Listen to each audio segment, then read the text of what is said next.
hubris. Don't list people's faults on a high walkway. Hello everyone, Piner and Apple here with the next Dark Gallifrey line, The War Master, starting with part 1, a story where the War Master doesn't appear. Yeah, so where the last story was a cut and dry narrative that could be listened to as a 3-part story, this one takes more of a standalone approach. Part 1 being a prequel to the main story, Part 2 introducing the Master and other main characters for Part 3. And the main character of this part, Bernie Summerfield, and her doctor leave to set off Part 3 as the War Master's actual story. The first part having great dynamics and ideas, but one massive flaw that's been done in other stories before, but while they try, feels unjustified. We'll talk about the characters later, but this story goes mostly back to front. The final scene of the ending playing, then we jump to the scene before it and let it run its course, and so on and so forth. As I said, this formula has been justified in other stories before, such as in Stranded, but here the justification is moral and a commentary on archaeology. Sure. It's attempting to be creative, but boy, it just makes the whole thing confusing as the story is unraveled in such an unnatural way. It doesn't leave you as satisfied as it could. With that out of the way, why don't we get into the story? The story starts with a cute scene where Benny and the Doctor have no idea whether they're at the start or at the end, you and me both, arguing about it and comparing the story itself to archaeology, much like time travel, starting at the end and learning the story backwards. Like I said before, a nice theme, but in practice, not the best way to tell a story. The opening theme plays after and isn't changed from Morbius. I was hoping each new story might have a little variation on the theme, but as far as I can tell, it's the same. But it works just as well here as it did last time. So now, why don't we talk about our two main characters? First, we have Benny, or Bernie Summerfield, played as ever by Lisa Bowerman. Last seen on the channel in the Ninth Doctor Adventures, or Coda, depending on if that comes out before this video. And the Doctor, the same one we met in Time Lord Immemorial, played by David Warner. An alternate universe Doctor she picked up on her adventures that I haven't heard yet, and that she seemingly brought back to Endspace. They bicker a lot in this, but their friendship is pretty solid. And for what is essentially David Warner's final story due to his untimely passing, I feel here and in next episode they get some great moments together, which is all you can ask for in an actor's final piece, as it's never usually able to be as grand as they deserve. Although I remember my feelings on this story, this first episode was months ago, so I'm going into this pretty fresh, and I hope it's better on the second go around than what I experienced on the first. We jump back to them entering the TARDIS. And don't worry, I'm going to be saying we jump back a lot. Both angry at being used by the other, being chased by a monster, and we learn exactly where they're escaping from. Gallifrey. Or the titular Dark Gallifrey, but to be honest, these three stories aren't exactly clear on the subject. While Morbius feels strange due to its lack of defining Dark Gallifrey, these episodes occasionally try to explain it and end up confusing themselves. Most work out in the end, but it's still kind of unclear whether this Dark Gallifrey is a Gallifrey or the Dark Gallifrey or a little bit of Dark Gallifrey left behind after the main Dark Gallifrey was taken. But you know, just from the sentence, I'm kind of sick of saying Dark Gallifrey and we're only in part 1 of 3. The Doctor apologises for using Benny for apparently finding this Dark Gallifrey in the first place. Benny mourning the loss of her discovery, and the Doctor decides to implement protective measures to make sure no one stumbles upon it again. And due to how many more Dark Gallifrey audios there'll be after this, I'm sure it works out. The monster chasing them seems to be following, but when they open the viewfinder, all they see is Gallifrey fading away. We jump back again with some reverse record scratch type sound effects to the monster fighting them, yelling out for freedom. This is the Imbomination, played by Daria Peterside. A group of paradoxes layered on top of each other that seems to have taken a liking to Benny, which the Doctor spends his time insulting, as they once again trap the creature alone on this Gallifrey. Benny tries to reason with it, but it's the epitome of self-destruction. Every avenue it tries to escape, just weakening it as the Doctor and Benny bicker some more. They run for the TARDIS and time rewinds again, to the two looking for hiding spots in the Panopticon's side chambers. The Doctor is angry at Benny for apparently using him and his life in some temporal way, and another slightly irritating consequence of the framing style is that their dynamic can get hard to track as they argue. at points using the other, and sometimes they're both mad, sometimes one is, and the other suddenly isn't. I'm sure it would make sense if put in a straight line, and I'm tempted to use my editing software like that, but as it is, it's just a little frustrating. I needed something vast to store a large amount of temporal paradox energy in. You use my life as Tupperware. Oh, I thought it was quite clever. Clever? That's your hubris again. That's like saying Vlad the Impaler was clever for inventing the pointy stick. Benny apparently did it by draining the Abomination's paradox powers into the Doctor's multiversal timeline, affecting all Doctors. I'm sure that'll explain away one or two of Moffat's crazy plot points and continuity errors, as the Doctor feels violated, their argument letting the Abomination find them. Going back again, the Doctor and Benny stabilise on a rumbling bridge. This is where the Doctor learns of Benny's betrayal. Before that, Benny is mad at the Doctor again, just before the bridge, mentioning a lift at the end of it, which is some good later detail, as otherwise I would have assumed they somehow fell. It's not a lot, but I do like how, due to the pacing, little things like that are revealed unconventionally. Much like the bigger moments in a different way, taking advantage of the scene progression rather than becoming more confusing. Benny is mad at the Doctor again as they rush onto the bridge, and he tries to justify his meddling in her life, like she will to him later. A pretty good performance from Lisa early on. I've got the only TARDIS left on this Gallifrey, so maybe just agree with me. No, Doctor. What you did was cruel. You played on my... Hubris? Don't list people's faults on a high walkway. You played on my pride. I just wanted to make one discovery. Something that people would remember. As Benny realises the Doctor's protests to finding the planet were manipulations. Jumping back again, Benny is piloting a TARDIS, and in a rare event, it's a model with a voice interface, played by Homer Todiwala. And it's quite nervous of what Benny is about to do, warning that Benny will leave him to die as he tries his best to be brave, but is struggling, trying to convince her to go to Birmingham instead. He warns Benny if she follows through, he'll be trapped on Dark Gallifrey, but eventually allows her to go to the Doctor. Back again, the Abomination starts destroying parts of the Citadel, seemingly in the beginnings of the destruction that we've heard in the past/future.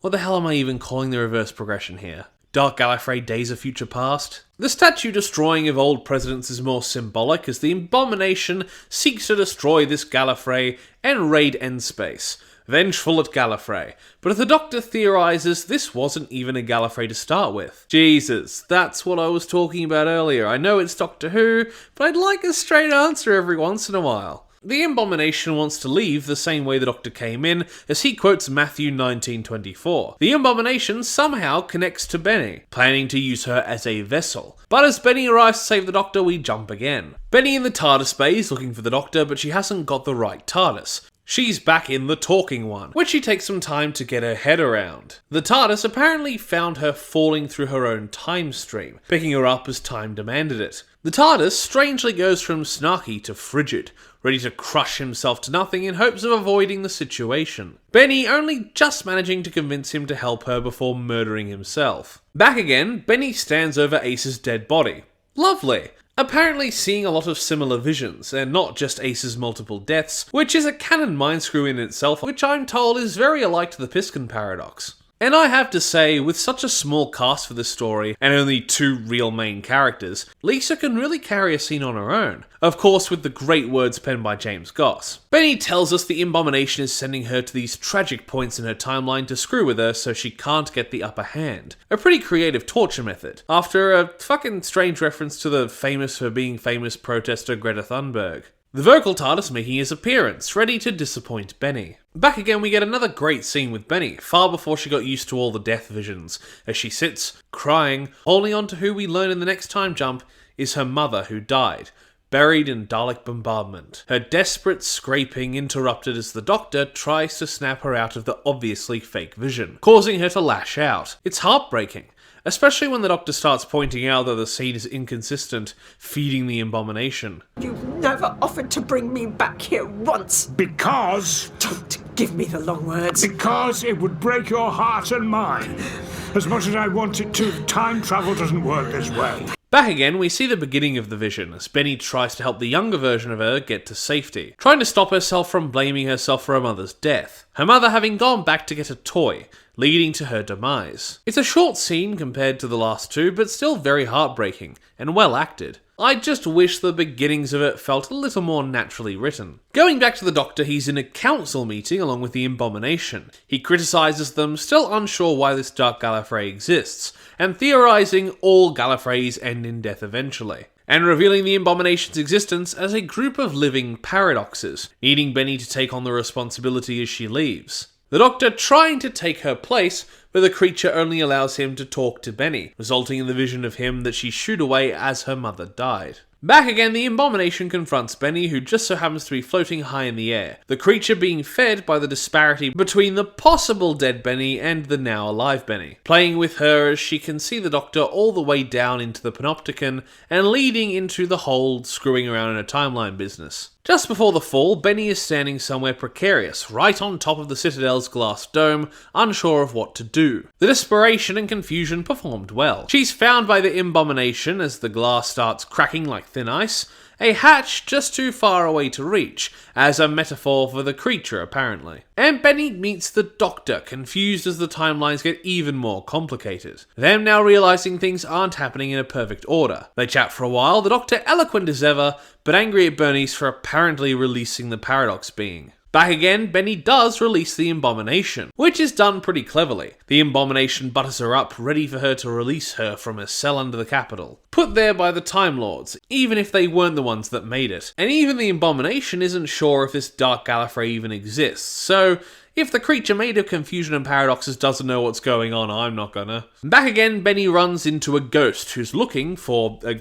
ghost. Their conversation is fun, and it turns out this guy is the president of this Gallifrey, pointing Benny in the Abomination's direction. Before that, Benny was napping in a library. The Doctor, once again, makes reference to the pacing, and the books she was reading have gone blank. But she wanders off to see the ghost, and upon asking what she was dreaming about, we jump back to when she was sleeping, imagining she was President Bernice Summerfield Trelunda, which is a great Romana gag, as she weaponizes time torpedoes against her enemies. Going back again, we get very confused as she runs away from the book, and in front of the Panopticon she implores the Time Lords to use the Abomination against Morbius, which is a good reference, but if that's supposed to be something deeper, I'm really not sure what it means, or how/if it relates to the Morbius story. It turns out the book was about Benny, a living book that tries to whisper the ending to her, like many Gallifreyan books apparently do, and she finds the Abomination's key in the book. Meanwhile, the Doctor is feeling off as Benny runs off to the library, and before that, the two both feel off-put as they enter this Gallifrey. As we hear how they arrive, the Doctor's still not helping us realise what this Gallifrey really is, as Bernice is ready for it to make her name in the archaeology sphere. Before they landed, Bernice likens Dark Gallifrey to dark chocolate, which I love to hear, as they theorise this Dark Gallifrey is a manipulative multi-dimensional being. The Doctor makes sure we know there's a hole where they enter Dark Gallifrey, and jumping back yet again, Bernice tells the Doctor that they can find Dark Gallifrey by looking for the absence of it, managing to find what is summed up by the Doctor as a sort of gravitational pull of time into nothing. Jumping back, the Doctor starts telling Benny about Dark Gallifrey for the first time, a vision of the planet that appears here and there, rumours of it in every universe, and he offers to help Benny find it. But as we know, even as he warns her off, he knows they're both going to find it. Jumping back a final time, Benny has some choice words about archaeology, and manages to keep coming upon rumours of Dark Gallifrey, ending the story, which I will admit is not that much of a satisfying ending due to the reverse nature of it. So that was part 1, and, well, there are interesting ideas, fantastic performances from our leads, but boy, is the framing device just extremely inconvenient. If this were a more grounded story, it wouldn't be bad, but with books that induce hallucinations and a being of pure paradoxes, not to mention the Gallifrey that is a Dark Gallifrey but might not be the Dark Gallifrey, I think it just had too much going on. But if you're coming at this with a different headspace to mine, you might get more out of it than me. But even if I couldn't stand the framing device in this particular story, I do have to commend it for not being out of a lack of creativity. The timeline adds to the whole theme of this part, archaeology. Of course, the age-old, do you touch the old thing that might kill you just for knowledge, but that happens a lot in this universe. But also the relation of how archaeology works, finding the most recent parts first, and the rest after, much like we learn about what happened in the story. It's a clever idea, but I still don't think it worked. The most favourable thing I can call this story is overambitious, as it's clear there is a lot of effort in all angles put in, but unfortunately the final product isn't as groundbreaking as I wished. And of course there's the point to be made that it's a little flawed as the first part of The War Master doesn't feature the titular character. So I'll give The War Master Part 1 by James Goss a 5.5 out of 10. It pains me a little to put it so low, but we have greater things to come in the next 2 parts. I'd like to be under the sea. Last Time was an interesting and well-performed concept, but failed when put together the way it was structured, and also for lacking the titular character, acting like it should have been some sort of standalone prequel. But we get a much better showing this time with a more normal structure and fantastic character interaction, not only bringing the War Master into his own story, but also putting him with and against Spike himself, returning as his Torchwood character James Masters as Captain John Hart, who I'm excited to see, not only matched up with our other main characters, but just in general. Always exciting the first time you hear a character jump from the telly to audio, when it's nigh impossible the other way around. So without further ado, let's get into part 2 and perhaps even my favourite of the series of Dark Gallifrey, The War Master. The story starts with a decent previously on, which not many Big Finish series get. But since these are single episodes spread apart by months, it's welcome, and I have to point out that the flashback is in chronological order, not the order of the story, which really helps any of the audience who are too busy being confused to remember what happened. Benny, now working at the Braxiatel University, because I guess the doctor's brother got sick of his collection, welcomes someone into her cat-infested apartment, both real and holographic felines. The student she's invited into her abode is, of course, John Hart, and we flash back to him meeting her after one of her lectures, immediately laying on the charm and discussing her interests over dinner, drinks, and flowers. And he's quite good at it. After some of that Spongoli wine, I might even give him a go if I wasn't so sure he'd try and kill me afterwards. He continues laying it on, so they go downriver. Benny dangerously close to missing a lecture. She discusses this relationship that seems to continue with the university's provost, known only as Provost, who I could immediately tell, judging by the voice, was of course Derek Jacobi as the War Master. And while this isn't my first time hearing him, last seen when I reviewed Masterful years ago, a video I think I may remaster.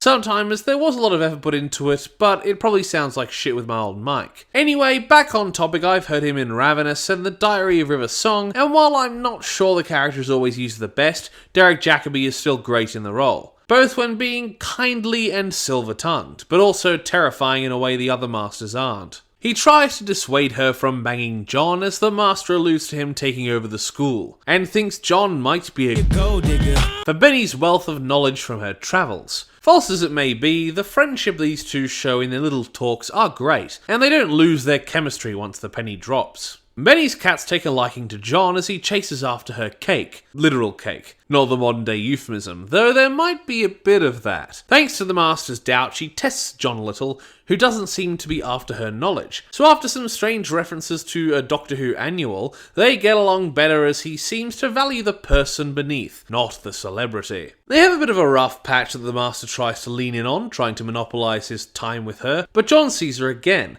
making fun of how she seemed to think he wanted some info from her by taunting her with an unauthorised biography of hers, using his charm to make up with her. For such a clear con, knowing the character, these two, once again, just have great chemistry. Eventually, he makes his move, asking about Dark Gallifrey, his appearance not unnoticed by the Master. Well, you must do as you please, but I am a little hurt at how you brought this matter to me. You're hurt? And then ignored my kindly offered advice. I'm not ignoring your advice. You sat eating your lunch together. And the young man has not even seen a flash of my ankles. Attempting to sow the seeds of doubt thanks to Dark Gallifrey, but she refuses to tell John anything. A while later, John invites Benny to his room. Ooh la la! John seems to think they're being watched, just so happening to be right outside the Master's office. And in his room, John reveals a red-threaded conspiracy board, which astounds the Professor, filled with evidence relating to Dark Gallifrey. He finds it the same way Benny did, looking for the empty spots instead of chasing the shiny leads.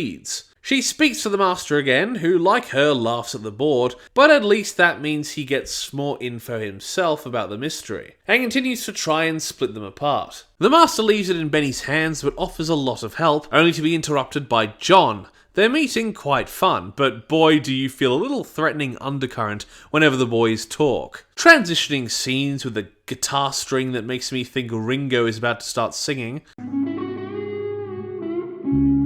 I'd like to be under the sea. John interrupts the Master's scribbling, ready to kill the bastard. But he isn't too worried, already pointing a weapon back, with his classic laser screwdriver sound effect. The two exchange blasts in the small office with enough snark to choke a snake. The office taking more of a beating than either of them. They're ready to keep fighting, but they set the fire alarm off. Stood sulking among the evacuated crowd, but after luring the ex-Time agent away and getting him in a death grip, John gets a weapon off. But it isn't traditional. An injection that will blow the Master up as soon as John dies. He's confused why the Master is even there, but both of them are after Dark Gallifrey, thinking up an alliance, which with these two may be funny, but is never going to work in the long run. John ingratiates himself more by claiming he pulled the Master from the burning wreck. John continues his quest quite amicably, because Benny deserves the best, renting out a hall in the University Museum to make a Bernie Summerfield exhibit. Showing off a lot of her finds, it's actually quite charming.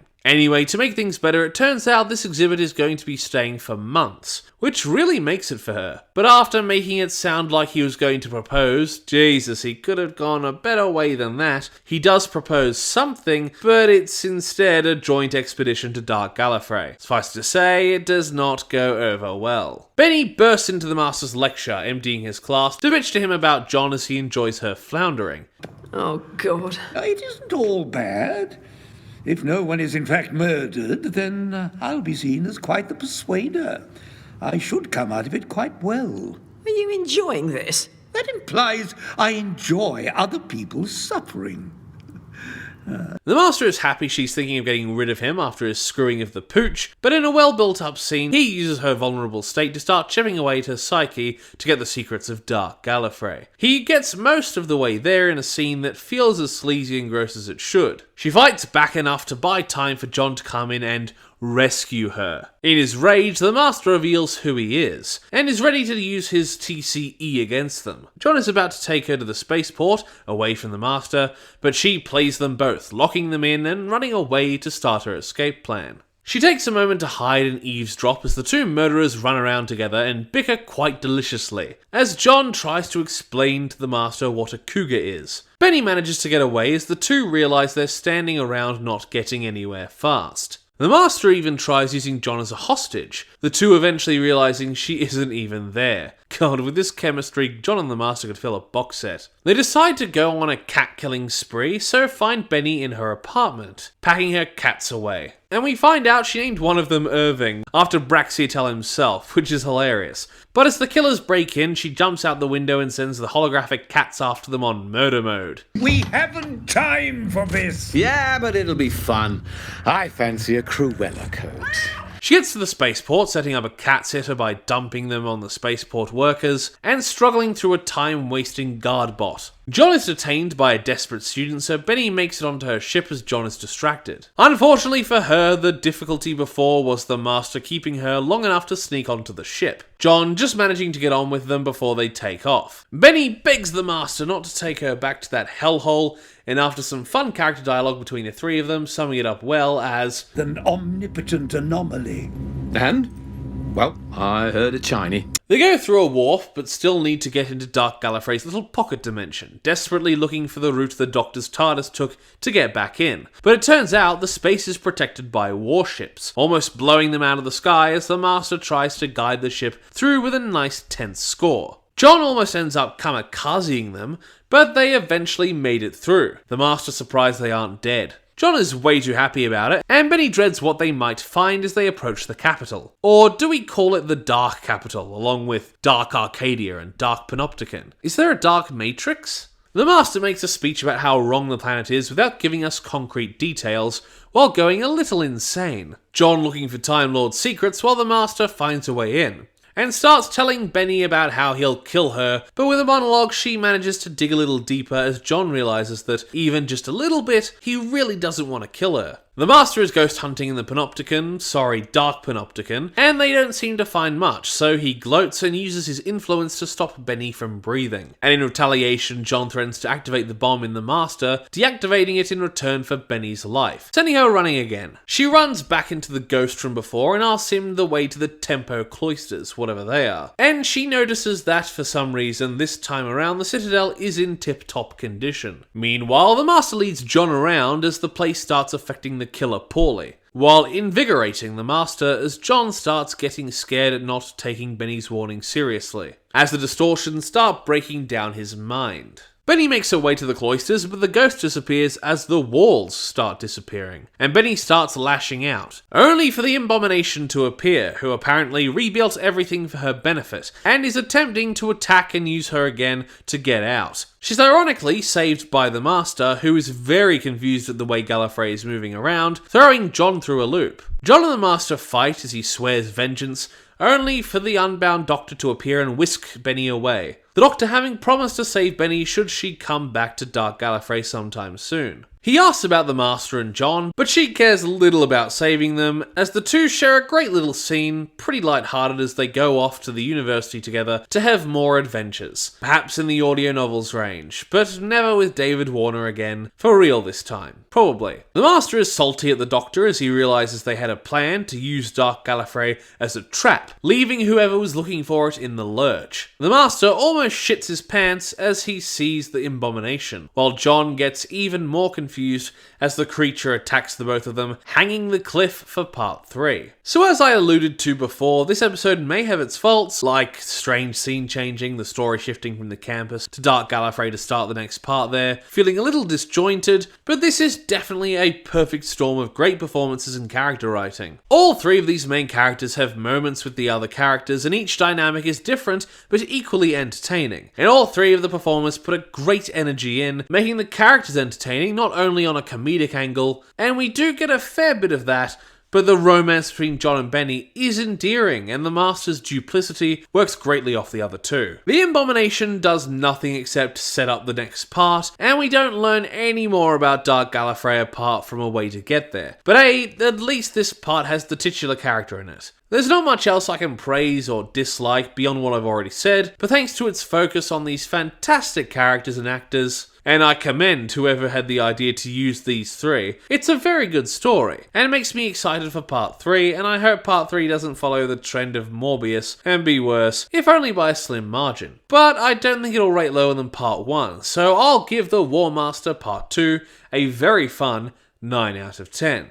Do I have a door? Last episode was quite the doozy. Coming after a disappointing first part, it had great characters, great performance, and a writer who knew how to make their interactions and dynamics interesting and entertaining. While still good, Morbius Part 3 was the worst of its run, and I hope that trend doesn't repeat here, based on how low I had to rate Part 1, but I'm optimistic. So let's hop into Dark Gallifrey, The War Master, Part 3. Once again, we start with a previously on segment, which with these spread releases is always appreciated. Then the story starts proper with John shit scared of the Abomination, as the Master laughs at how much of a mess it is. Perhaps not the appropriate reaction, but pretty funny. A man made of shadows, a squid made of memories, a jar full of nightmares all at once.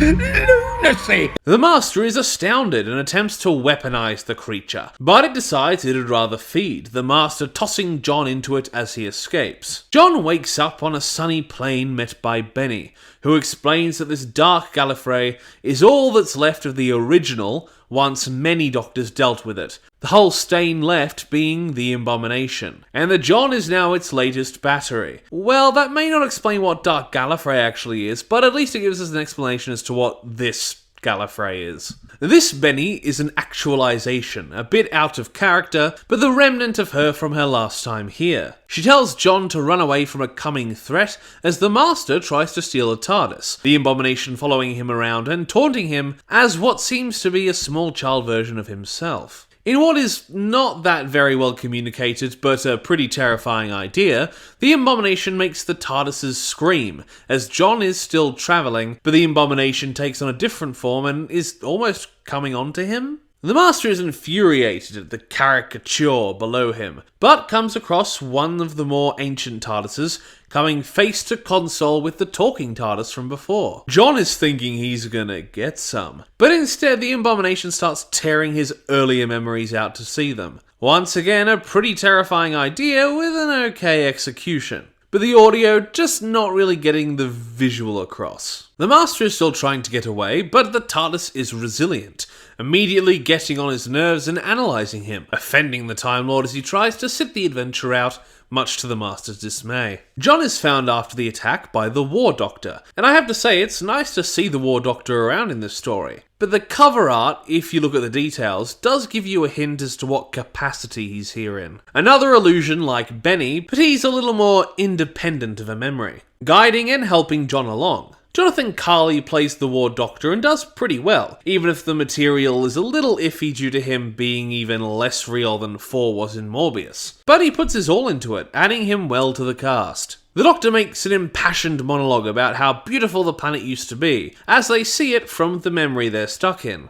And the Master is told by the TARDIS that he won't leave, but will protect the Master within his walls, letting him live out his natural life to death, and sends him to find the food machine, which doesn't go over well. John wonders about just spending his time as a farmer and explains how he got here. The Doctor, who is revealed to be a memory of the Master's, dismaying at what he calls gossip, and reiterating what the Abomination and its Dark Gallifrey is, making this the second Dark Gallifrey line to not go to Dark Gallifrey. But like I said before, at least now we know what this Gallifrey is. The Doctor points towards the horizon, seeing this memory's version of the Citadel in the distance, although it takes a while for John to notice, and with prodding from the Doctor, he decides to make the trek, and if it goes wrong... If not, I could come back here and get on with raising aubergines. Cool. That too. The Master is wandering around the TARDIS, making his way to a service hatch, since the console is disabled, so he decides to open it up in an area the TARDIS can't control, an area unknown to TARDISes, but quite important. So while he keeps the TARDIS occupied, he starts burning circuits and deleting rooms. John's made his way near the Citadel with the Doctor, getting quite tired and regaling the Doctor with his previous plan to scrap the planet. But now all he wants to do is go home. But it can't be that easy as his arm starts fading away. Back in the TARDIS, the Master explains he can do this because the TARDISes aren't allowed to eject rooms by themselves to keep the pilot safe. And as the TARDIS loses parts of himself, he calls Uncle and gives in. John is still freaking out about his fading arm, so the Doctor hurries him to the capital. The closer he gets, more parts of him starting to fade. The confusion and the shock very well acted by James Masters. The Master is very self-satisfied and decides to send the TARDIS into, quote, the heart of the storm, as the TARDIS does its best Cleveland impression. We're going into the heart of the storm. No, no, no, no, no, no, no. No, no, no, no, no, no! The Doctor and John are feet away from the capital, once again greatly acted. More of him starts fading and the Doctor does well to cheer him to the finish line, while the Master decides to block the entryway to the Abomination's Gallifrey, giving him leverage over the creature. And it's not the most comfortable position for the TARDIS to be in. We switch back to John, and while the cutting back and forth works well in the story, it doesn't really sound good in the review form, does it? A lot of... And then... The Doctor continues to push John while the Master waits for the Abomination, but the TARDIS decides to take action, learning from the Master's actions from before, and jettisoning the Master, which is a cool move, but didn't we just learn that the TARDISes can't jettison rooms as a way to keep the pilot safe? That might be a little bit of a plot hole unless I'm misunderstanding it. John starts to accuse the Doctor of doing this to him, but he finally reaches the Citadel, starting to rapidly fade and solidify. And this is a crazy plot twist, as John himself becomes a TARDIS as he touches the glass Citadel dome, astounding both me and the Doctor, and boy, do the noises he makes just sound that little bit wrong.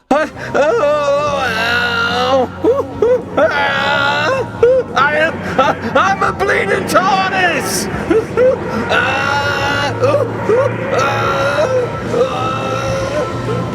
The Master lands in the middle of the ghostly panopticon we briefly saw in part 1, filled with the bickering Time Lords who are unable to come to a conclusion of what to do with their shadow Gallifrey. The Master has some choice words for them, lecturing them and telling them to stay quiet. Infuriated they won't use the Abomination as their realm could implode at any second. The Master proclaiming himself as a renegade, attempting to take control, but doesn't get very far as the councillors just want to invite him to debate. The Master reveals he wants to use the Abomination in the Time War, pointing out how rough the Time Lord's transition from glorified bystanders to an army was, him vowing to use the Paradox power to turn them into the warriors they need to be to fight. They seem pretty enthusiastic once he kills their leader, so the Abomination descends to take back control, and pretty easily I might add, turning them into ravaging cannibals ready to feed on his timeline much like she does. John phases out completely and lands in a white void, joined by a pot plant that turns out to be the talking TARDIS, having been turned into one,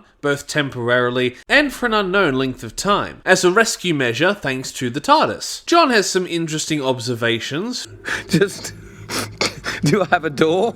How do people get in me? I've not really... I mean, look, it was a spur-of-the-moment decision. Look, don't laugh and ask me how I know, but I'm fairly certain there's a swimming pool inside of me. Ooh, chlorine. John is reveling in it, but the TARDIS brings the tone down as it recognises they're both in the Abomination. They start to plan, the TARDIS only now realising who he's dealing with as John flirts with him, which is pretty hilarious. The TARDIS low-key into it, and John promises a date at the end of the universe as he takes off. The Master is just about to be devoured as the Abomination drops his mind in the Dark Tower and asks him to take Rassilon's place, allowing its power to use the Master as a conduit to escape. After a lot of posturing and daydreaming, he decides it's a better fate than eaten, and as he prepares to take over, lying in the tomb, happy to be used in such a destructive plan, with a great use of the Saxon Master's theme, but before it can finish, John lands around him, placing the Master in his rooms, as he had disguised himself as the tomb. The Master is very insistent they leave, so the Abomination can't use them, and eventually John gets over his performance anxiety and moves them away. They land side by side in the death zone, running for their lives, as John has to get used to being more human. I don't have that much grasp of now anymore. For instance, I look at you and I see how you die, and it's really sad. Sad? Also quite funny. John tries to take off again, landing them back into the Panopticon, and then leaving again as it seems to start crumbling on the other Time Lords. They land by the Doctor as the capital crumbles, but it seems John's run out of TARDIS juice, as the Abomination tears this Gallifrey down to get to them. The Doctor taunts them, explaining that if the Abomination gets them, it'll implode them like it planned to escape. So the Master decides that they should both die for the greater good via the companion grenade. Now that he's a TARDIS, the grenade won't work, and in a last-ditch effort, the Master clings to John, attempting to use him as a meat shield. He survives to have a good scene with this Paradox Doctor, them trapped on a barren asteroid left in this now desolate universe. The Doctor starts fading like everything else, leaving only the two criminals. They stand defeated, and the Master tries to get John to materialise them away. John wary as he's only a TARDIS in this universe, and the trip may kill him, but it's either that or stay together in the nothingness forever. But the rocks around them move, as the Abomination takes its final form, planning to feed on them as a last bid for power. But this technically being the end of the universe means that the TARDIS is ready for their date, leaving the Abomination alone in shock. John is giddy, and the Master is quite defeatist, but the sassy TARDIS has already planned an escape, having befriended Benny and left a backdoor in the trap she made, leaving the Abomination's universe as nothing more than a marble. The Master is dropped back before he tried to kill Benny, back in his role as Provost. She notices he's a little bit older, but disregards her thinking, ready to tell him about her new paramour, John. But the Master is feeling satisfied as he finds the marble in his pockets, ready to rule over it, using it as a paperweight. A nice ending for the character in this adventure, as he says goodbye to Benny. Goodbye, Professor. See you around, Provost? Yes. Oh, and well played.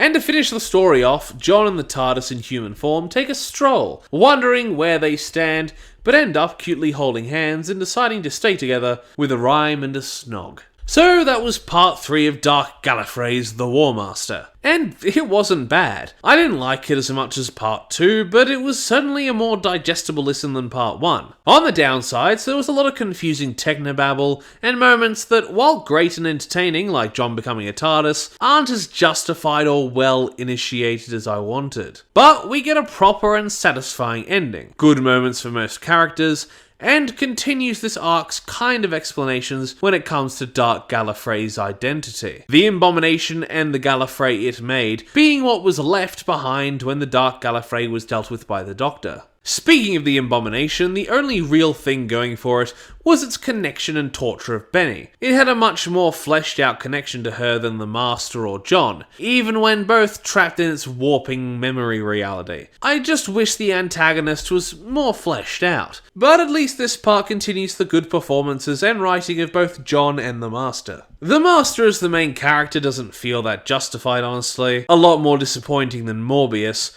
But that comes down to his position in the story, not the dialogue or performance. But John got a surprisingly good B-plot, becoming and falling in love with a TARDIS, which, while could have used a little more fleshing out, was a great way to use the character. Him also having a pretty good dynamic with the memory of the War Doctor, pushing him forward to escape the Abomination. And I hope that sometime in the future we see more exploits of John and the Doctor. Or maybe even making use of other Big Finish facets and teaming him up with some sort of similar character like Calypso Jones. So, while not as good as part 2, it certainly was easier to experience than part 1, so I'll give Dark Gallifrey The War Master, part 3, a 6.5 out of 10. It wasn't bad or anything, its failings just aren't completely subverted by its positives, putting it in between the last 2 parts as I thought it would be. Comparing this to Morbius and putting the scores together, that leaves this 3-part story at a 7 out of 10, 1 point under Morbius, which sits at an 8. Both were interesting with great performances, but this story has some fundamental problems, like its focus on Benny and switch to the Master and John, uninteresting villain personality, and a disjointed first part. Whereas in Morbius, the main characters were mostly consistent, and the story worked well in being as congruent as they were. Both are very enjoyable, and the whole of The War Master was very entertaining in writing and acting, so I wish I could rate it higher, but there were a lot of issues.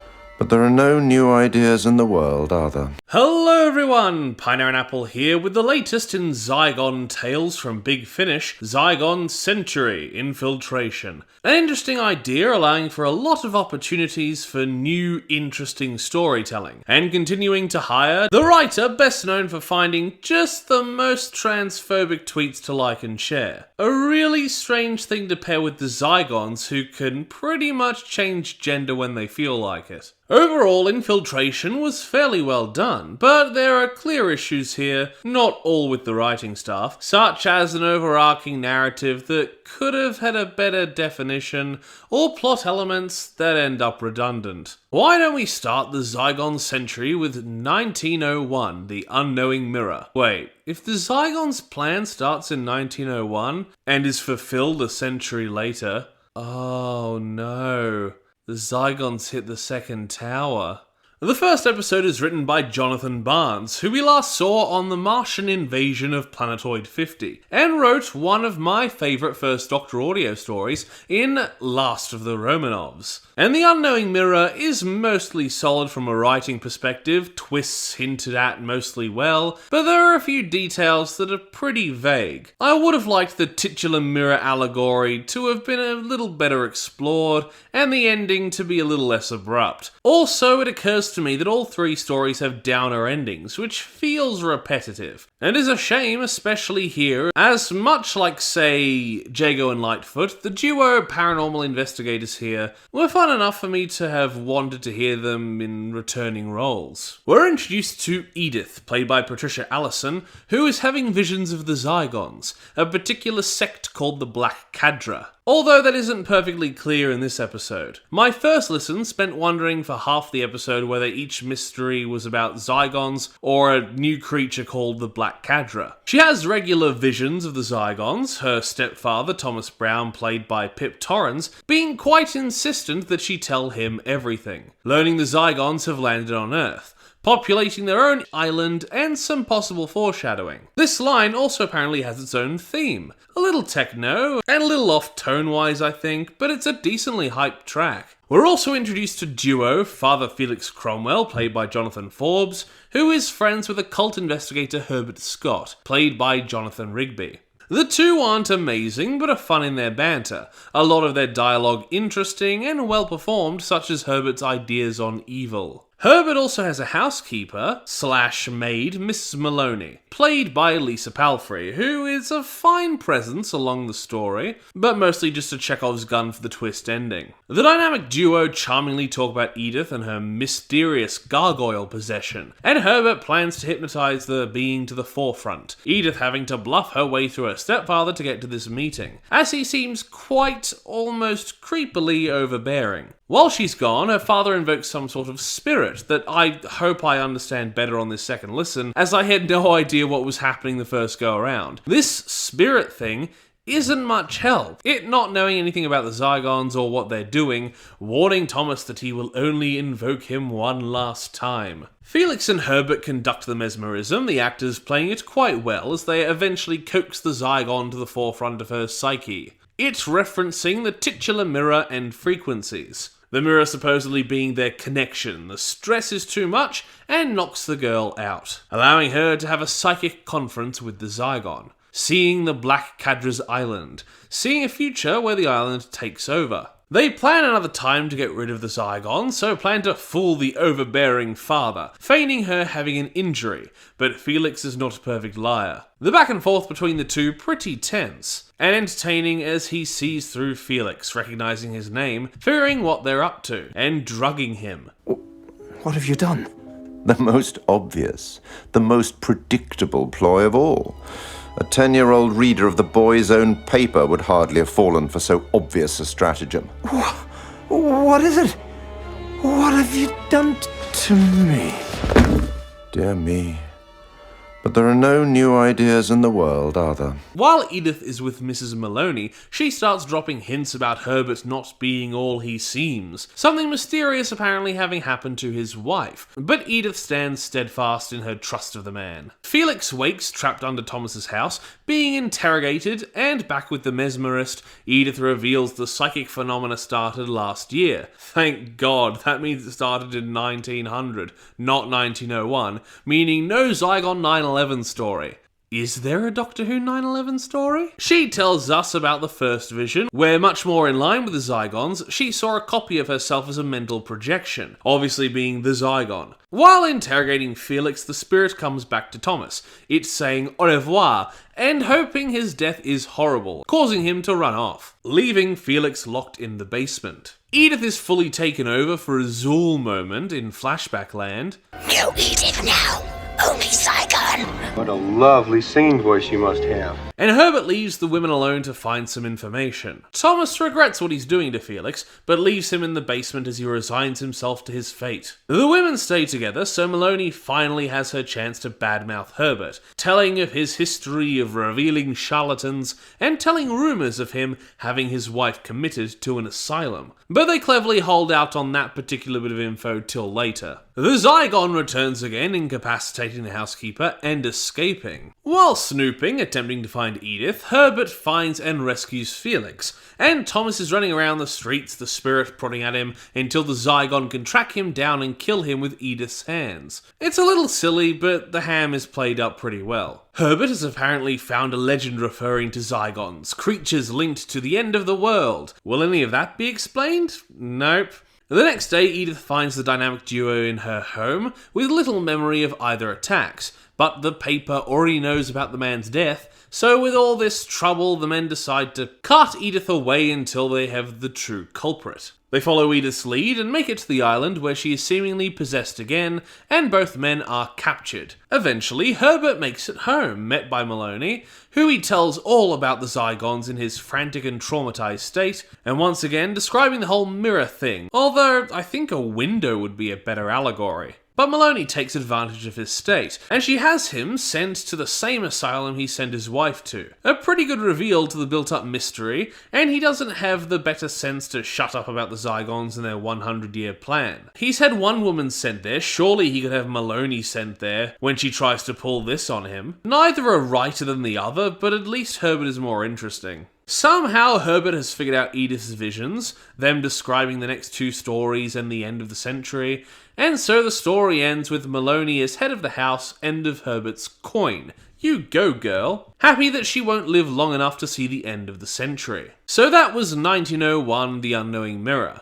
A fairly good story, creative, but there could have been some more rewrites. The mirror thing could have made more sense as a window, the whole mysticism angle was underdeveloped, making me wonder why it was there at all, when the Zygons could have been at the forefront. Maybe he could have been Edith's real father, and psychic sensitivity could have ran in the family. There are just a lot of elements I think could have slotted together more simply. But I liked the characters. The ending, if starting a repetitive streak, was interesting, but I wished it was more focused either way, with none of this episode's elements returning. All it serves to be is a setup for the series' themes and ideas, without actually adding to the stories. It equates to, look at the Zygons, they're here, they're doing things, and could have done with putting more focus on its singular story and characters. Maybe given Edith and her father more agency. So I'll slot it in with a decent 7 out of 10. I liked it a lot, and it makes me want to listen to more of Jonathan Barnes' work, but it could have been better.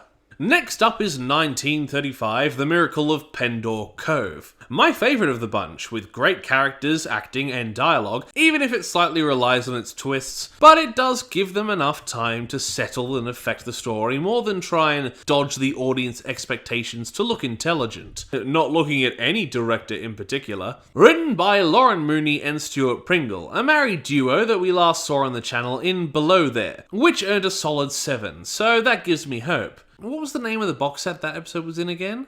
In this story, a Zygon has left the Black Cadras Island and washes up on shore, played well by Charlie Russell, falling in love with a young man who works for his father's fishing group, the boy Freddie Truella, played by James Northcote. He's a man who grew up with an overly religious father, ready to beat his ass when he's disagreeable. And while he's an asshole, it wasn't as bad as I was expecting. This story actually having a content warning for domestic violence attached. And while I think trigger warnings in this vein are often a waste of time, it meant this story would have a darker subject matter, which in my experience allows Big Finish writers to be more creative.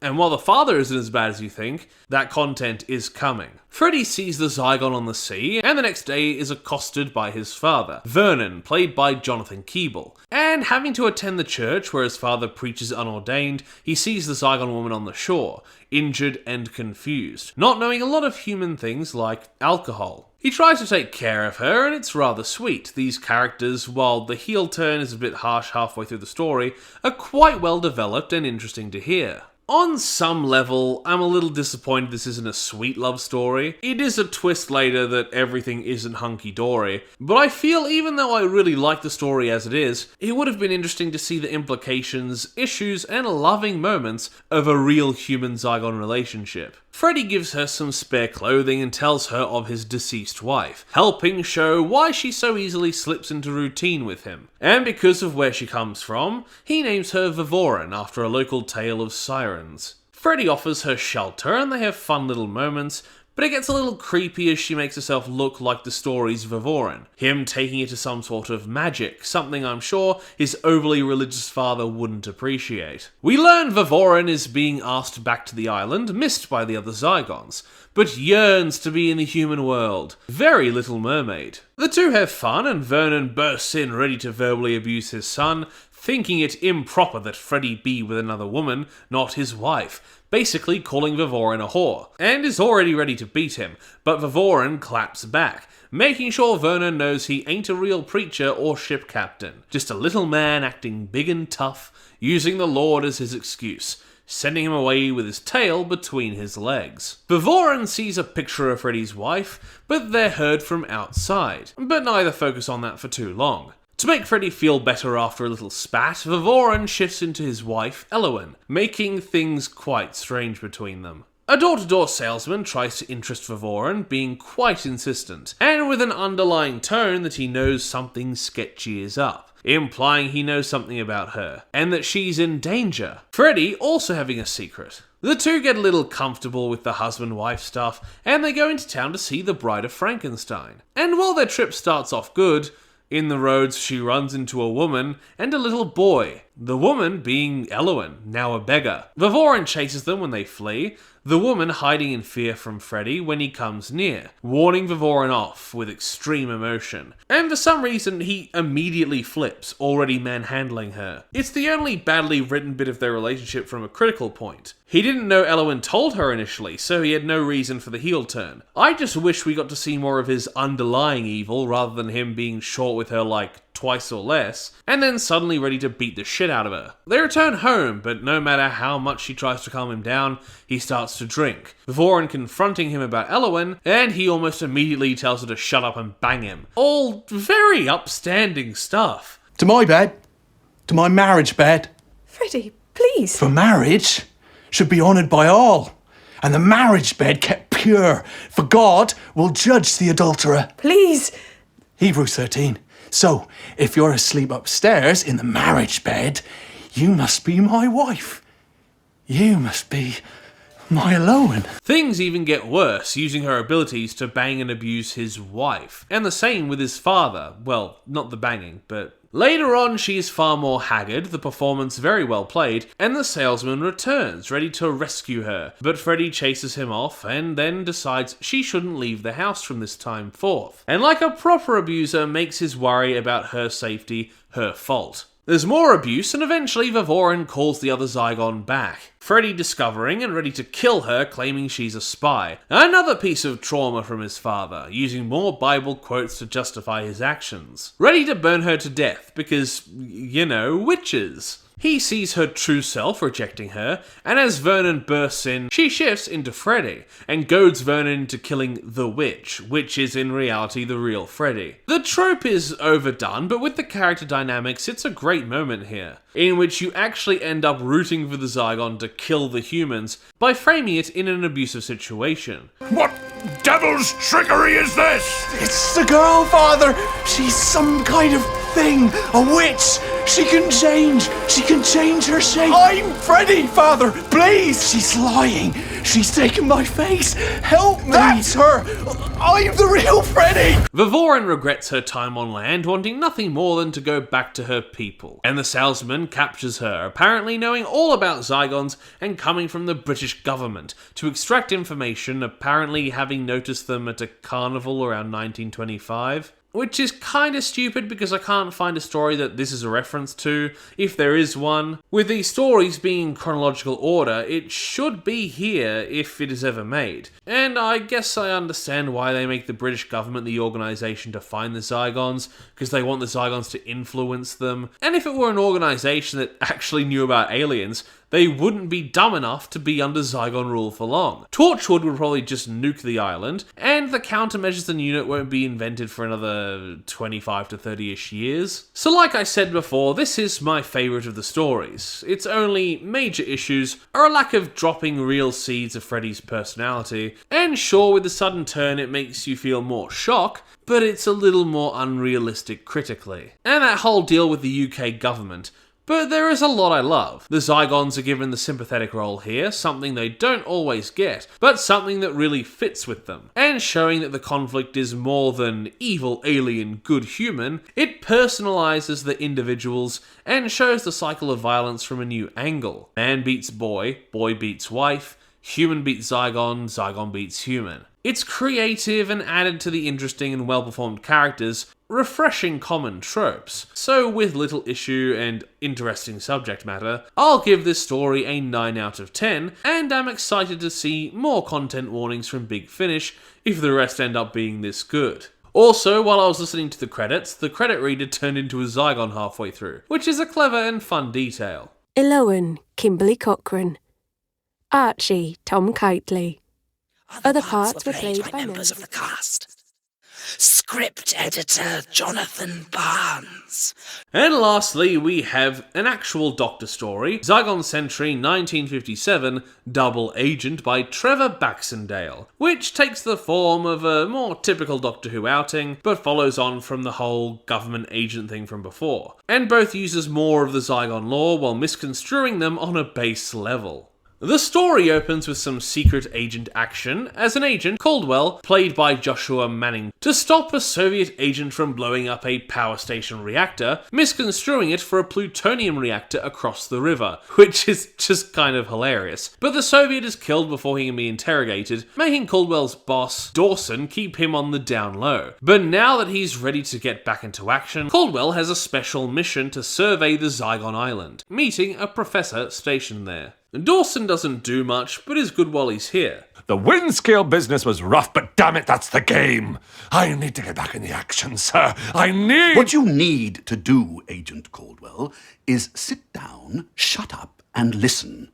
Or you'll be out of here so fast your feet won't touch the floor. Although the balance of dialogue and music becomes real unbalanced for a second there. Caldwell makes it to the island, but can't contact the professor. The second Doctor just sort of materialising behind him, and almost getting shot. The second Doctor here is played by original actor Patrick Troughton's son, Michael Troughton. And the performance is pretty good. Not perfect, but I think it's the best of two that I've heard from Big Finish, and the second time we've heard him on the channel, after Once and Future. As soon as they're sort of introduced to each other, they hear a woman screaming, and two Sporticuses towards it. What was that?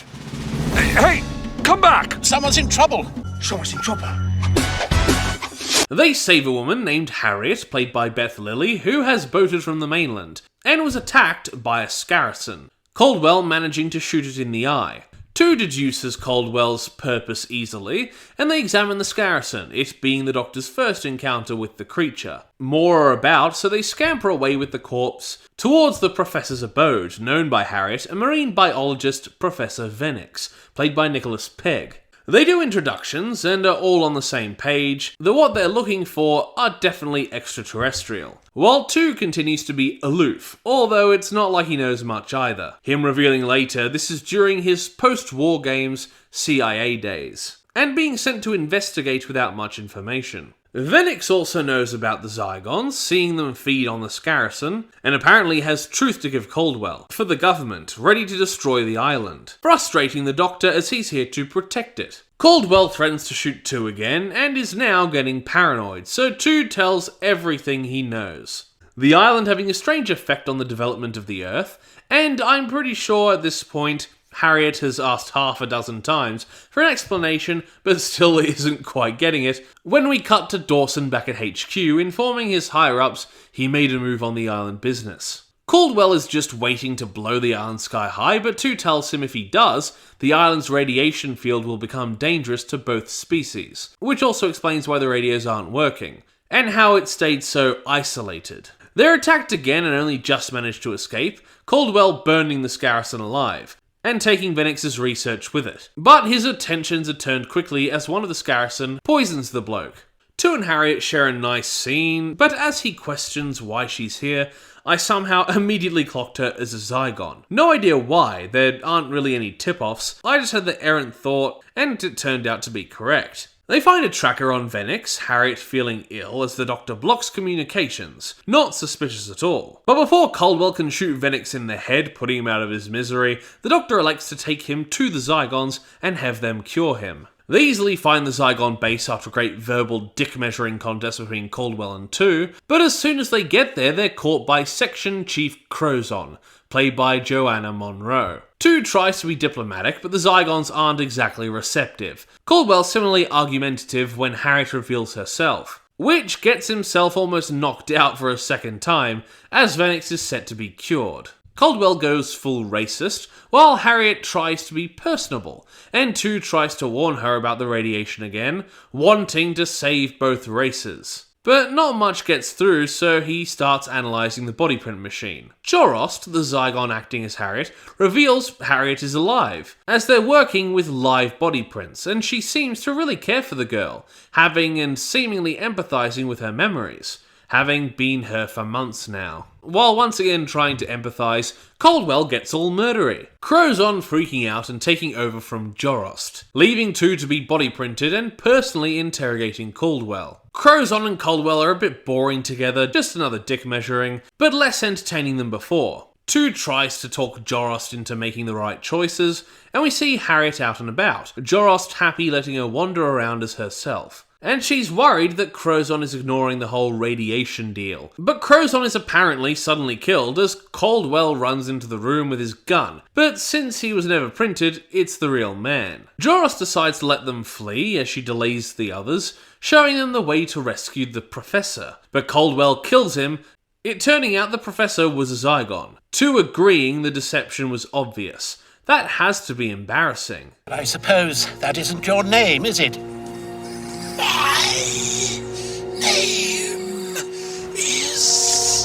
My name is Charles II. I love the people and the people love me. Now with the humans escaped, both heading back to base to inform and be debriefed, Two's mission is done and he's spirited off via Time Ring. Caldwell meets with Dawson, telling him everything and he's been confirmed as human, not Zygon. Now for the twist downer ending, it turns out Harriet died in strange circumstances, and Caldwell knows more than he should, revealing a duplicate of Dawson.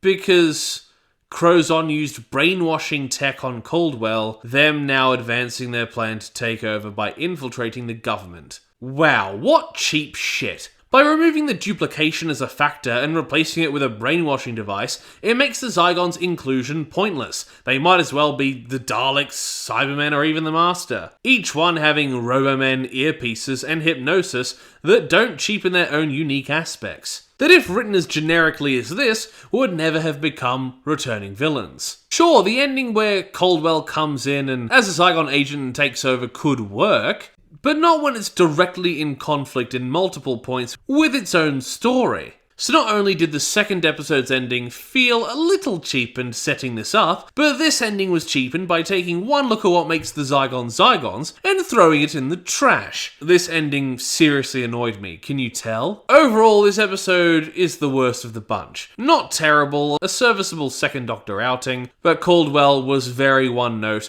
wanting to shoot everyone and everything, at least once per person. The idea of Jorost being a nice Zygon is devalued since we only know that Harriet is killed. We have no idea what happened to the Zygon, and we only learn about Harriet through Jorost, so neither are that well ingratiated to the audience. This story didn't piss me off as much as, say, someone shitting in my bed, but boy was it disappointing, and almost less than run-of-the-mill. So I'll give Zygon Century 1957 Double Agent by Trevor Baxendale an unenthusiastic 5 out of 10. Although I don't think it would be abhorrent to put it a point lower. But then again, I can see someone enjoying this story if they don't pick up on all of this contradictory information. So that was the first box set of Zygon Century, Infiltration. We have one great, one good, and one meh story. I don't know if I'd recommend a purchase since it's a box set, but if you can get it cheap at some point, I'd really recommend it for that middle story and maybe the first one. The last story being a decent bonus to those other two better stories if you get this cheap. I want to see where this goes, but I hope the future of the series manages to better balance the overarching story and the singular episodes, not having to repetitively end depressingly in order to either tease the next story or make sure the characters are out of the way as to not affect anything going on in the future. As a whole, this box set gets a 7 out of 10, but not one I would widely recommend. Something that if you aren't explicitly interested in, should be gotten when the next part comes out and this goes on special. The genesis of the Cybermen. Hello everyone, Pineapple here with the latest in Big Finish's line of Doctor Who, The Lost Stories, Genesis of the Cybermen. An interesting spot in the timeline to explore, and certainly better than the last Lost story to have Genesis in the title. This story is adapted by David K. Barnes, last seen on the channel penning the mid-Fond Farewell. And he's adapted this from a script of the same name by Jerry Davis, meant to feature the Fifth Doctor and a stand-in female companion, filled in the original by the placeholder Felicity.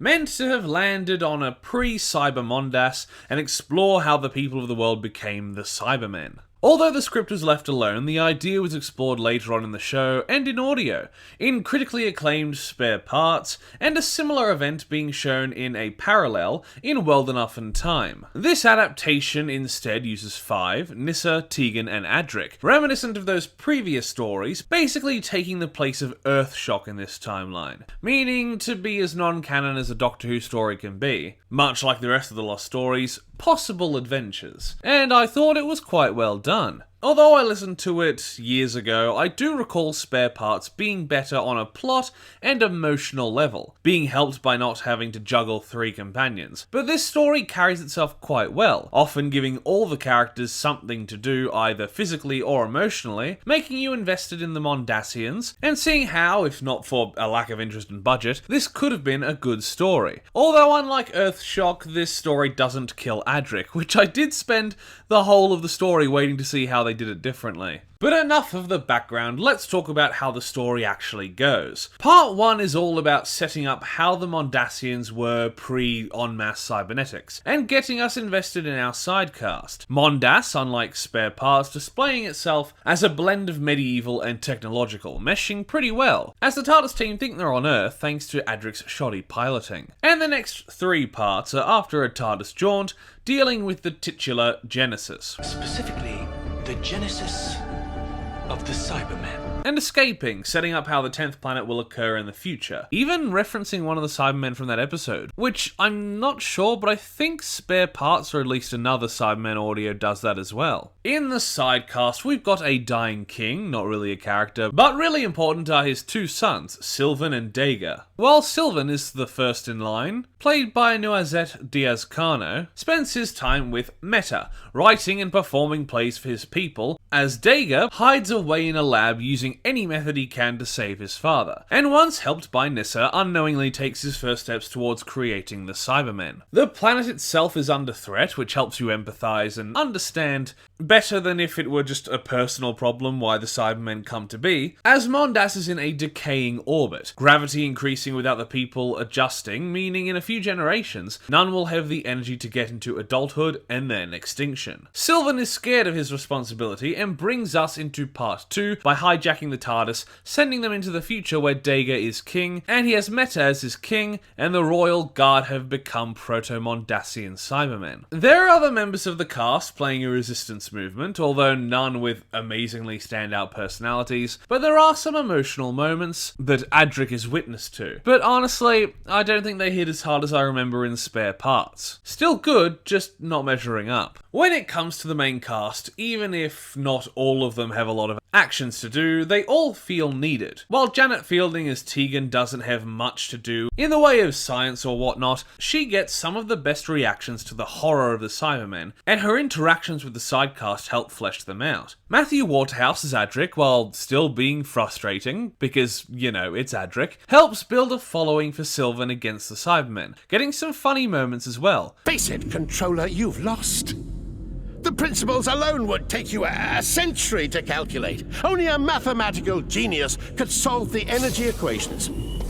Doctor! Not now, Adric. I've done it! I've solved the equations! Oh, for goodness sake, Adric! Sarah Sutton's Nyssa has to come to terms that in her helping and inspiring Dager's science, inadvertently had a hand in creating the Cybermen. Peter Davison as the 5th Doctor is rather good as well, doctoring around like usual, leaning funnily into the magic Sylvan thinks the TARDIS runs on for dramatic effect, and his desperation to leave, realising where they are, and his anger at Sylvan's stupidity are played excellently. So after part 2, they make it to the planet's future, ruled by a mentally broken Dager and a subservient Meta, waiting for the king to leave the room before begging Sylvan to stage an uprising. And after a lot of running around, the TARDIS team set the populace who have escaped Dager and his call for conversion on ships, ready to escape the planet. But needing time before takeoff, Meta takes one for the team, taking a faulty piece of equipment that will become the Cybermen's lantern weapons, and fighting off as many Cybermen as she can, giving the ships time to lift off heading for Earth. The ship's engines that created the decaying orbit in the first place, giving the TARDIS enough feedback to help them escape, as the TARDIS had lost power landing on the planet, and everyone leaving gives the planet more time, allowing the Cybermen to evolve and attack Earth in the 10th planet. the original decaying orbit having been caused by experimenting with Mondasian space travel. I love the ships, at least the one on the cover looking like the colony ship. It's a nice touch, meaning it's possible one of the ships goes off course and gets trapped by a black hole, starting World Enough in Time. Not a perfect theory considering Mr. Blue is there, but a fun possibility. So that was the latest in the Lost Stories range, Genesis of the Cybermen.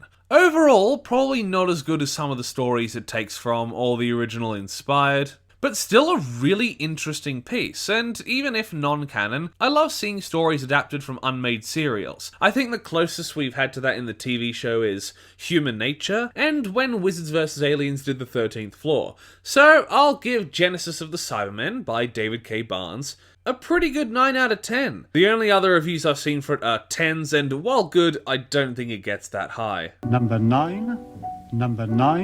Hello everyone! Pineapple here with the latest pretty interesting series from Big Finish, The Fugitive Doctor's first box set, Most Wanted. We of course first saw the Fugitive Doctor in Series 12, coming someplace between The Timeless Child and William Hartnell's First Doctor, and fighting with Paul McGann's 8th Doctor with the title for the most mind wipes. We last saw Jo Martin as the Fugitive Doctor in Coda the Final Act, where she went against and with the War Doctor, and I'm pretty psyched for this set. There are a lot of interesting things you can do with the Fugitive Doctor, and while I want an explanation on how they went from the Timeless Child to the Doctor, and then being fully memory wiped into the Doctor we know, as there are a lot of possibilities, it's not something that needs to be explicit. Just who is after her and why. And although they keep the specific why shrouded, we get the basics. Almost enough not to dampen any of the stories, so why don't we start with the Fugitive Doctor Adventures,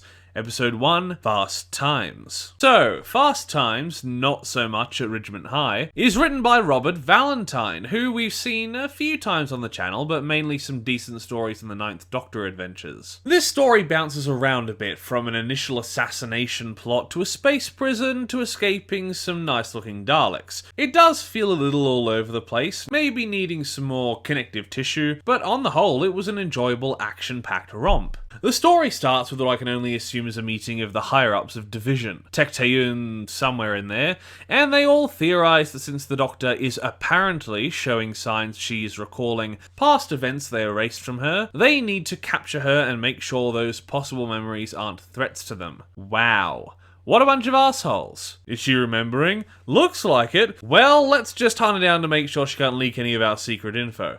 What info? I don't know. Although if they're Division, they have some modicum of control over her, don't they? Why don't they just ask, hey, can you come back to Gallifrey and then trap her? We get the theme tune now, and yeah, I gotta be honest, I was hoping she'd get her own theme tune. Maybe based on either 13's or the War Doctors, but as far as I can tell, we just get a re-release of 13's theme, which is fine. It's nice to hear the modern themes in Big Finish, but I was really hoping that as a separate incarnation, just like the War Doctor, she'd get her own. And before recording this, having just started the first episode of Call Me Master, I know that series has its own opening theme, so why not this one? The Fugitive Doctor's adventure starts mid-mission, where she is betrayed by her partner named Number 9. Number 9.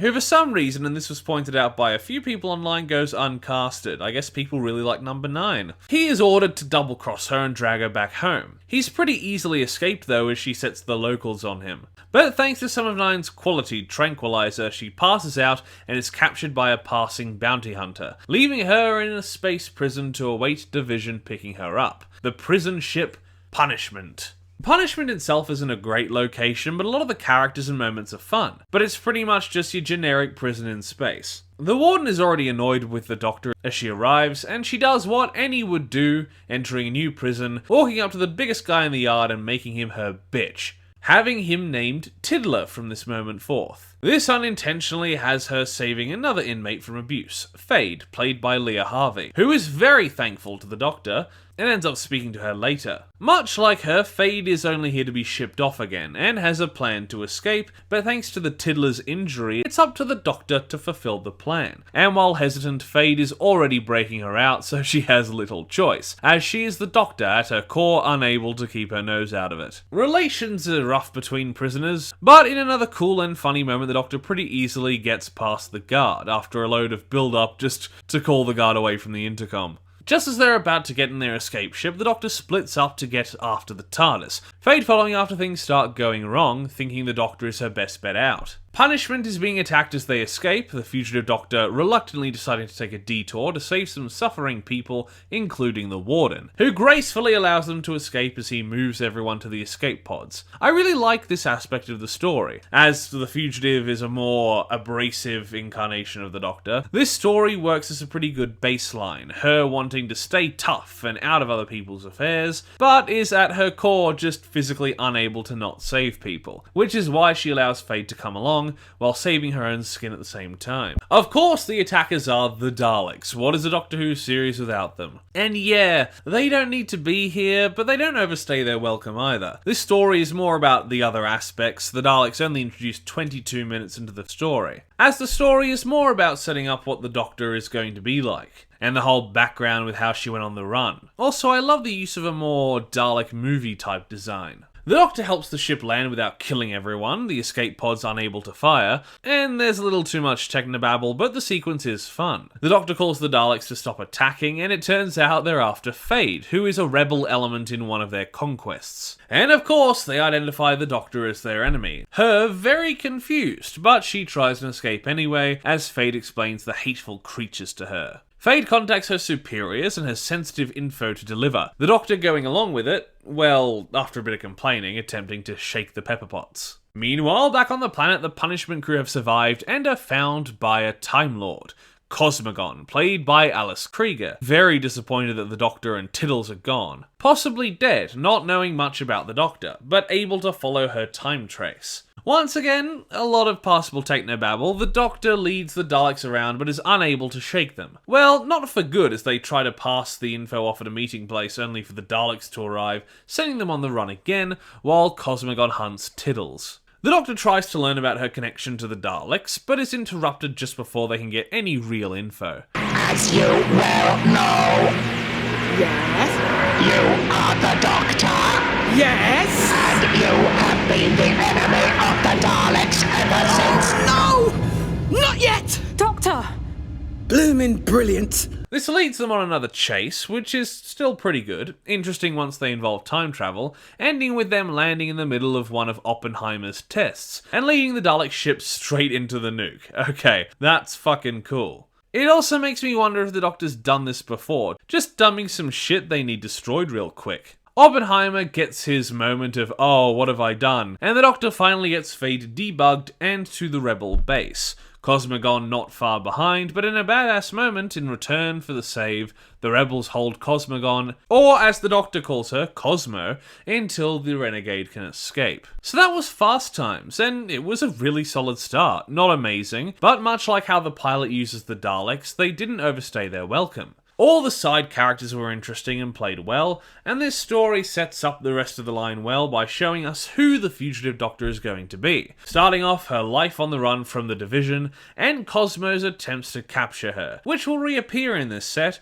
and continue into at least the next. So I'll give Fast Times by Robert Valentine a great 7.5 out of 10. Not perfect, a little all over the place, but still pretty solid. Next up we have The Legend of the Baba Yaga by Roshana Patel, who I've listened to, but we haven't seen on the channel, and what a story to start with. The Legend of the Baba Yaga takes a lot from tales and folklore, such as the titular Baba Yaga and a Russian Cinderella, and crafts an interesting story that blends sci-fi and fairy tales in a way that Series 14 wished it could, much like how Big Finish beat them with the Age of Sutekh. The Doctor has come to meet the mysterious Baba Yaga, but we start proper with Vasilissa, played by Sophie Shad, the Cinderella of our story, with her evil and bitchy stepmother Toshka, played by Penelope Rawlins, and less evil but still bitchy stepsister Milana, played by Becky Wright, who we last saw on the channel, either in The Beautiful Game or as Terry in Doomsday. I can't remember which came first. Because they're cavemen, I guess they failed to light a fire, so the loving stepmother sends Vasilissa into the forest to get a lit candle, an idea that even her evil child is hesitant about. A nice depth of character. Sure, she's a bitch, but she doesn't want her stepsister to die. More than can be said for Toshka. Vasilisa is caught off guard, saved from a spectral horseman by the Doctor, creepily jumping out of a bush, so they travel together to avoid the witch's minions. And while the two of them aren't perfect friends, they do work off of each other well, having a lot of nice moments, like the Doctor geeking out about meeting her, who she proclaims Vasilisa the Beautiful, same as the legend, the girl getting a little flustered at the idea. Oh, it's a bit like pootling about Sherwood Forest and immediately bumping into Robin Hood. It just wouldn't happen. You called? The Doctor hypes Vasilisa up well and tries to teach her the rules of time travel. Vasilisa tries her luck and asks if the Doctor can make her fire, but this gets Baba Yaga, played by Sylvia herself, Jacqueline King, spying on them. Out of pure spite, she uses her magic and reality psychic abilities to will no fire to light in the forest, forcing her to continue her quest, and only intriguing and off-putting the Doctor more. To survive the cold of the night and a horseman, the girls escape to the TARDIS, the Doctor explaining her motives to Vasilisa and theorising they should be fine, considering all Baba Yaga stories end with her not killing or eating anyone. But that's a little iffy, isn't it? Of course you wouldn't hear the stories about the people she eats. She ate them. How are they going to tell the story? She's been brought here, tracing a TARDIS, many Time Lords encountering this Baba Yaga, but not making it out alive, theorising an enemy of an enemy is her friend, and is looking for some Time Lord protection. To find her chicken-footed hut, they follow a horseman back home, finding an interesting home security system. And it may not all come together perfectly, but the imagination mixed with the descriptive dialogue and sound design really sells the creepy and otherworldly atmosphere. The Doctor is thinking, in my opinion, far too optimistic of Baba Yaga's goodwill, and is confused as to the internals of the hut, it being exactly what she'd expect, no alien tech or anything out of place, just pure evil witchy atmosphere. Much like the Carrionites, there's a nice focus on the power of witchy words when it comes to the Baba Yaga's magic, shown well as they get inside. Meanwhile, Baba Yaga is inspecting the TARDIS, likening the Doctor to her, calling it the Doctor's hut. Her reaction pretty interesting. The Doctor lets temptation rule her and takes an ember from the hut stove for Vasilisa, who would rather be respectful and wait, but the Doctor wants the girl out of the way, but she refuses to leave, the Doctor complimenting her well. That's sweet of you, giving me an out. And I thought you were the naive one. Me? But you're not. You're the brave one, doing what needs to be done. I'm the naive one. The enemy of my enemy is my friend, I thought. Baba Yaga will help me. No. The chances are she slaughtered an entire TARDIS crew and is using their skulls as oil lamps and fence posts. Attempting to leave their head off by the Baba Yaga, pissed at the Doctor's attitude when asking for help after stealing the ember. The Baba Yaga in itself is not the best or the most interesting character until the end, but she works off of these two well enough in her flamboyant performance. Eventually, Baba Yaga decides they are to do tasks for her in return for their prizes, insisting there is no tech but real magic.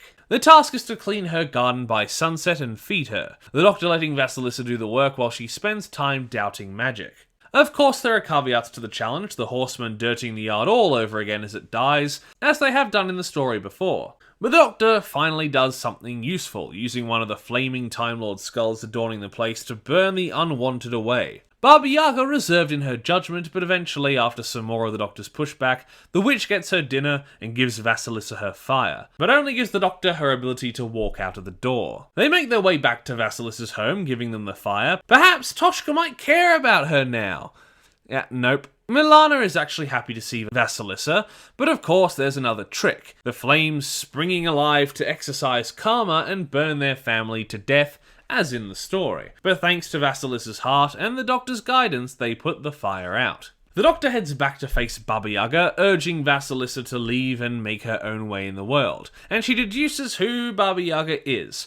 A feedback loop of psychic belief, starting with the psychic storm, and as layers of folklore and belief stacked on top of each other, the Baba Yaga and her hut were created from a TARDIS and mutilated local spinster, the woman freaking out as when she's finally awake she realises what she's become. The Doctor gives the woman a good pep talk while still prodding for info, but eventually leaves the woman Cybermen to now finally have the choice of what to do. The story ends proper with Vasilisa leaving, actually having a nice amicable goodbye with Milana. So while not perfect, The Legend of the Baba Yaga is a pretty solid story that mixes sci-fi and fairy tales in a satisfying way, with good imagery and atmosphere, characters that are well performed, entertaining and interesting, and while it's mostly its own story, it ties into the overall arc well, without it feeling tacked on. So I'll give The Legend of the Baba Yaga a 9 out of 10. Lastly, we have The Dimension of Lost Things by Lisa McMullen, who we last saw do one story in each series of the Ninth Doctor adventures, and the 2 most divisive episodes of Once and Future. A writer with many highs and lows, and while there is a lot of really interesting concepts and characters in this story, I don't think it comes together as well as the last 2. It's not bad in any way, but there are one too many paradoxes and distractions for my liking. But that doesn't mean there's a lack of creativity. The story starts with the Doctor once again running from Cosmo and uses time winds to temporarily damage the vortex by, as she says, doing a temporal handbrake turn, which is hilarious imagery, and ends up being sucked through a tear, materializing in a big jumble of landscapes, the titular Dimension of Lost Things, which is similar to the Backrooms and a pretty interesting concept for Doctor Who to tackle. Meanwhile, we also meet another of our main characters, Sandy Irvine, played by Matt Wycliffe, who is scaling Mount Everest, losing sight of his climbing partner and ending up in this confusing mishmash land, and another missing in action, Athelia. While I didn't get too invested in Athelia, she and her giant squirrel friend Bevan are endearing, but apart from the Doctor, Sandy is the main characterization we get, and while he spends a lot of time just being out of his depth, the acting, writing, and ending for the character are all pretty great. I found myself really invested in getting him a nice happy ending. The Doctor and Sandy run into each other, equally confused of the mixed biomes and floor littered with easily lost objects like phones and keys. Also in the mix is a big shroud of lost wailing souls that lure the unsuspecting travellers and try to depress them to death. The Doctor having to act fast to pull Sandy away from the hopeless spirits. It's another good concept, but added to everything else, like I said before, this is probably one of the ideas that could have been saved for another story. The 2 run into Bevan and Athelia, and one being a giant squirrel and the other having tentacles, it takes Sandy a little getting used to. Athelia happens to know the Doctor already, much to her confusion, and the newcomers invite them back to camp, where the Doctor should already be. This is Bevan. My word. Sandy! No, I'm sorry. I've just been introduced to a giant squirrel. My word is not an overreaction. And I thought the tentacles were peculiar. And what happened to manners cost nothing? Apologies for any offence, but where we come from, everybody looks, well, rather more like us. You've met everybody, have you?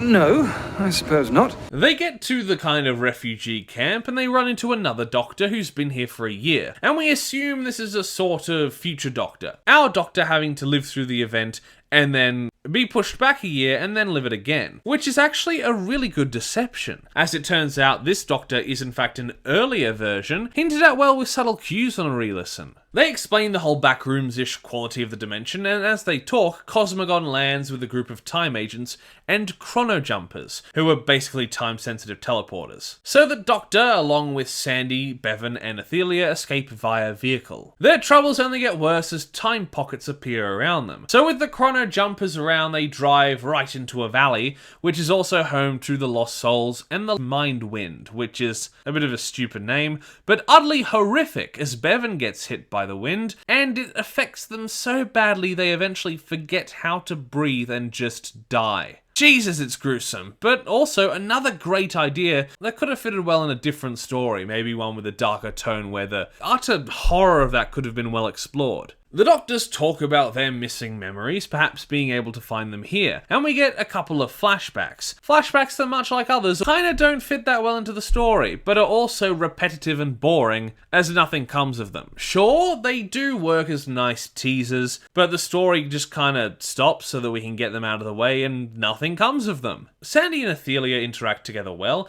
as they move to escape the valley, but are turned around dodging Cosmo's gunfire. The other Doctor revealing she has her own TARDIS, them coming upon it in a forest, a Type 30 pyramid. Ooh, something isn't right. So it turns out, much like Cosmo, this previous Doctor is working for Division to pick up her future self, showing that this Doctor has been retconned multiple times, and with Cosmo wanting our Doctor too, it becomes a Mexican standoff. Much like our Doctor, this past one sucks at calling Cosmo the right name too. And we go through this well-performed, but impeding flashback again. But a time pocket appears, our Doctor and the two bystanders getting through and disappearing to minutes earlier, allowing a head start on their escape back to the right TARDIS and out of the pocket dimension. We get a nice little moment where it turns out this Doctor hasn't met or hasn't heard of her future friend Herbert, or H.G. Wells, and Sandy rightly deduces she isn't human. Sandy is happy to go home and find his missing friend, but in a nice twist, it turns out Sandy doesn't make his way down the mountain according to history. And as he steps out onto the icy snowcap, his friend George is nowhere to be seen,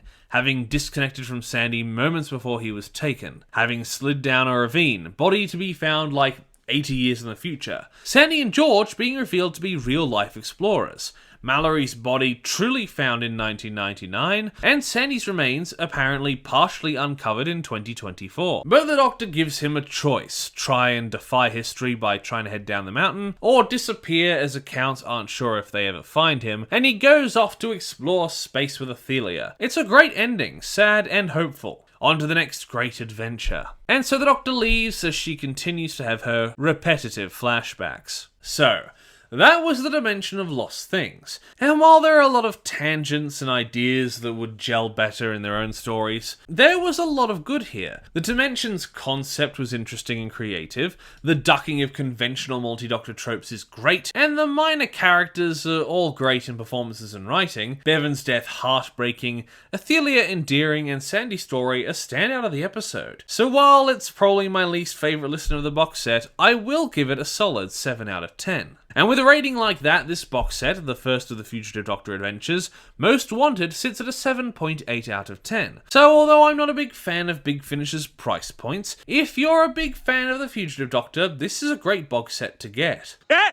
He said it! He said it! Hello everyone! Pineapple here with another Big Finish audio story. The first Torchwood audio I've heard in years, the second I've ever heard, and a tie into a set we took a look at previously, Zygon Century. This is Torchwood's monthly range, Story 93, Rictus. This is an interesting one, from the story itself to the characters involved, and just how it relates to the other story arcs. And it is a little daunting for me to step into the range at story 93, but this is fairly standalone, connecting to Torchwood's origins and other audios, as it relates to Queen Victoria's youngest daughter after her untimely death. Queen Victoria having a few focus episodes in this line, and of course having started Torchwood in Tooth and Claw. So it's an interesting perspective to have. Why don't we take a look at the characters first, starting with her youngest and main character, Princess Beatrice, played by Fenella Woolger. Already known in Doctor Who from playing Agatha Christie and having a few audio appearances as other characters. Beatrice works pretty well as the main character, having just inherited Torchwood from her mother and feeling distanced. The current Torchwood head blocking her at every turn, so she takes terms into her own hands in order to fill her mother's legacy. She's easy to understand and empathise with, even if a little much for the listener in one or two instances. And this way of seeming so upfront really helps sell the bittersweet ending, which of course fits the Zygon Century stories in the worst way, but is at least a fair bit more positive than them. Next, we have the current acting head of Torchwood, Castringham, played by Hugh Fraser, who has apparently already appeared in a Queen Vic audio, The Empire Man. Castringham is a hard-ass who blocks Beatrice or B at every turn, till her obliviousness forces him into a dangerous corner. So he's forced to divulge his secrets. And while not evil, he's done morally questionable things. Definitely, but not a typical villain. He does get his comeuppance at the end, making for a really good ending. Performed well and taken down by his own reluctance to transition B into Torchwood. Next are the Zygons, where we really get into spoilers. First is Lady Saxifrage, played by Rachel Atkins, who we last heard as Argento in Dark Gallifrey's Morbius. The character isn't a focus, but she's played really well, and with one or two layers to be revealed, overall, a pretty good side character. And finally we have Anson, played by Sid Segar.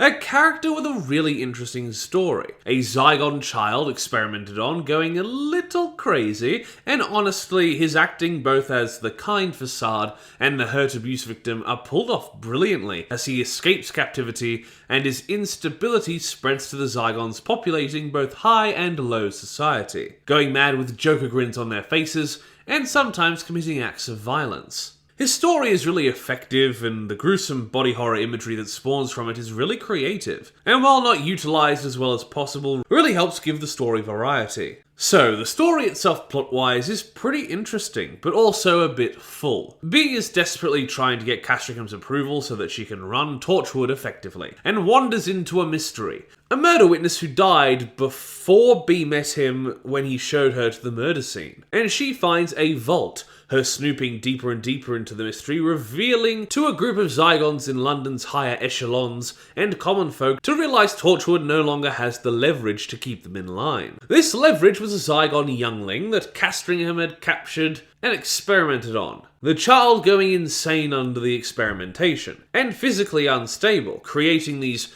gruesome half-baby creatures which are used and described effectively. Castringham explains all of this to B as they bury corpses together. Lovely. He tells her that its mind and body became unstable and the bits of form that split off became those grinning half-babies, trapped for 20 years. And as she finds out the Zygon has the uncanny ability to make all Zygons around it carry the same Rictus grin it does, He said it! He said it! She realises it's been masquerading as the agent who's been helping her get involved, Anson. She reveals as such to the de facto Zygon head, Saxifrage, and Castringham to revolve things peacefully. Anson giving a heartbreaking speech about what he endured in captivity. It's good stuff. It's good stuff! Saxifrage wants to cure Anson, but B has a more royal plan, using the smiling Zygon to reveal and kill all the lower class Zygons, while keeping the upper class and letting them live their lives, as long as they are useful. And as a gift, acting as if she thinks her mother would, she leaves Castringham to the Zygons to decide his fate, a very violent one. The story, of course, must keep the trend of Zygon Sentry going by having needless downer endings, but it doesn't start that way. It has a great ambiguous ending by heavily hinting that the king himself may have been replaced, be uncaring as she runs Torchwood now. But then we get another little scene setting up Zygon Sentry, the smiling Zygon deciding to join the Black Cadre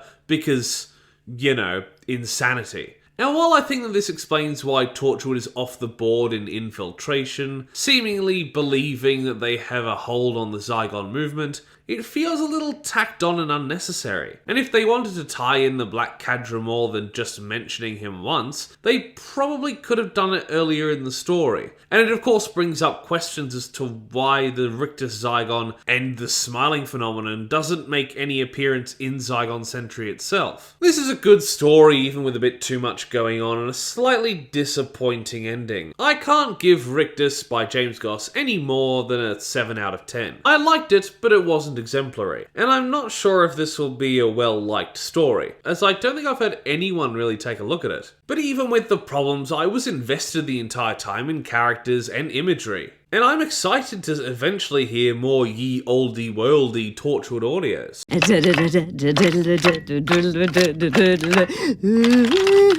Hello everyone, Pineapple here with the next round of Dark Gallifrey, this time focusing on Missy. The first Dark Gallifrey set was quite good, focusing on Morbius, with little returning characters apart from the titular, and then we got the War Master and I had a few problems with it, but overall it was pretty entertaining. And now we have Missy, a character who Big Finish has done great things with, but in recent times, in many opinions, has kind of stagnated with the character. Her last box set, Missy Bad Influence, seeming to be very mid-critically. And unfortunately, while I liked Bad Influence, it wasn't anything amazing, and neither was this. Quite honestly, it just felt like the start of Missy 5, not Dark Gallifrey. But hey, there are some good and interesting things in here, and since Big Finish are reluctant to release any details of of Missy 3 as of Part 1's release, I'm hoping they have something good hidden in their hand. Of course, in the story we have Missy herself, and the performance from Michelle Gomez, as well as the dialogue, was really fun. As good as ever. I'm convinced even when the story is average, Michelle Gomez can't give a bad performance. She probably should have been in it more, but I liked the fact we focused more on the side characters. Those side characters could have just had more interesting things to do. Missy herself is quite literally just off the back of the Series 9 opening two-parter, and is now trapped.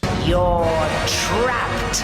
So she uses the resources she has on hand, including the people around her, to the best of her ability, which is interesting and allows her to be cruel but also be heroic in moments, even if she's obviously never good. The story itself starts with a heist angle, but seems to be going in a more of a Civil War direction for Part 2. The story opens with Sly Boots, played by Jonathan Case, credited as Mortimer. And since audio Missy stories have a weird obsession with pairing her with the monk, I'm not going to be surprised if they make him a young monk or an alternate timeline monk kind of thing. Maybe the monk bi-generated. Oh, Jesus. Anyway, Sly Boots is a fun character. His blind optimism is a little bland, but some of his commentary, like speaking as if there's an audience. And the lobster-faced thing beside her is her advisor, Lord Voltaire. We just need his briefcase. Sly Boots? Who are you talking to? Oh, them. I can't keep it together tonight of all nights. But they're listening. No, they're not real, lad. And having banger quotes where he talks about good things happening by having hope and entertaining the audience. It's fun and he's endearing, even if a little one-note at times. He is assisted in his thievery by his mentor Scratch, played by Bruce Alexander, who has a nice little arc and moments, but on the whole also is just sort of bland, having very similar reactions to everything that happens near Missy. Only near the end does he really become an interesting figure, forced by Missy into the figurehead of a rebellion against the Queen of Opus Thule, only to seemingly die as the Queen opens bombardment on the people, calling for her deposement. That's one way to stay in power. Of course, there is the Queen herself, played by Paxi Vernon, and her advisor Voltaire, played by Amajid Du. And neither of them are particularly interesting dramatically. I only found myself caring what the Queen would do in the last third of the story, and her advisor is more for exposition and comedy than anything else. So while I want to see what happens to these characters and where the story takes them, unlike the new cast in Morbius, I didn't find myself endeared to any of these characters beyond the surface level. I'm writing this 3 days after listening, and I couldn't tell you a thing about the last member of the credited cast, John Edgley Bond, playing the leader of the Queen's steampunk robot enforcers. So Sly Boots and Scratch are on the run after thieving from the Queen, and they run into Missy, now trapped as any tech, including her vortex manipulator, stops working soon after landing. A lot of time travelers having been spat out here, including some Time Lords over the years, as Voltaire will infer. So she has to make the best of her situation once she learns that what they stole were papers and passes connecting to the Queen's train where the royal jewels happened to be stored. A funny idea I haven't mentioned till now is seeded through the story that the Doctor had once appeared on Opus Thule, and after saving the people, has been the only traveller to ever escape the planet. So not only does Missy have to deal with the people calling him a hero, and a funny play about him at the beginning of the story, but for now, as I'm sure she'll escape eventually, she has to face the fact that the Doctor is already one up on her, and that detail rubbed in her face a bit. They make their way onto the train in different ways, showcasing some decent action, as Missy critiques the fact that a lot of so-called tech on Opus Thule breaks the laws of physics. Within the treasure they try to steal is a MacGuffin called life crystals, and they inspire Missy to take over the world. So she runs to the Queen and dobs in the robbers to ingratiate herself and maybe get a second scheme off the ground. Sly Boots and Scratch have a nice moment as they're about to be executed. I'm sorry, lad. We were supposed to get away with it. We were going to be rich. I did my best, and I still let you down. And you were supposed to get home, to your family, to your daughter. Otherwise, what's it all been for? For? What's any life for? We lived it. We made our choices. Now we face the consequences. That's all anyone gets. And just as they're about to die, Missy comes in and takes a little bit, but eventually saves them from execution, using the crown to get rid of the steampunk guards. As said, she uses Scratch to instigate a revolution, and the Queen measures the only sane response, blowing her people the fuck up. Slyboots and Missy manage to survive after criticizing his fourth wall breaking beliefs, and Missy ruins the crown to fix the vortex manipulator, and she reluctantly takes him with her. Slyboots, what can I say? Goodbye, I suppose. What? But you can't leave me here. Why not? Because we're friends. Friends? Are we? Yes. But I betrayed you. So?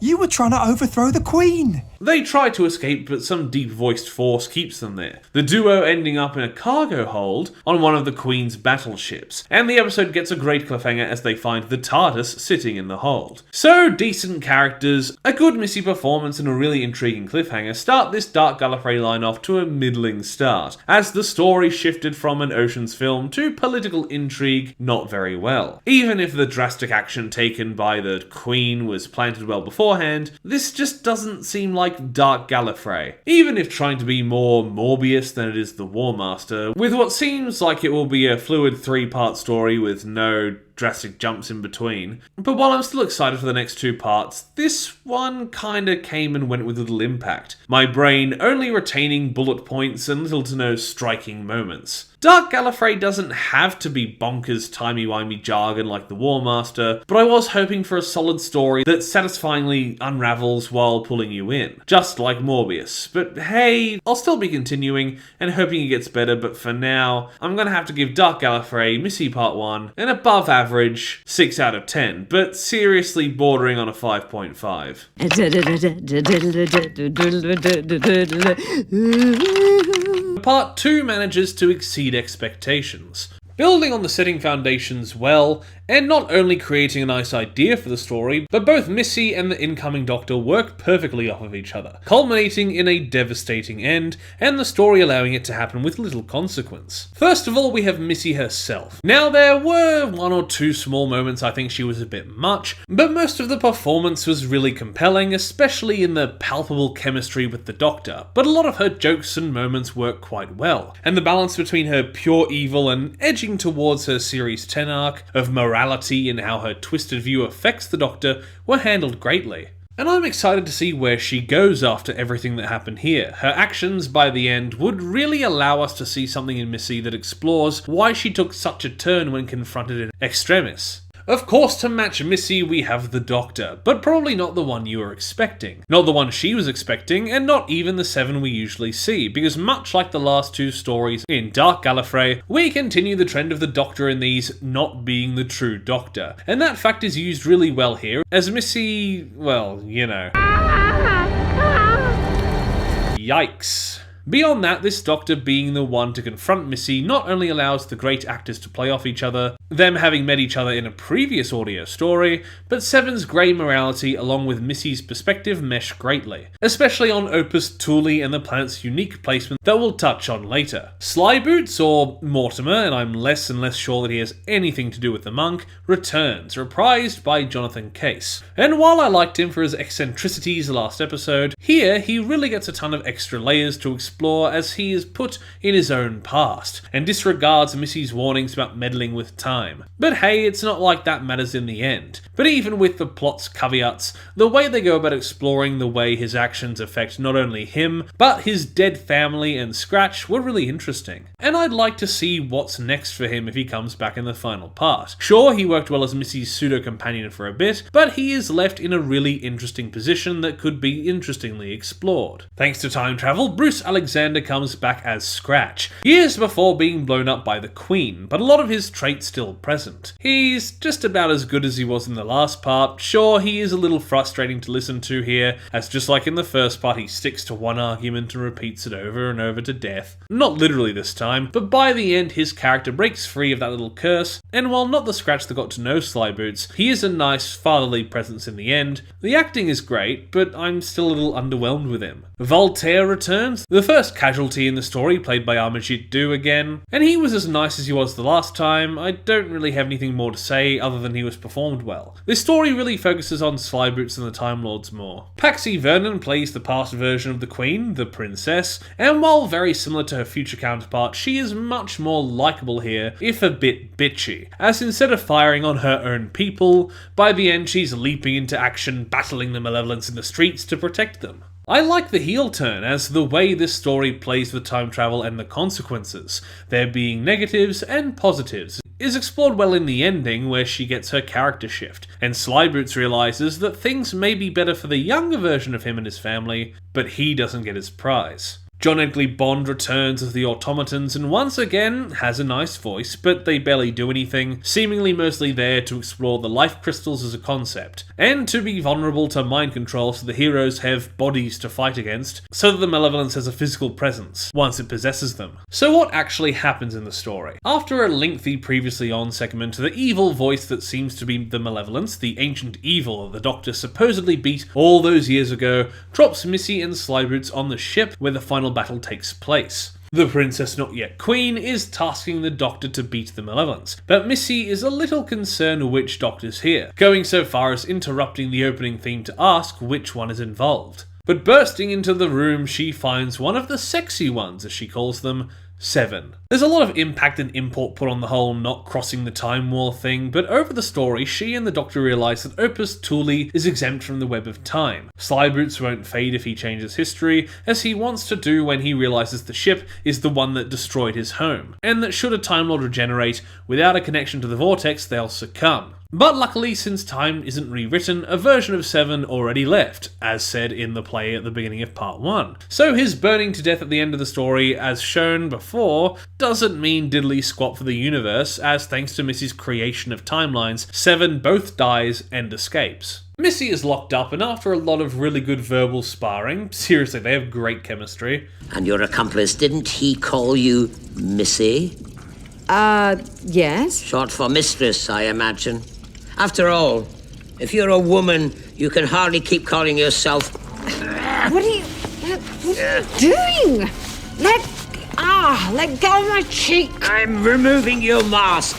Oh, you've done some ridiculous disguises in your time. French knight, alien sorcerer, but really, a Victorian nanny? He realises she is the master and refuses to let her help as he goes on his way, trying to stop the malevolence as it takes control of an automaton. The life crystals shown in the crown last episode being what powers each automaton, and specks of it in the planet's coal, allowing for physics-defying transportation. The way they set up the mystery and answer it here is pretty satisfying, as it wasn't a big thing last time, just passing remarks from Missy that things work differently. Eventually, Seven starts enacting his plan that defeated the malevolence the first time around, but only because Missy told him to do it, which starts more events spiraling out of control, as now, feeling slighted by him, Missy helps Slyboots turn the ship and save the village. By the end, Voltaire dies, and the malevolence keeps on killing, the Queen surviving the ship crashing and taking to the streets, fighting the automatons to defend her people. Meanwhile, Slyboots has a heartbreaking scene where he meets his younger self, realising that he will never get the fruits of his labour, only able to console himself in realising that another version of him will grow up happy and safe with his family, while he has no home to go to. And he sees the malevolence attacking with the younger but filled-in version of Scratch that they met on the ship. The story ends proper with Missy and Seven. She accuses him of being, in the end, responsible for the Time War, matching the moral battle they've been having, and Seven is the perfect incarnation for that, with all his big-picture thinking and game playing. But do you really think that means your hands are clean, given you'd already been on a covert mission to avert the Daleks' very creation? Did you think he'd hesitate, or that afterwards they wouldn't retaliate? Retaliation is a possibility. It's a certainty. I survived it. I watched the universe burn, and all the dark deeds I've ever done pale into insignificance against its death toll. He decides to use the life crystals to fix his TARDIS, probably how he escaped in the real timeline. But when Seven tells her he'll imprison her and take her for trial and to be rehabilitated, and after a rare moment of emotion from Missy, as she had told Voltaire his world was fine even if it had been destroyed in the Time War, she moves to the ultimate point prover, lighting a match and locking Seven away to die. Missy has a sobering moment where she regrets having to kill him, truly regretting her actions, and that's where the story leaves off. Sure, the Doctor will be fine, or is already fine, whatever, but whether this version of events will truly stay in place is up to part 3. Whether this is the actual Missy and will continue into her story arc, or is just an offshoot of Missy that can do whatever she pleases. So that was Dark Gallifrey Missy Part 2, and it was leagues better than Part 1, taking everything built there and exploring the concepts further, making Slyboots more interesting, and of course, pitting Missy and Seven against each other. Not only great for the actors who share a great chemistry, but also these two specific incarnations with their feelings and moral stances. It's not perfect, once again, Scratch, while performed well, isn't the best in the story, and the automatons failed to be characterized as individuals, even if they set up the life crystals and sort of background consciousness to Opus Thule well, which I'm just realizing I didn't talk about before, but to be honest, that is probably the best way to talk about it. So with many ups and few downs, I'll put this part, Dark Gallifrey Missy 2, at a 9 out of 10, but not perfect. But it interested and entertained me enough to give such a high score. But if you aren't as into Missy's antics as I am, like I said, she can get a bit much, I would recommend it as an 8 out of 10 for a general audience. How intriguingly vague. Hello everyone, Pineapple Apple here with Big Finish's 25th anniversary special, part of the 8th Doctor Adventures line, The Stuff of Legend, by Robert Valentine. Last seen on the channel, starting the Once and Future line in past lives, and with great characters and an all-around great cast to match them, I did find there were bits of this story that maybe got a little bit too not convoluted, but I found myself switching off a little even in the great action set pieces. With these characters and references galore, it is certainly an anniversary special, but it's got good writing to match up, not just a bunch of references, with no story to stand on. But what is the story? The story is wrapped around by the annotations of Emily Barnfather, an older woman, grandmother, reminiscing on one of her adventures dealing with her field, folklore. Speaking of the time she met the Doctor, drawn to a small Cornish town to speak with an already killed peer, who the Master replaced to draw in an expert on the subject. And by the way, as this professor is killed by the Master right at the start, I only just figured out what tissue compression eliminator actually means, as it eliminates with tissue compression. I just always thought that it was a 70s flub, but no, it actually makes sense. Fake Doctor Who fan over here. Emily is played as a narrator by the fantastic Annette Badland, and Young in the story by Nisha Nair. Both Doctor Who alumni before, and I think that they play the pseudo-companion really well. She isn't a pushover, but is a nice person, taking her folklore, coming true with a shock, but getting on with the job, and while not at Charlie's level, I liked her a fair bit over the story.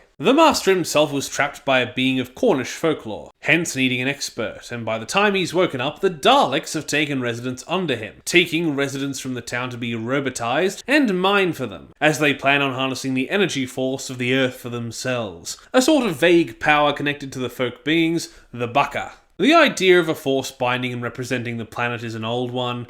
God!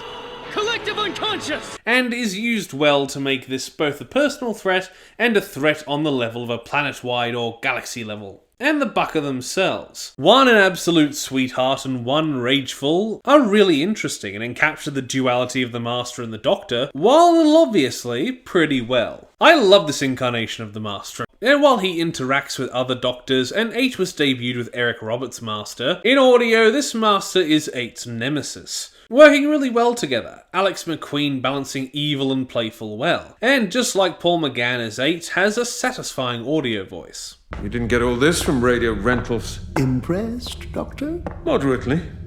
But what's it all for? From this modest command center, I plan to execute something of a land grab. How intriguingly vague. Of course, 8 and Charlie arrive immediately watching a man commit suicide via cliff jump. Oops. Stepping away from that unfortunate moment, both 8 and Charlie are really good here, capturing their usual chemistry, and the balance of the characters is handled really well, and along with the great audio original Master, these two were definitely one of the best choices for Big Finish to celebrate with. The TARDIS duo make it into town, meeting the brave duo Captain Montgomery Césaire, played with a great accent by Jason Forbes, and the local innkeeper Jago Penrose, played by Barnaby Edwards. Once cutely, if a little cringedly, meeting Emily, the TARDIS duo join her in going to her professor's mansion, finding a secret entrance to the underground tunnels, finding Daleks and Robomen. While the inclusion of the Robomen doesn't take away from anything, them and the Daleks do feel a little by the numbers here. The Master's performance standing out against the run-of-the-mill Daleks, even if their designs on the cover are very interesting. Eventually, Penrose and the Captain make their way into the tunnels too, 8 meeting a friendly Bucker, and the girl stuck with the Master. But by the end, the Master's plan, as usual, has gotten too big for its britches, and the Daleks' harnessing of the telluric energy the Bucker represent in the planet goes horribly wrong when both sides of the split Bucker come together to fight back. The Dark Bucker doesn't really have much in the way of character, but I found myself liking the Light Bucker a lot, and was interested in the idea. Everyone survives in the end after some really good action set pieces, and the Master of course escapes by locking himself in an out-of-place Iron Maiden, turning out to be his TARDIS. Emily in her older form finishes her account of events, noting that even after a life of adventures and serving unit, she never saw the Doctor again. Not until this very moment, when the Doctor and Charlie burst in to take her away, setting up another story I kinda wanna see, where she uses her folklore smarts to help the Brothers Grimm with the big bad wolf. A really nice and endearing ending. Now, being an anniversary episode, there are a few references, the story even taking place in, of course, 1963, but I don't think any of them outstayed their welcome. We also have the live version to talk about, and being an Australian I didn't have the pleasure of getting a ticket to see it live, so it's a nice thing they did a live recording, and while a nice novelty, it's far lesser than the original. It sounds like the audience have a blast, and it's nice to hear them enjoy it. But in moments it feels like Doctor Who's gained a laugh track, and there seem to be added visual gags that the audience go mad about, but you know, I can't see them. But both the stage direction and added extras are funny enough to keep me entertained. Due to the circumstances I don't know, Annette Badland is replaced here with Carolyn Seymour, who, while I very much prefer Annette Badland, is still pretty good, just not my preference. I don't think her performance fits the character as well as the first. So, that was the stuff of legend, and I very much recommend the story. It's a great lower-key way for Big Finish to celebrate without smashing random companions and side characters to a smorgasbord of doctors. Pretty good side characters, the Master is great, and both 8 and Charlie are on the ball, so even if the story could be meh in moments, I have no qualms giving this story an 8.5 out of 10. No massive negatives, just some things that feel baseline.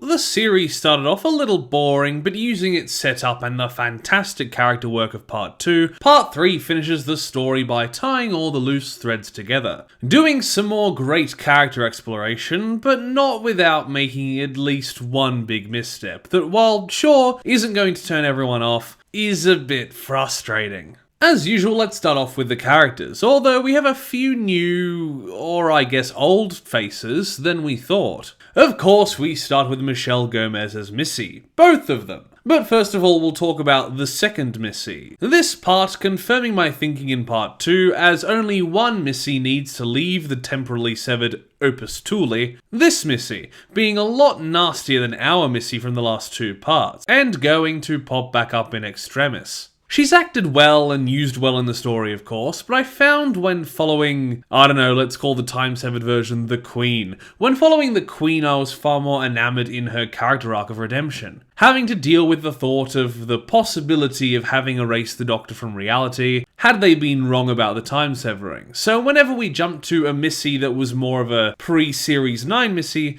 I got a little frustrated, kind of hoping we'd already be over this bit. Not negatively, but just dismissively in the end. Next we have Paxi Vernon playing Elisa, and with Michelle Gomez as Dark Missy, who renames herself the Queen. First up is Princess Alisa, and after getting me interested at the end of Part 2, yeah, she's just kind of the same. Not played poorly or killing her own people like in Part 1, but I still had just about the same amount of investment in her here as the last episode, and that's not very much. Playing the Queen, on the other hand, while it's surprising no one around her notices the personality shift, Paxi does really well to imitate some of Missy's accents and eccentricities. And I thought the way the narrative kept this Missy alive was a really novel idea that we'll talk about in the story. So the Queen is acted well and on the whole far more interesting than canon Missy. Bruce Alexander returns as the new timeline version of Scratch, and he's almost the hero of the story. Now, while I think some things were dismissed too quickly, like even if he isn't as close to Slyboots as the first Scratch was, he has very little reaction to the young man getting killed in this part. But other than that, his story is great, getting really emotional by the end. The acting is still really endearing, and while I just said he fails a smidge in the character department, he has a few moments with Slyboots that really work, redeeming the character writing for him, as in most of episode 2, he just kept going, "Oh Don, that's not how that works." In another case of doubles, we have both Mortimer and Slyboots. The 5-year time jump meaning Mortimer, the new timeline version, is the same age Slyboots was in part 1 and 2, leading to a pretty cool dynamic, even if mostly in passing. First of all, we have Mortimer, and I love that he has a goatee, but unlike Slyboots, who is friends with Missy/the Queen, Mortimer is pulled towards canon Missy. And while I like the jokes and interactions with Mortimer, he's kinda flat, especially compared to Slyboots. In fact, most of his moments involve pointing out that there's an issue because he is a version of Slyboots. So not exactly a three-dimensional character, but fine while he's around. More importantly is Slyboots, and although a little saddened by his demise, his story is actually ended really well. This story piles trauma on him, not even just this part, but his best friend is killed in front of him, he learns Missy killed the princess and took her over, his belief in the audience makes him go a little kooky, even if he is completely right, there is in fact an audience, and not even us listeners, but he goes a little crazy anyway. He tries to kill the Missies, and canon Missy puts him down, so not only is that all very well done, but he also has great emotional moments due to his trauma of being the only one now, once he thinks that his Missy is dead, to know the original timeline. His cracking reality well built up to, and while these characters all felt tropey and gimmicky or boring in part 1, I have to commend these 3 parts for doing so well to lay a foundation and building upon it. Best with Missy, Scratch and Slyboots. Lastly is an addition I've criticised a lot, John Edgley Bond as Clank, and I think the malevolence as it speaks through automatons. Now, the malevolence is more of a force than a character, so I'll skip over it here, but Clank is actually given really good characterisation and a few good moments in the first part of the story, ending his screen time by sacrificing himself. So, sure, he still didn't have a lot to do, or a prominent role, but the way it was written and performed was more endearing than before. And I find it offensive that you should now use it to imply there is any connection between myself and those monsters. I know. That's why I do it. You really need to grow a thicker skin, Clank, and maybe a sense of humour. With me, Lieutenant Fox. Don't call me that. That's not me. It's Slyboots. I know. That's why I do it. The story starts with a really effective cold open, the Missy we've been following having been fighting for Opus Thule in the war against the Malevolence and dying, but unlike Seven, holding on with sheer will, becoming the second coming of the Crispy Master, that I affectionately call Crispy Missy. This is a great idea and the perfect consequenceless place to implement it, I love it. Further into the war, we pick up on the day of Missy's arrival in the original timeline, the Resistance having set up base in the theatre thanks to Slyboots' romanticism. And after some casual robot racism from him, they lure a corrupted automaton into a trap in order to take its crystal. They take the crystal to Missy, while the princess spends the whole travel time updating Scratch on how much Missy's decaying form disgusts her, and as if the Missy redemption parallels weren't clear enough, she's got a piano in her little cellar room. Her rotting, decaying body slapped into one of the droids, it's a really well done effect. Slyboots and Clank wait by the docks as another Missy appears, just as she did in the first time around. As history may have changed, but since this is the point she entered the time-severed world, she always entered at that point.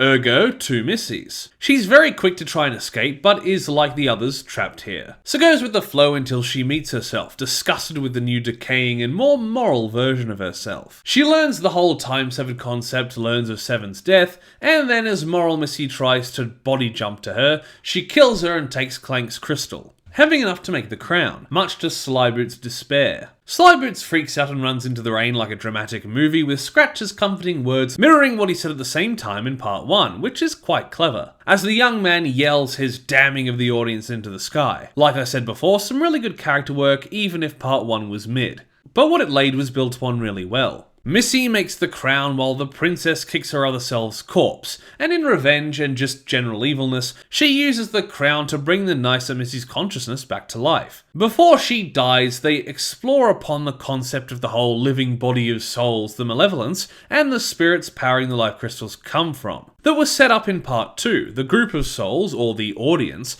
are the collection of everyone who ever died on Opus Thule, as they don't have anywhere to go, recontextualizing the thing they've been saying for multiple parts. Now we have a basic crown, capable of channeling vast amounts of psychic energy, which of course we have in abundance here, don't we? Because nobody ever leaves Opus Thule. Not even the dead. Missy, having taken over the princess, attends her coronation, no one noticing anything's wrong, well, no one caring enough to suss it out. And after a great Eric Roberts reference, as he'll have the next Dark Gallifrey line, she renames herself the Queen. This episode actually has a lot of references, such as when Missy dances over Seven's corpse, singing the theme tune. We can literally dance on his bones.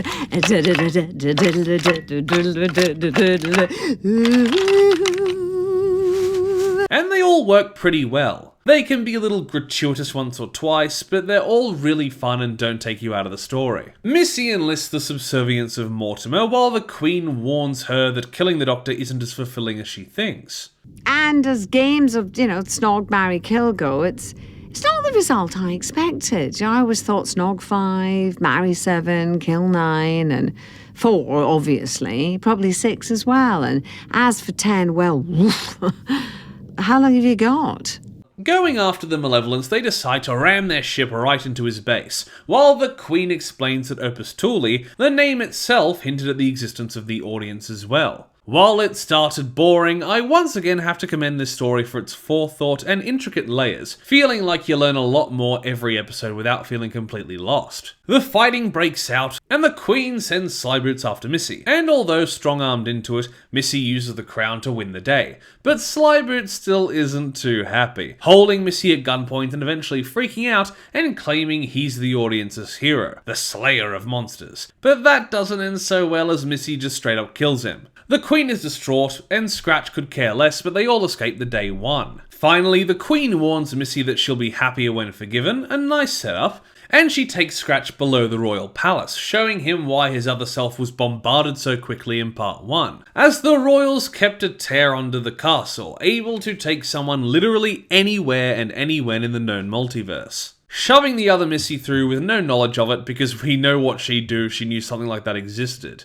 And sending Scratch through back to his daughter, who does kinda sound like an adult putting on a child's voice. And the episode ends with the Queen telling the audience to piss off. Well, kind of. We get a mid-credits scene where Missy watches 12 in the confession dial, and offhandedly admitting she does have the capacity to feel something more. So the story was actually rather good, but what the hell does this have to do with Dark Gallifrey? Now, I'm sure this will come back, mentioned or utilised in a later Dark Gallifrey story, but not even the words Dark Gallifrey are muttered here. It leaves me with a bad taste in my mouth. This could have just been a Missy 3-part story instead of Dark Gallifrey. So in conclusion, while off to a rocky start, not unlike the War Master, we get more great acting, a great bookend to this story, and although with a few faults, I felt the Malevolence was a really dry and one-dimensional villain, and the lack of Dark Gallifrey in Dark Gallifrey. This story was clever and had a real sense of continuation, so while it hasn't got the star or gimmick power of part 2, this is still a really strong story, just needed some of its parts rebalanced, so I'll give Dark Gallifrey Missy Part 3 an 8.5 out of 10. But I could be convinced to go to a 9. But I just feel Part 2 and 3 are too different to rate the same. That leaves the Missy set off with an impressive score of 7.8, making it almost as solid as Morbius and above the War Master, fitting in nicely.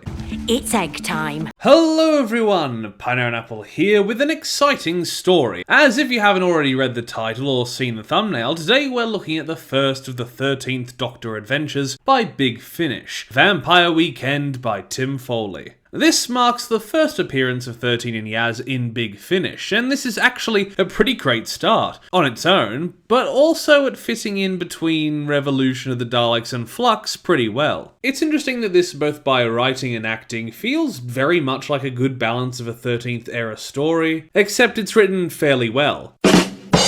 That aside, Tim Foley does really well, but we have a lot of connections back to the Chibnall era, a title referencing music, much like Arachnids in the UK. It's woke, with a non-binary character, and gives me what I always wanted from this Doctor-companion duo, some deeper characterization, many scenes exploring their feelings, without being untrue to 13's dismissive and avoidant nature, and having lovely references to the show's history. It's like If You Can Hear Me was good. Which really just means, can you hear me without... I'm still quite socially awkward. Yeah, that's right, I like that episode apart from that one scene. You'll never take me alive. So with that tangent out of the way, we can get into the characters. Of course, starting with the return of Jodie Whittaker as the 13th Doctor. Jodie is pretty on form here, and while I love 13 like all the other Doctors, she is near the bottom of the list at most times. But whether it's the writing or the balance in the studio, 13 keeps her hyperactive and socially awkward personality, without going to the uncomfortable and frustrating extremes. Keeping aspects such as her being avoidant and distant with Yaz, but also showcasing how humorous she can be with decent gags.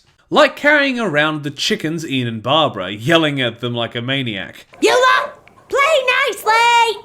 And just in general character interactions, all I'm missing, and a problem I frequently had with her era, is her inability to bring the same gravitas in moments as other Doctors. Like, I never bought that she would be capable of the things others had, and in a couple of moments, when she tried it, it felt more like a child getting fed up and pushing you over. In fact, she did that to the Master. Overall, she tends to be on the happier side, and while good, I just need some more variance, and Big Finish is a great place to see some more of that. Next, we have Mandip Gill reprising her role as Yaz, and Yaz is definitely not one of my favourite companions. On the whole, 13's companions aren't my favourite, but the ones I do like lean towards the goofy older men more. Graham probably having the best character arc of the four, but Yaz's story always felt mishandled, whether in her relation to Ryan and Graham, her romantic feelings to the Doctor, her capability. Through her time on the show, she often felt messy and sometimes underused. But just like 13, while not amazing, the writing and performance here alleviate a lot of those criticisms. Her status as an ex-cop used well as it's a murder mystery, although that probably could have been a bit more prevalent. Her feelings for the Doctor are lightly and well touched upon, and while I'm not convinced her friends will ever appear again, seeing how she interacts with them is really interesting considering pretty much the only people we see her with in series 11 and 12 are her immediate family, and I don't think they even appear post season 12. Well, I think her little sister was in a flashback once, but apart from that. Next we have Yaz's friends, and while performed well and nothing really negative in script, I guess they all just felt a little one note.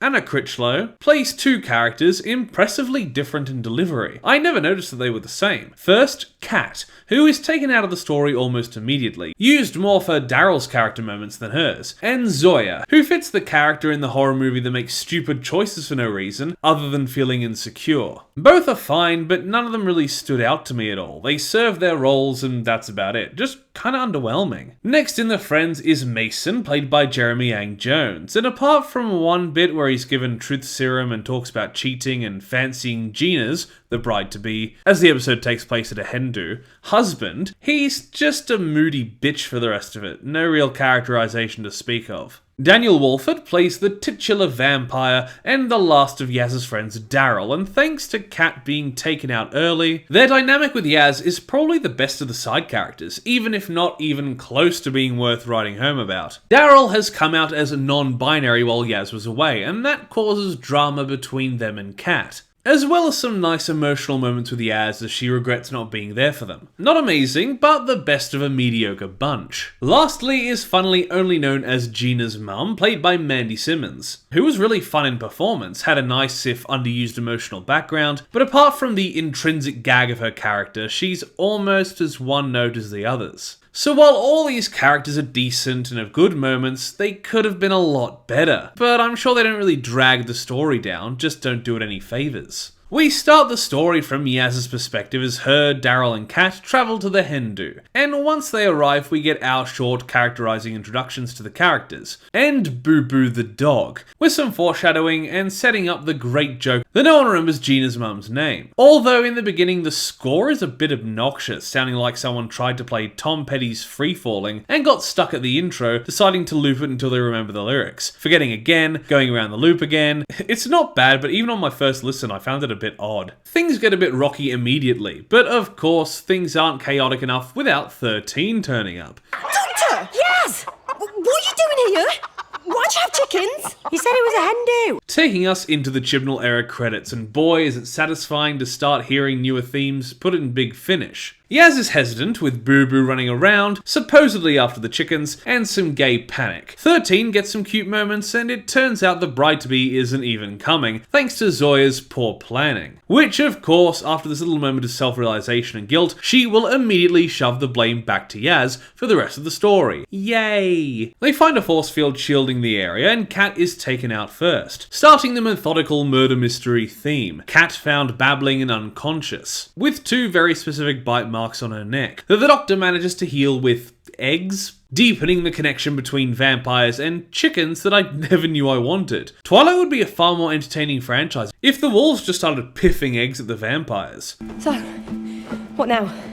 Doctor? Now, it's egg time. Sorry. Here we go. Hang on, not this one. The Sonic hard-boiled it. Yaz confronts the Doctor and 13 reveals the vampire in the room. 13, of course, dropping a whole load of Time Lord / vampire lore onto us as she explains she's gone through time and space with the chickens hunting the vamp. The force field an involuntary TARDIS mechanic to keep the vampire in. As long as they beat the vampire before dawn, everyone will be safe from conversion, so they start investigating. The group are starting to get paranoid. The mention of vampires only makes everything weirder, but the number of life signs is consistent with everyone we know, meaning they're playing a big game of Among Us and need to find the imposter. That was a terrible analogy, I'll let myself out. Toast.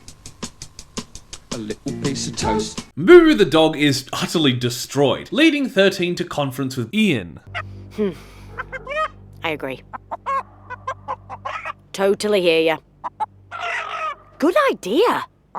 You go find Barbara, keep searching the grounds, and I'll stick with the house. And Mason is taken out next, found babbling about his infidelity and fancying of Gina's soon-to-be, leading to funny reactions, and more infighting. Yaz and Daryl share a nice scene while they're freaking out. It's pretty nicely handled, but the mystery is still kept up as Yaz is attacked, and 13 has to fend the vampire off with eggs. Zoya is acting suspiciously, and the power goes out, leading her, the TARDIS team, and Gina's mum to head into the basement. Gina's mum is sadly abandoned, while Yaz and 13 have a nice moment, and thanks to its follow-up, balancing 13's avoidance well, making the moment less frustrating as often scenes like this in her era could feel really stagnating. They're forced to escape via dumbwaiter, only to find an already bitten Zoya panic baking, admitting she's out of her depth and Yaz could have done the weekend better, only not picked due to her travels. That leaves Daryl to be the vampire, but they're already attacked, and of course they get the self-accusation moments, but this usual trope integrating their talk from before is concise but pretty emotional as well. Usually moments like this can be frustrating, but it was handled pretty well, short and sweet. All the clues come together as the door to the room is slowly opened, Boo Boo having faked his death, and is in fact the truth vampire.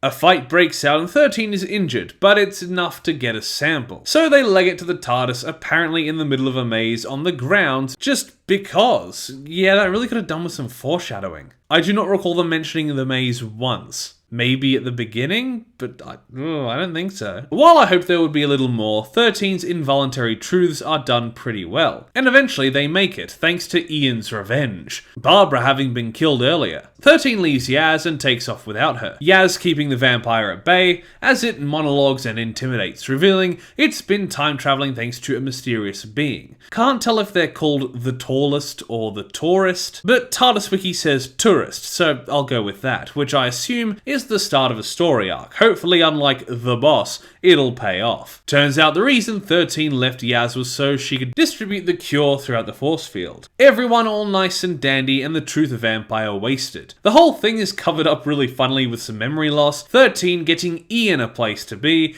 as she convinces Gina's mum she always had a chicken as a pet, replacing her memories of Boo Boo, which is both a little horrifying but also lovely. With the return of the Discount Tom Petty soundtrack. Also, side note, am I clowning or does the way 13 play off Yaz saying, "Rest in peace, Barbara"? Seems like 13 does a whole ignoring the past and pain thing as she immediately deflects from thinking about Barbara and Ian. Sweet. Rest in peace, Barbara. Yeah.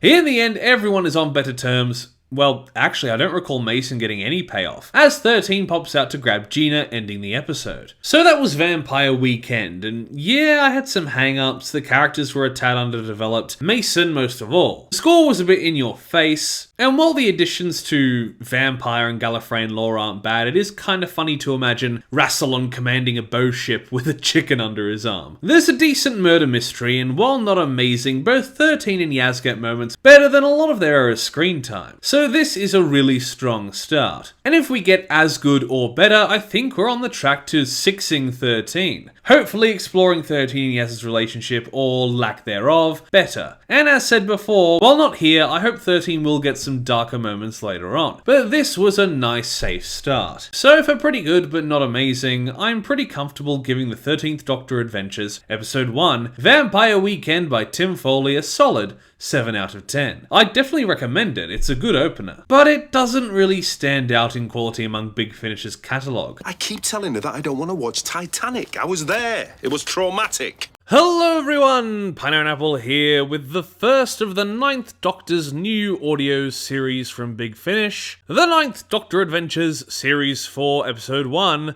Snare. Now this is a big turning point in this series for multiple reasons. The first, and not so prevalent on the cover, is that this series is running alongside the 13th Doctor Adventures, each every other month, starting with 13, and then with 9 the next month, and so on and so forth. Also, foregoing the box set formula, which I like to see, as in recent times, many box set lines from the 8th Doctor to recently in the Space Security Service have done away with or are losing their individual covers. Speaking of covers, of course, as you can see, this marks the return of Billie Piper with the 9th Doctor. Previously, she had a stint with 10, but this story seemingly takes place after Father's Day. The Doctor deciding to stick around with Rose for some domestics after what happened. I guess making this series 1.5, much like Big Finish had series 7V. Like usual, I suppose we should start with the characters. Of course, we start with the 9th Doctor, reprised by Christopher Eccleston, who we last heard in the fantastic Archipelago, and the disappointing Time Lord Immemorial. And he's pretty good in this story. I think the middle ground of care and whimsy and detached brooding of 9 is hit dead on.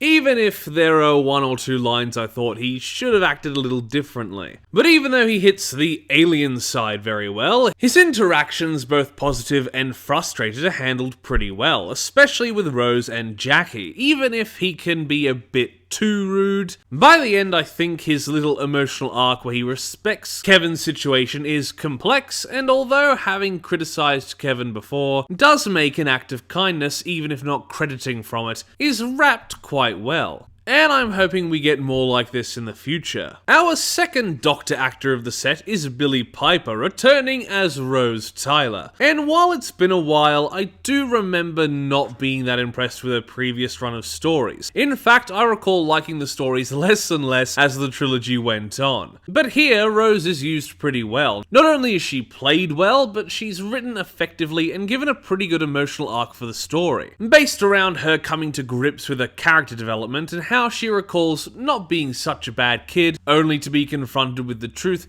that she perhaps wasn't as nice as she thought she was. This and the way she grapples with having been away for so long add to make this a really nice Rose story, even if not holding a candle to Father's Day, but alike in more ways than one. Of course, with Rose returning to the Powell estate, we get Jackie Tyler as ever, played by Camille Kaduri. Now, she doesn't exactly get as big a part in the story as Nine and Rose, but she's coming pretty close, having really good moments, both emotional and comedic. And while she's just the same old Jackie, it's a lot better to see her work off of Nine and Rose instead of River Song for the 4th time. Our pseudo-protagonist for the story is Kevin, played by Alex Austin, and he's fine. There are some well-played emotional moments, but I was more invested in the story surrounding the character than Kevin himself. Not to say he was written or played poorly, the character just really didn't speak to me. I felt an indifference to the character himself, even if I was conversely somehow invested in the story with his father, and the very real topics it covers. The same can be said for Hannah Brown, playing Marlene and the Gardener. Marlene is another character not written or played particularly poorly, I just didn't care about her at all. And considering she's supposed to be the death that affects change in the characters, that's a bit of an issue. But as the Gardener,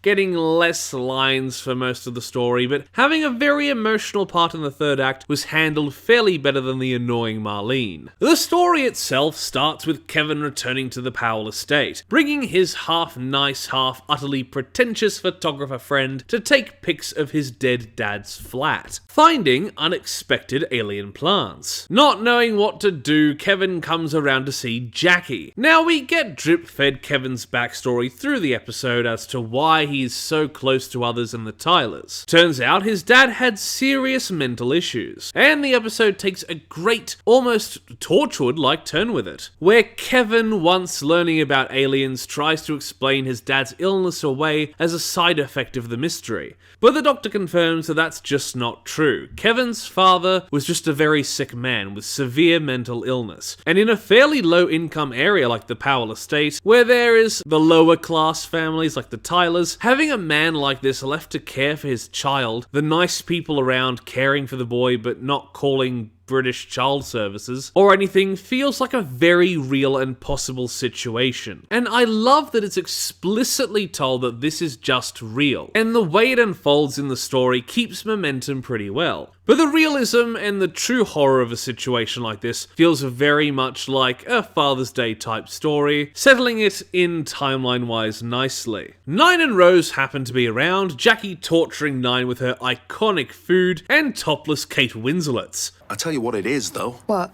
A mystery. And you love that? Of course I do. Mum's gonna be mad it's ruined her film night. I keep telling her that I don't want to watch Titanic. I was there. It was traumatic. Nine and Rose start investigating the plants after some domestic fluff, and the others end up disappearing into an alien jungle, much like those in the flat. Jackie, Kevin and Marlene travel around, finding a lot of backroomish missing items that have fallen through into this world, a little too close as a concept to Dimension of Lost Things, which wasn't that long ago, but the closeness is fine, and they eventually come upon an alien gardener tending to the land. The gardener isn't an evil presence, but certainly takes umbrage with the new appearances, particularly Kevin's. When coming into an open space, large fly-like creatures do unspeakable things to Marlene, and Rose and the Doctor manage to find Jackie and Kevin. Trying to find a way out, they find a perception filter in the flat, hiding another door, which is found in a pretty interesting test. It turns out that seemingly at first insane scramblings done by Kevin's father are actually navigational marks to get through the forest, allowing the group to eventually make their way out of a small door and back into the flat. It turns out this forest is a multi-dimensional ship, a weapon being the titular Snare, a soul snare. It having accidentally latched onto the flats, and poorly replicated houseplants as its wildlife, sinks as its lakes, and the Doctor plans to nudge it out of the way before more people can get hurt. Kevin assumes this alienness is the reason his dad went bananas, but the Doctor quite callously tells him the truth and insults him for wanting to believe in something that makes his past easier to live with. You could have handled that better. Handled what better? The stuff about his dad. Oh, this isn't about his dad. Why do humans have to make everything so small? Excuse me? There is a shape-shifting warship that popped out of nowhere, and he's trying to tether it down with family ties. Is that what you think I'm doing? Staying with my mum? Oh, I just get a little tired of this stuff, Rose. Tired? A family? You never talk about yours. That's because I don't have one. Must have done at some point. Or did you pop out of nowhere too? Thanks to his attitude later on when he realizes he has to nudge the ship from inside, Kevin has already gone in looking for the gardener. Nine and Rose go in to save him, Jackie backing them up, and while Jackie manages to get him back after he gets his confirmation that the gardener knew his dad, Nine and Rose talk to the gardener, and it reveals itself as a hydrant, last seen on the channel in Tim Foley's Dark Gallifrey Morbius 3-parter. So when Kevin's dad died so close to the hydrant, it absorbed his mind and carried it on inside it, allowing him a life of peace where he no longer has to suffer with his own mental illness, and took solace in the fact his son was now free of his declining state. He asks them not to tell Kevin about him, and succeeds in moving the ship far away himself. And at the end, the Doctor doesn't tell Kevin, but using a radio set up earlier in the story, he gets Kevin to say the things he would have said to his father, broadcasting them back to the Snare. A pretty beautiful ending. So that was Snare, and I liked it a lot. I think with a smaller sidecast and a more personal story as a basis, it worked a lot better as a start than Vampire Weekend. But Summer Nine's moments were a bit too flat or unlikable, even if you see what they were going for and they kind of fit in with his season 1 characterization. And no shade to Alex Austin, but I really didn't get into Kevin as deep as I thought I would, with a different performance. Much like 9, I got what they were going for, and it mostly worked, but the listening experience was a bit bogged down in how depressive and snappy he could be at times. Not like that's an unrealistic portrayal, he just happened to frustrate me. So with momentary flaws, a couple of them more down to my biases, a nice story and moral, the Ninth Doctor Adventures Series 4 Episode 1, Snare, by Tim Foley, feels like a 7.5, but I think it did enough with its story and elements to justify an 8. Personally, with my opinion, it's a 7.5, but I can easily see other people enjoying this as an 8, so for simplicity's sake, let's call it an 8. Great. I'm about to do something stupid, aren't I? Hello everyone! Pineapple here with the next 3 stories of the Fugitive Doctor Adventures. Box Set 2, Dead or Alive. Now last time in Most Wanted we had 2 good stories and 1 in the middle that was pretty great. And today we have 3 more, all positive, and perhaps this box set is even better than the last. And I feel it's because this box set really knows how to play to its strengths. It explores and develops both the Doctor and Cosmo, takes advantage of the Fugitive Doctor's situation, and brings with it pretty great performances. Why don't we start by jumping into episode 1, Flying Solo. Flying Solo was written by Tajinder Singh Haya, and matches the first story of the last box set, Fast Times, quite well. An action story based around jumping between times and events, but less varied and action-fueled, and more focused on a main character. First we should talk about the Fugitive Doctor, reprised by Jo Martin. Now before I've said that while I love her performance and character, there have been problems. Depending on the script, I think she can occasionally be too abrasive, or the focus of her lost memories can get repetitive. And while the next 2 stories do some good stuff with her, here was a bit of a generic Doctor story. Now that's nothing bad, it's just that I don't think this plays to her strength. She seems unconcerned with the humans knowing about her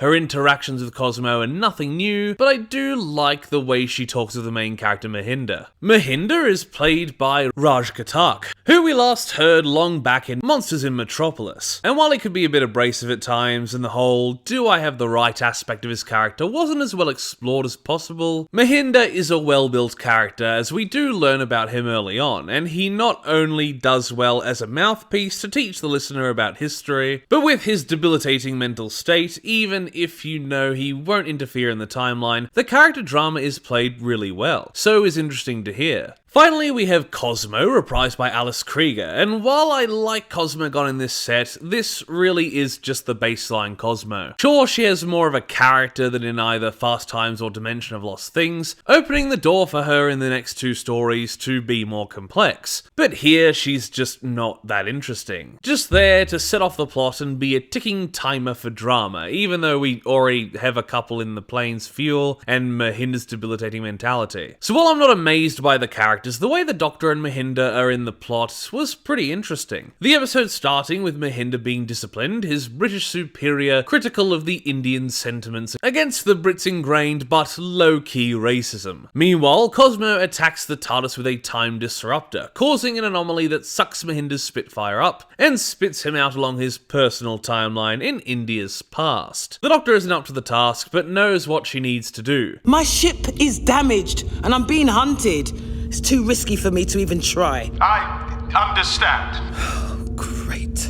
I'm about to do something stupid, aren't I? Cosmo is on her tail, but she pops back to help Mahinda, currently flying over Punjab. But a few years too early, in fact, so early that the Doctor gets captured and taken to Alexander the Great, trying to get out of there ASAP, since if Mahinda touches down, who knows what butterfly effect that would cause. Alexander is reprised by John Dorney, who previously played him in Farewell Great Macedon, and while it's not really relevant, I think it's a really cool recurring character that sort of flies under the radar, as I had heard he was returning but completely forgot until he popped up. It's just a nice detail. Once again, Mahinda is thrown through time, landing now on the day of the Jallianwala Bagh massacre. And while I think it may just be a tad less enjoyable than Fast Times, I do really appreciate that this story and its many locations are all based around Indian history, instead of sci-fi action set pieces. Mahinda, exposed to time energy, is starting to decay, having blackouts and losing inhibitions, so he's warring with himself to change history. Cosmogon gets some good stuff, mostly in performance. I think her inclusion in the story was pretty unneeded, but as she talks with Mahinda, she shows us her morals, trying to be kind and caring, even if still very stalwart in her pursuit. The Doctor basically repeats her encounter with Alexander with another historical figure, Clive of India. Mahinda gets some good arguing with Cosmo as he plans to disrupt history, but instead of shooting him out of the sky, she gets the Doctor to talk him down. And it's a nice difference to the last box set. Cosmo knowing the Doctor better now, knowing she'll help Mahinda, allowing her, but also taking the chance to capture her. The Doctor manages to talk him down as he starts fraying, and thanks to following him through his journey, she just manages to patch him back together in his present.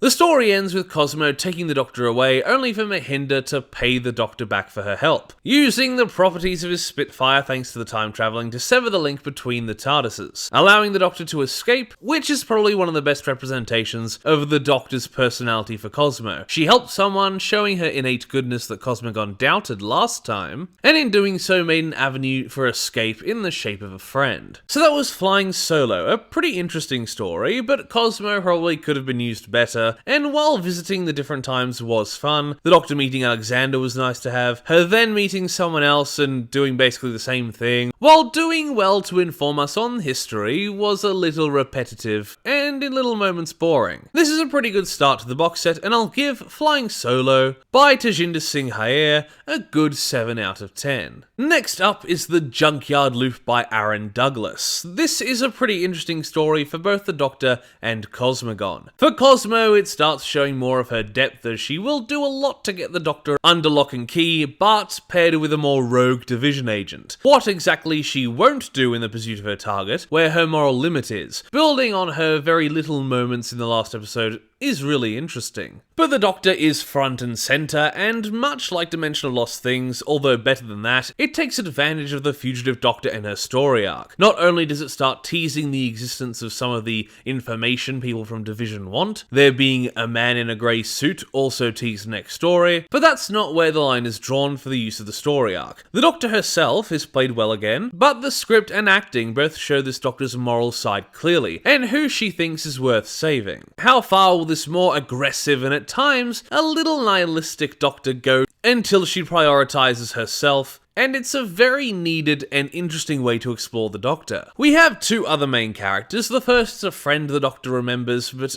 only partially, remembering travelling together but not their separation, and the fact that Sedalis, played by Charlotte Palmer, has been waiting for her on what is essentially a junkyard planet for a long time. The character is played very well, and I think that the dynamic they have with the Doctor makes this a really interesting story. The way they've both changed, especially as we explore this Doctor's morality, and many times butting heads with Sedalis' ruthless methods. And lastly, we have a division, but slightly rogue commander, played by longtime Big Finish actor Alexander Vlahos, Zetorius. Now, while I think he should have been focused on more as the villain, having presumably been the one to hold Sedalis' freedom over her head personally, in exchange for the Doctor, he plays the slightly unhinged but enjoyable evil agent quite well. There were one or two moments I thought he might get far too campy, but he always managed to pull me back in. In the beginning, Cosmo is of course chasing the Doctor, only for the Doctor to come across a hypercube, sending her to Sedalis. But upon landing, she is immediately assaulted by voices and time frost parasites, only surviving thanks to Sedalis' intervention. While I'm not sold on the name, the time frost parasites are an interesting concept, sort of feeding on a memory of yours and leaking and imprinting it onto the world around you. So when people tread through your death place, they wander through or hear your memory. And it's of course on theme with this Doctor, who by the time Big Finish finishes with her, I think will be matching the 8th Doctor with mind wipes. Sedalis and the Doctor reconnect as her years of isolation and the memory screwing have made her wary, and their chemistry is immediate. Sedalis is a little salty of how long she was left, but happy to be rescued, even if there's a ticking clock with the parasites probably soon to be feasting on the TARDIS. Meanwhile, Cosmo arrives only to be met by Zetorius, ready for an unstable alliance, both needing the Doctor. The origin of the sonic screwdriver might be teased, which is crazy, Sedalis asking if the Doctor wants one of her sonic devices. And what about this? That sonic screwdriver. Nifty. You know, I was always jealous of your mechanical skills. Hands off, sticky fingers. The Doctor would rather not use guns, which lines up with the Fugitive of the Judoon, where her gun was more of a mind trick than a weapon. The two of them make a plan on how to deal with some of the following parasites, while Cosmo and Zetorius do some classic rank pull dick measuring, planning an ambush at the TARDIS, while the Doctor criticises Sedalis for her enjoyment of the action. After some fighting, the Doctor gets caught again, managing to remember her final moments with Sedalis before being rescued again. But as they make it to the TARDIS, the trap is sprung, Zetorius claiming her with maximum cheese.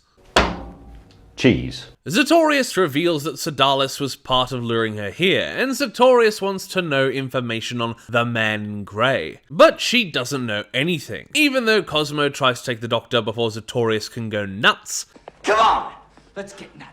The Doctor uses Sedalis' sonic to send the parasites at them, the Division force is too preoccupied to stop them. Sedalis tries to convince the Doctor to let Cosmo and the platoon die, but in the end, Sedalis sacrifices herself to give the Doctor more time to escape. Cosmogon using the distraction to flee too, but Zetorius isn't too mad when he informs Division about what happened. The episode ends with the Doctor still running, but Cosmo still urging her to hand herself over as they butt moral and philosophical heads. So the Junkyard Loop. While I'm not sure what the titular loop is, it's a pretty good episode. It takes full advantage of the Doctor's position, giving Joe Martin great material, has great new characters in Sedalis who expands upon the idea of characters like Carvanista, and Zetorius, while very camp, was never negative, even if he got a little close. The action is engaging, and I like the way it integrates bits of the Doctor's future, even if in this the use of the sonic was a bit much. So I'll give The Junkyard Loop by Aaron Douglas a very good 8 out of 10. Finally, we have Hereafter by Tim Foley, because with this and Vampire Weekend, I guess Tim just had a hankering for vampire stories with Chibnall Doctors. But that's not all we've got in Hereafter. This also reaches the peak of what these stories have been building towards. A proper focus on Cosmogon, that paired with the Doctor's warring morality and a good vampire story leaves this box set off on a high note. We have 4 major players in this story, of course starting with the Doctor. Now, while arguably the focus of this story is on Cosmo, the Doctor still gets some great moments, from the comedic to the dramatic. Moments where she builds the gravitas of the vampires and thinks on her own morality, as she is given a very easy out to dump Cosmo in the clutches of a vampire queen, and go on her merry way, but instead follows through with a gambit to beat the Queen and keep Cosmo alive in an almost 7-ish move. She is pretty good in this episode, even if arguably she isn't the focus. Of course, after that we have main character status Cosmogon, and this is exactly what I've wanted. Sure, by the end of the story the status quo hasn't altered at all, but Cosmogon's story with her father and the way it ties into present events were all written fairly well, and from both actors are portrayed really well. Not only are they both interesting and sympathetic, even if Cosmo is a bit of a bitch in the past, their relationship is easy to get invested in, and the bittersweet sweet ending pays off the flashbacks and the mirroring done of the story of Cosmo gone well. Simultaneously, this could be a great character end for some, but that would feel cheap for a character like Cosmo. I think the story is what truly cements Cosmo as the antagonist, not the villain. Sure, we've seen glimpses of her compassion before, but this story truly cemented her for me as a character I want to see more of and be more explored. Coming off of Cosmogon's importance, we have her father, Astrabar, played by Terence Wilton, a Doctor Who alumni having been in Invasion of the Dinosaurs. And while the initial story of Astrabar is something I've definitely seen in other media, the way the character is played, how well he gels with Cosmogon, and the end of the story all amount to a pretty emotionally satisfying and interesting character. Even if the beginning of the story and how Cosmo betrayed him while thinking it's the right thing to do was a bit overdone, his story also allows us a good look into the early isolationist and non-intervention way of life on early Gallifrey, possessing items and even vocal statements of ideas around other worlds, punishable offences. Lastly is the villain of the piece, Queen Vidilla, played by Claire Perkins, of EastEnders and Silo fame. And I honestly didn't have any great thoughts on her. She isn't unmemorable or flat, but apart from the entertaining semi-camp yet still threatening performance, the dialogue of the character wasn't as interesting as I wished. The plot twist of how they beat her far more interesting than the character herself. So, into the story itself, Cosmo is on the Doctor's tail once again, but both their TARDISes are swept up and dropped on a less than usually civilized planet. Shown right at the start, intercut through the story, will be flashbacks about Cosmo and her father on Gallifrey. Her father, a free spirit, eager to learn about and visit the stars, something quite frowned upon on Gallifrey in general, but more so at this point in time. Cosmo going all Red Scare after her mother passes, and her father seemingly dying in or just out of detainment, but not before gifting her a special ring that was supposed to be a gift to her mother. These flashbacks are well cut in throughout the story, often relating to something happening in the present. The Time Lord's coming upon a girl named Herma, worried about her supposedly dead father, and doing activities Cosmo used to do with Astrabar, dredging up these memories. So not only are they entertaining, but fit into the story well on multiple levels. The Doctor is pretty peeved at being grounded. Cosmo try not to engage with her, but they head for civilization, as said before, coming across the steak-making Herma, who is initially hesitant about them, but agrees to lead them back to town. The Doctor notices Cosmo is off, and returning to town, Herma is taken away and locked up by the mayor's goons. The travellers rightly finding this suspicious. They've just so happened to arrive on the day of a ritual where the villagers' dead are dumped into a river running upstream. Some reverse mountain type shit. And although the Time Lords are welcomed by the mayor, he is being harassed in the form of mind violation by Queen Vidilla. Their village having history, murals of her appearing around and instinctively putting the Time Lords on edge. The Doctor's suspicions of her blood-sucking nature confirmed by Herma once they break her out. Herma was planning to go stake the bodies before they're sent upstream to the Queen, hoping to stop them being violated, but Cosmo has left her ring behind. The Doctor and Herma observe the dumping of the bodies, an extra body added as Cosmo has been captured and sent up to the vamp, even though she goes out pretty pathetically. Ah, you wouldn't be room service, would you? Now hang on, what are you... Knowing Cosmo will live in the river thanks to their respiratory bypass, the Doctor's conscience takes over and they head up the mountain to the Queen's lair. The confrontation between the Queen and the Doctor is fairly entertaining, but like I said before, I'm not that terribly interested in the character. Even with the campy performance, I just feel a bit indifferent, unlike Zatorius, who I found really engaging. The Queen's plan and backstory are both more interesting than not, having one of Gallifrey's forbidden relics, the Bloodstone, aptly named for a vampire. She exposits her whole plan, what she's done and how she's rebuilding her empire. All she needs is the blood of a Time Lord, wanting Cosmo in return for letting the Doctor go. Cosmo has some interesting moments while sneaking around, but doesn't really accomplish anything more than letting Herma get away with her barely still alive father. The Doctor plays sacrificing Cosmo, even if I didn't buy it for a second, but the Queen is repelled and buried by the soul of Astrabar, coming from Cosmo's ring. The ring that's been talked about again and again, turning out to be another hidden relic, one her father appropriated, allowing them to escape. Herma causes the town to revolt, tossing the mayor into the river, which is a pretty good ending, but the better one is after Cosmo wakes up, the Doctor having carried her down the mountain, the partially regenerated Time Lord, thanks to the Queen's attack, gets to spend a final day with her father, whose spirit is almost gone from the ring. Cosmo allowing the Doctor until her father goes to get a head start. But then, Cosmo will still keep coming for her. Not only a good ending for the box set, which was building up these characters, but a great story to flesh out Cosmo properly. Just like I said before, still being the antagonist, but clearly not villainous. I forgot to mention, but in return for saving Cosmo, Astrobar uses his powers to unlock some of the Doctor's memories, her wondering who the man in the grey suit she sees is, carrying over from the last story. A nice way to set up a continuing arc. So with some meh moments and characters, we get an interesting story, some real fleshing out of our protagonist and antagonist, a great mix of comedy and drama, and of course a lovely bittersweet ending tying into the flashbacks really well. The Queen and giving Cosmo something to do while the Doctor talks to the Queen are really the only meh moments, nothing bad, so I'll mark the third story of the box set, or the Fugitive Doctor Adventures episode 6, Hereafter by Tim Foley, mostly good as the best of the box set at an 8.5 out of 10. Not as good as say a 9, but is certainly worthy of the best position here. This leaves the box set with a total score of 7.8, matching it with the last box set, so when recommending one or the other, although I wouldn't listen to this one without listening to the last one, I'd say this is better in seeing more of who Cosmo is, and doing more with the idea of the Doctor being a fugitive. Whereas Fast Times is the only one to take full advantage of that last time, it having two other stories, one good and one great, that are less about the Doctor being a fugitive, and are arguably at their heart more about their own concepts than the premise of the Fugitive Doctor.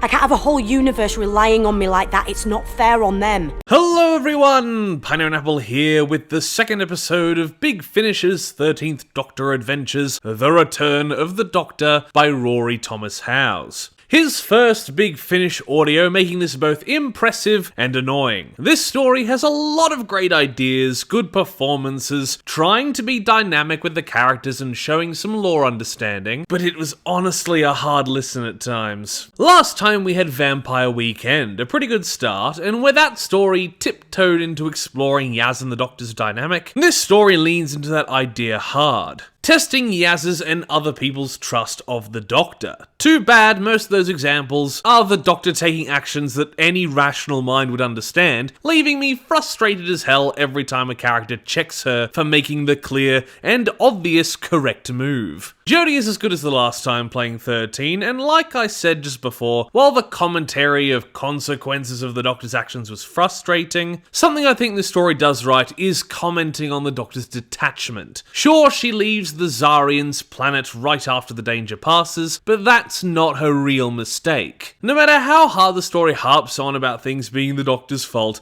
the thing she really is guilty of is hurting the people she leaves behind by doing just that, albeit on an emotional level. She hurts Talper a lot by leaving him, making him feel abandoned, and she atones at the end of the story by waiting for him. But the Doctor is unequivocally correct that she can't hang about. Look at how things turn out on the planets she frequents. Children of Earth, anyone? And I understand at moments characters would blame her irrationally, but it's the whole story. Even in that case, it gets cliche and frustrating. But the way it affects 13 specifically, I think is really good for her character, fitting in with her flux and specials characterization well. Next we have Mandif back as Yaz, and there are a lot of good bits for the Yaz in this story, but she does spend most of the story on the edge of, or being mind-controlled, and most of it is just annoying. When it's small moments like the voices preying on her insecurities in the background, it works well, or towards the end of the episode when it takes over, but some moments are just beyond frustrating. One scene especially, they hide underground, Yaz needing a straw to breathe, and of course that's terrifying. But this is Yaz post-series 12, she doesn't have a specific fear of being buried alive, she's crushing on the Doctor if that line in Villa Diodati is anything to go by, she's trusting the Doctor almost totally, and then in this story she suddenly goes, "I survived the thing you told me I'd survive, and I was breathing very clearly if the sound design is anything to go by, but I'll yell at you and say I almost suffocated." It was just frustrating. And maybe if they tied it back into specific previous insecurities, like 13 not showing up for a long time in Revolution of the Daleks, or her almost running away in Can You Hear Me, this would feel a lot more fluid in her character, but I think this story tries to tie it into the cold open, where 13, unknowing of Talper's tragic backstory, puts him in danger and that enrages Yaz, but for Yaz to be so angry and paranoid with so little of an infection was just eye-roll worthy. I'm listening, wondering why I should care, when at least later on when she gets taken over fully, she's had a long exposure and she's been spiraling for a while, but the sudden early clicks of these possession-affected breaks in trust just feel unnatural for the characters, and when it comes to exploring new corners with these main characters, Yaz kinda suffers since so much of the story technically aren't exploring her real feelings. Next we have the non-main character lead of the story, Talpa, played by Will Kirk, and while he can be a little insufferably moody and angry in the teenage angst way, I felt his character was explored quite well, and his backstory being revealed later on, his fight against the Whisper possessing him in the third act, while I didn't gel with the character, I think the acting and writing were pretty on point. Learning about his past, making the strange actions in the cold open justified, being one of these effective moments, but like I was saying, at times I was rolling my eyes at the angst of it all. We have two other main Zarians in the cast, freedom fighters alongside Talpa, and both have pretty interesting backstories. First, the most interesting is Azan, played by Charlie Kelly. No, not the guy from It's Always Sunny. Anyway, he definitely has the most interesting backstory with his wife's cheating and getting back together. It's both interesting and emotional, but his possession felt really weak. Just there because the stakes needed rising. The progression needed furthering. Not because it was part of his character arc. Next is Vashir, played by Belinda Stewart Wilson, and while she is a much nicer character, still, having a backstory that ties into the central themes of forgiveness and letting go of negative emotions for your own sake. But while Azan's fall to the Whisper was kinda lazy, hers is straight up frustrating. Lastly, we of course have the Whisper, the psychic force, the villain that infects and exacerbates people's worst thoughts to their extremes, feeding on the minds when it has enough of a reach, needing someone to host its main mind and to infect an object of another person to point everyone's hatred at.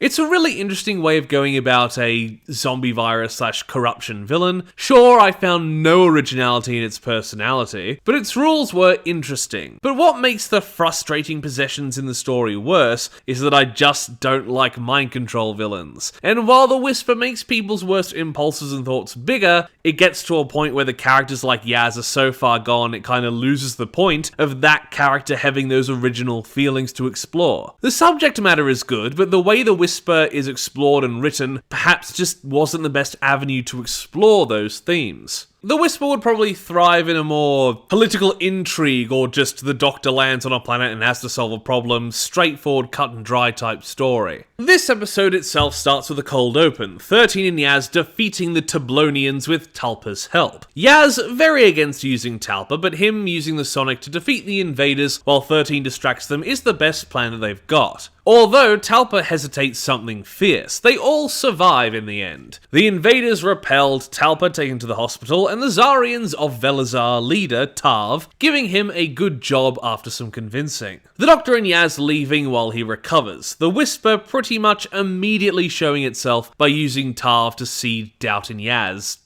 Somehow. Yaz and 13 fight, Yaz wanting 13 to stay, but the Time Lord makes a lot of good points. Now, sure, she could and maybe should have stayed a day or two, maybe a week. But what she says is correct. If she stays on a planet too long, defending it and the people would get dependent. And for all the planets and people she saved, the ones where she sticks around too long have a poor track record. Then one day, there'll be an attack or an invasion and they'll look for me and I won't be there. I can't have a whole universe relying on me like that. It's not fair on them. You don't know that. Don't I?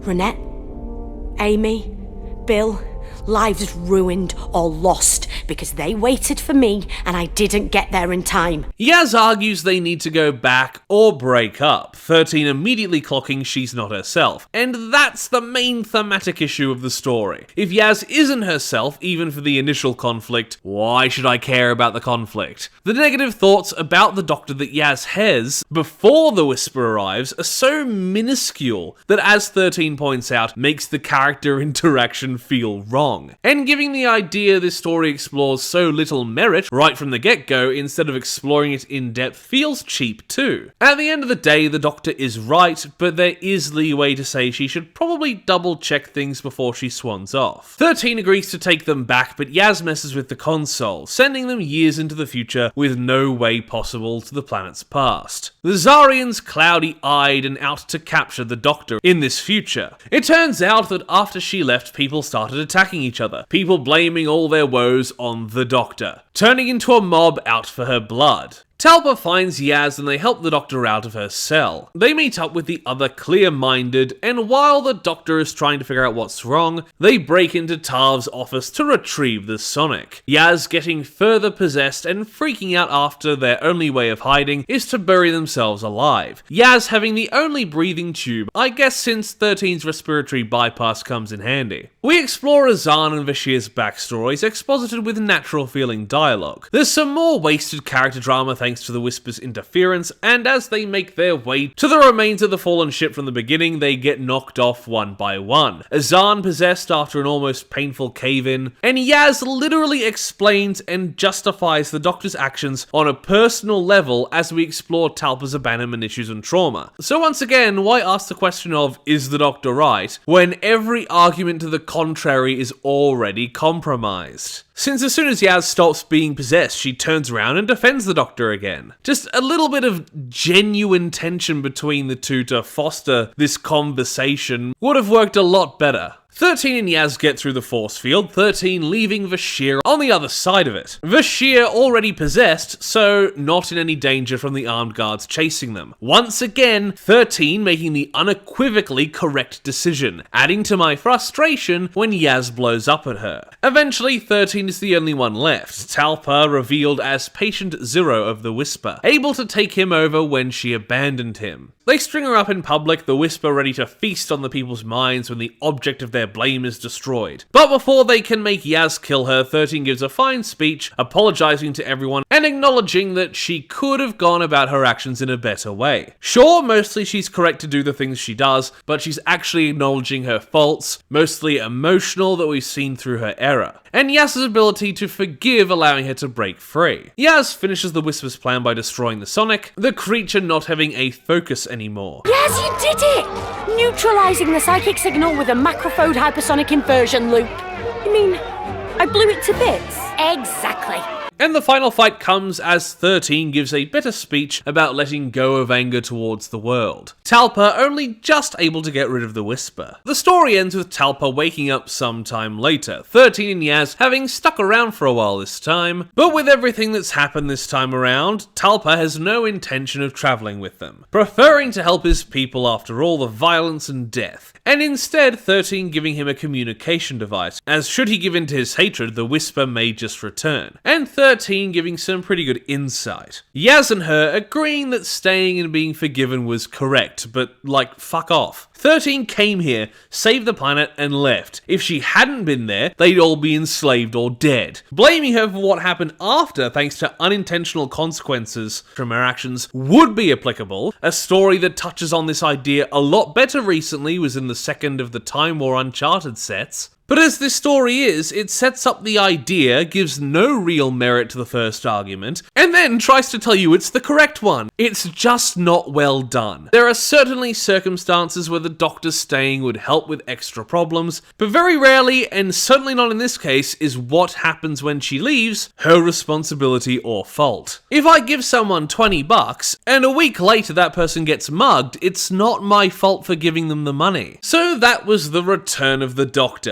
And yeah, this story obviously had a lot of effort put into it, both in writing and performance, and I've seen a fair few positive reviews, so for a first-time Big Finish writer, this was a fine outing, and I liked that those people enjoyed it. Now, I liked a lot of the themes and exploration of 13, but Yaz going through these feelings is wasted. Her base feelings and exploring those ruined by the way the plot goes. The Doctor is criticised, and while there is room for criticising the Doctor, this story just doesn't make an even decent argument for its stance. But the Doctor is irrationally blamed again and again, and many times the story feels like it's asking, was it the right decision? And pretty much all of the time the answer is a resounding yes. Meaning I spent most of this story that I enjoyed the acting and themes of, that I wanted to enjoy listening to, being utterly frustrated at the characters and wanting it to be over. I see the quality in a lot of it, but I find some problems objectively that could have been clearer, and some subjectively that actively stop me from having fun with it. So I'll have to put The Return of the Doctor by Rory Thomas Howes as high as I can justify at a 6 out of 10. With more clarification and some restructuring, this could have been great, but as it is, a lot of it is fine, and I'm happy people enjoyed it, but I really just don't want to listen to it again. I shall pistol whip you into next Thursday. Hello everyone, Pineapple here, and after getting back into the 8th Doctor adventures via the Stuff of Legend a while ago, I figured we should continue where we left off with him, Charlie, and Audacity in Deadly Strangers. Now, as you've seen on the thumbnail, it is exceptionally orange compared to where it is usually purple, meaning we are in spooky month. And I thought, since I've had this script and the one for Planet Krynoid on the burner, I'd include these in our Halloween festivities in this month of October. Now, last time I liked Audacity, and while In the Bleak Midwinter wasn't perfect, it had elements that really stood with me. But to be honest, when I first listened to this box set, nothing really took with me. It felt really by the numbers, and I almost immediately forgot what happened, especially in the last story. But after re-listening, there is actually some really interesting stuff here. Nothing amazing, but more than I initially gave it credit for. So why don't we start looking into Deadly Strangers with Puccini and the Doctor? Puccini and the Doctor is written by Matthew Jacobs, in fact being his first return since his stint writing the TV movie and starring in a nice documentary about himself called Doctor Who Am I? While on the actual plot level compared to most Doctor Who stories, not actually much happens. And there are a few moments things are explained by clear exposition, but I found myself really resonating with the idea the story plays with. It ponders on the origin and complexity of love and creativity in the human mind, shown from an outer perspective by the kind of antagonist of the episode, Princess Tura, who hails from a dimension occupying Earth's space at a different level, and has come to learn about humans, her danger coming from a place of ignorance. Building off of the love motif, we also touch upon Charlie's early love for the Doctor, as that was a story arc that I recall from the 8th Doctor's main range adventures before and around the beginning of the Divergent Universe arc. And it's used pretty well, although I feel more could have been done with it, perhaps in relation to Audacity's perspective, her having had at least one moment of strong feelings I recall about 8 and Charlie last box set. Speaking of Audacity, reprised by Jay Griffith, is used pretty well in the story. She could have done more, and the main character work is focused on 8 and Charlie, but she was well played and written here, even if not used to her fullest. 8, and both his understanding and opposition of the princess, is all played excellently. The moral discussion making up for lack of outright action. Of course there is action and danger, but this story is certainly more focused on the characters, and while I don't love the story, it does great at this aspect. Puccini himself having ties to the Doctor through Grace, so that's a nice connection to Matthew Jacobs' last work. The composer, played by Tim McInerney, last seen on Doctor Who as Halpin, and while he is pushed to the side a little to focus on the Doctor and the Princess, I really liked how he interacted with the cast, as they just spend what feels like the majority of the story chilling with him, as he is mid-writing Madame Butterfly. Some say Puccini is popera rather than opera. Please do not say that to Giacomo. In La Bohème, Mimi dies of consumption and unrequited love. In Madame Butterfly, she dies for Pinkerton. Were all his heroines victims? To a degree. Not all. It took him a while. To change his tune? Very witty, Charlie. Thank you, Doctor. The story eventually progressing as the princess invites them onto a trip and threatens to turn everyone into fish unless she gets what she wants. The Doctor's name, as he is the only one to solve her riddles 3. She uses her abilities to transfigure any men who fail her into objects, not really seeing the cruelty, even turning Charlie into a bird when she can't tell her the Doctor's name. But eventually the princess is sent on her way, and like I've said before, it's certainly certainly interesting on a character level, but the threat comes in hard and fast and doesn't gel with the rest of the story as well as I was hoping. So with great character interactions, writing and performance, great things to say and explore on the topics of creativity and love, but a threat I felt just didn't fit. I'll give Puccini and the Doctor a 6.5 out of 10. I feel others will get more out of this than I, but there were just too many conflicting feelings for me to put it any higher. Next is Woman's Day Off by Lisa McMullen, a mixed writer, having written both the fantastic Girl Deconstructed and the Time Lord Immemorial. Interestingly enough, this is my favourite of the box set, but it's very similar in its problems to Puccini and the Doctor. On one hand, we have the titular Women's Day Off kicking off when our TARDIS team arrive in the middle of the 1975 Icelandic women's strike, and the setting is used well in many aspects, like the comedy of men being unable to cook anything but sausage, and the actual educational factor is very well done, feeling a lot like a classic story in the way it puts a historical moment on display. But the Women's March has absolutely nothing to do with the plot, not one iota. Well, no, I lied, it is mentioned once, and I suppose thematically the main characters that aren't the Doctor are women, but it does really only tie in exactly once, and it's only used as a reason for two characters not to interact, so Charlie can go on a smart and humorous fetch quest. On the other hand, we have the actual plot, which is pretty investing, focusing on Kyla, played by Molly Harris, who has also been in the show before in Praxeus. Kyla has a lonely home life, and is shipped off to a boarding school where she only ever gets along with the under-characterized English teacher. Seriously, I liked the character, but she definitely could have used more time. Miss Gunner, played by Kate Terrence. They have a sort of Matilda thing going on, and their interactions, the past interspersed with them speaking at the end of the story, make for some clever foreshadowing. Kyla is the heart of the story, isolated and relatable, and performed pretty well, these types of adolescent characters coming across as annoying sometimes, but she struck a pretty good balance, and while it doesn't do much else, the story uses the whole Women's Day event to explain away the absence of most people around the whole alien Carrie thing going down, which I suppose is needed in this story as there is precious little time for more side characters. This release, I'm sure, being at least 10 minutes shorter than the other stories, which seems like either a lack in the writing department, as with some better characterization, or use of the march. This could have easily been extended. Kyla finds an alien device and suddenly develops random telekinesis, it adding pressure to her already stressful life, and the alien comes by to retrieve it. He isn't anything stand out, and like Gunner, could have been more interesting, but he serves his purpose. Jeffred, played by a previous companion, George Watkins. The whole story gets a happy end with Kyla being cared for by Gunner, Jeffred on his way, although the ending itself is bloody abrupt. In the way of the main cast, 8 starts off as a more comedic role, fitting in well, but becomes the heart of the trio, running after Kyla repeatedly to try and help her, while Charlie and Audacity help a bit in the end, but are mostly exploring the march, almost getting assaulted for making it look like Audacity pulled a gun. Get back to your husbands and do as you're told! I don't have a husband!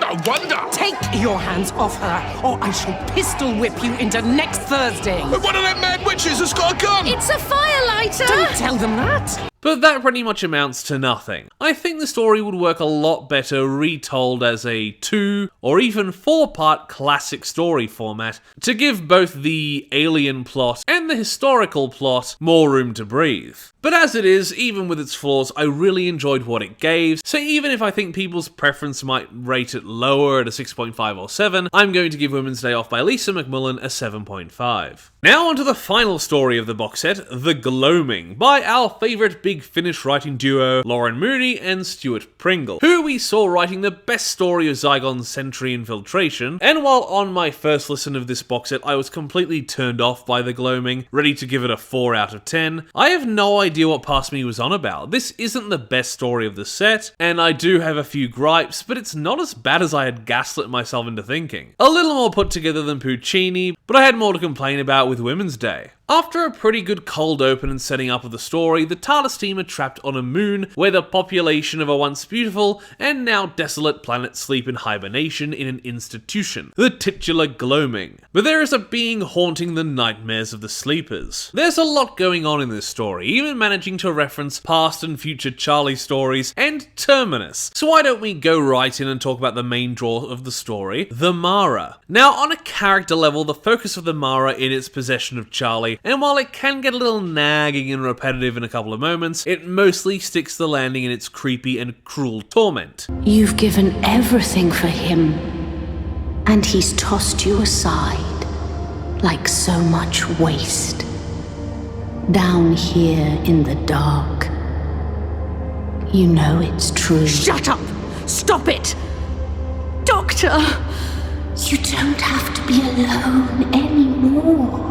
This also works as an origin story of sorts, but not how you may think. This is not where the Mara originated, as I feared the story might be about, because I didn't think this story would do that justice. But as the Mara is a gestalt being, it means you can have offshoots slightly separated from the main group, meaning there is not rivalry between it and the Doctor, but the Doctor can still rage and be scared shitless by the threat. The Mara's plan is an interesting one, infecting the sleepers of the planet through their dreams, but we only see a few examples of it, and the defeat of the creature is mainly through a really emotional arc experienced around one of the sidecast, the helpful but lonely and almost abandoned robot, Franz, played by Graham Seed, who has been trying to protect the other sleepers, drawn to desperate measures by his corporate programming, shooting any infected directly into space and eventually doing the same to himself once the snake infects him, even as the Doctor tries to find another way. In the rest of the sidecast, we have Meryl, played by Abigail McKern, who serves her purpose in the story but didn't really leave any impact for me. Once possessed fully, she's taken out like a chump, and before then all she really did was start Audacity's annoying subplot. We also have Deckard, played by Homer Todiwala, last seen in Dark Gallifrey, and while his character is quite annoying, he brings some good out of Audacity. His attitude leaving much to be desired as he reveals the Gloaming was only made to save people that had enough cash. He is also immune to the Mara's corruption, and that is a little iffy, as Charlie describes him as empty, with nothing for the Mara to hang on to, good or bad. And that just felt off. I'm not sure what they were going for there.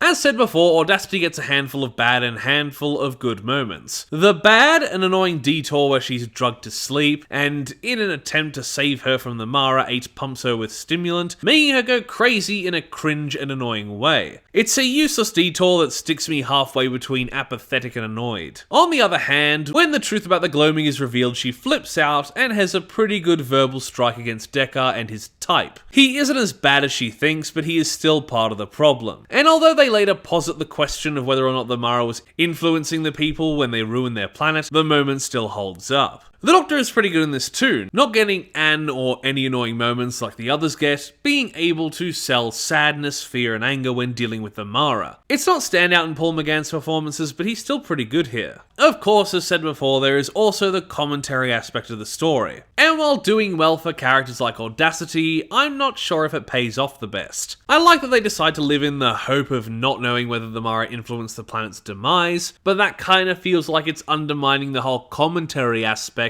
of you ruined your planet and you only saved the rich. It's sort of being excusable if it was some ancient gestalt snake god of beasts making them do it. So overall, this isn't my favourite of the box set, and is a lot better than I remembered. I guess I had an off day when first listening to this set, but it still isn't perfect. I may be ready to give it a 6.5 like Puccini, but I think I preferred the pacing of the story to that. So to put it between the last two stories, I'll give The Gloaming by Lauren Mooney and Stuart Pringle a middle road 7 out of 10, but definitely closer to a 6.5. That leaves the box set with a total score of 7 out of 10, a little better than in The Bleak Midwinter, that came in at a 6.6, but I think overall I would have preferred that set if not for Winter of the Demon. It insists upon itself, Lois. What? Hello everyone, Pineapple here with Big Finish's latest interesting box set, different yet very much in the same vein as Zygon Century. Here we have Planet Krynoid Nightfall. Unlike Zygon Century's episodic, but with a story arc structure, here we have a full story split into 3 parts, featuring the Krynoids. The Krynoids are unique in their properties but boil down to possessive and carnivorous hive mind plants, first seen in the Seeds of Doom and even having their own little series with BBV. But this is their first time at the forefront for Big Finish, even if they had a couple of appearances before this. First, let's take a look at the characters in Nightfall. Of course, as you can see on the cover, we have Paul McGann as the 8th Doctor, and while the acting is good, I have major issues with his portrayal that we'll get to when talking about Episode 2. Speaking of characters that leave in Episode 2, we have the Governor of the Colony Sunlight, Governor Hoden, played by Reese Shearsmith, who was in Doctor Who before in the Series 9 episode Sleep No More. While the Governor can be a bit wishy-washy in his choices, Shearsmith plays the role really well, and the choices the character makes fit together well, making for great storytelling and drama. And while his wife does less, Clarissa, played by Reiki Iola, the hostess from Midnight, her character and those around her are easy to empathise with. Their daughter Letty Hoden, played by M. Prendergast, starts as your typical rich bitch daddy's girl who laughs like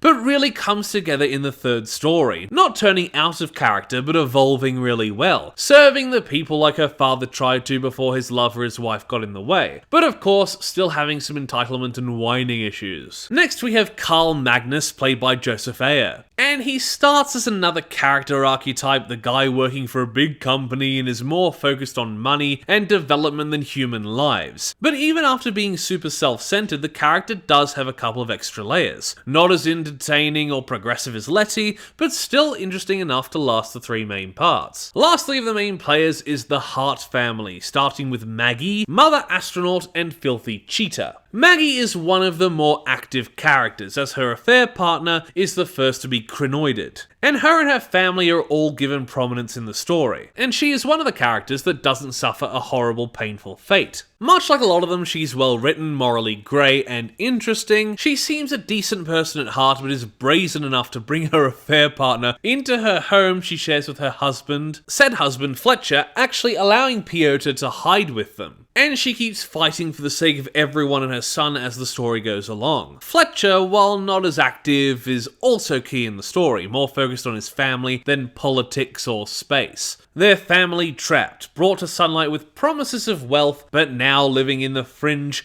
and unable to afford a way off planet. So he starts building his own ship, although the fact it only holds 2 has some worrying implications. Then there's their son Tiro, brought to violence by his collapsing family, taking a Krynoid, preying on an emotionally unstable young woman, and letting the Krynoid literally eat the rich. Out of the 2 younger characters, I prefer Letty. There are other good characters that I don't have much to talk about. Piotr isn't that much of a complex or major character beyond episode 1, but his appearance does well to push Maggie, Hoden and Fletcher in their stories. There is also Bryn Forrester, one of the last survivors, and while I don't have that much to say, she is performed pretty well by Melody Brown, and is entertaining. This set also has its own intro theme, which is sort of a 50-50 to me. A few of its parts fit really well, but in some small moments it kind of sounds like a Mario Party song, devaluing the legitimately eerie and foreboding sound. Now to take a quick look at the plot, we have episode 1, Sunlight by Jonathan Morris, mostly set up and getting us used to the characters and world. A nice mix of the sci-fi and the drama, with the colony's artificial sunlight satellite, the rich and poor sides, and both the Hoden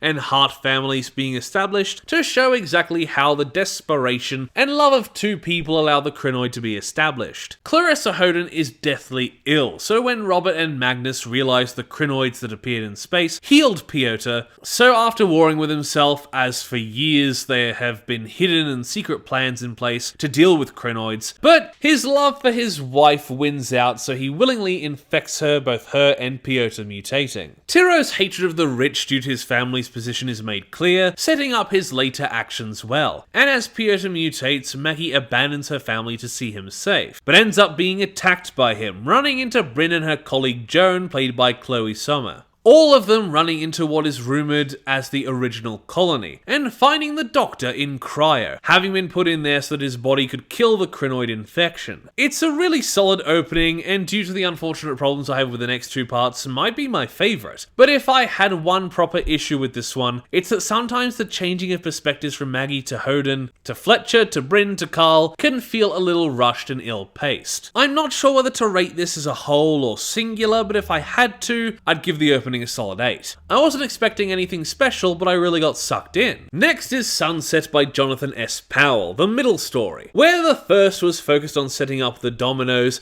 this one is more action-focused. There are great character moments, but paying off what was built up in episode 1. But I think I need to point out my one major issue with this part: the Doctor. I love 8, and Paul McGann is very rarely lacking in performance, and I'm happy to say this is not one of those times. But where the second Doctor appearing at least worked in Zygon Century, as it had standalone episodes, this set wanted to include the Doctor, but not take the focus away from the new characters, and it just doesn't work. 8's motivation is to find his TARDIS so he can go back to the previous Krynoid outbreak like 100 years ago and save Liv. So he works with our characters as the Piotr and Clarissa Krynoid destroy the city. But in the end, after Hoden holds him hostage, wanting to go back in time to stop him and his wife getting into this situation, the Doctor tells him to piss off and leaves. What? So 8 sees the two massive Krynoids attacking, and almost verbatim says, "You can figure it out," and pisses off. The writer trying to justify this as being for Liv's sake. Fuck off. Either this should have just gone all in and been an 8 story, or there should have been no Doctor, as I think the main characters we meet would be able to hold the audience's attention on their own. The only real reason he is here that isn't a writing mistake is for marketing reasons, making sure that if audiences don't want to try a box set with no returning characters, or they don't particularly care about the Krynoids, they'll buy in for popular audio Doctor 8. The only way to write around this would be 8 knowing what happens next episode and refusing to interfere, as 8 knows exactly what damaging the Web of Time would do. See Charlie's arc. Or if the featured Doctor was 7 and he had some grand plan in his darker arc, and even that would be a bit of a stretch. But as it sits, there is no real justification for the Doctor acting the way he does. It is very out of character.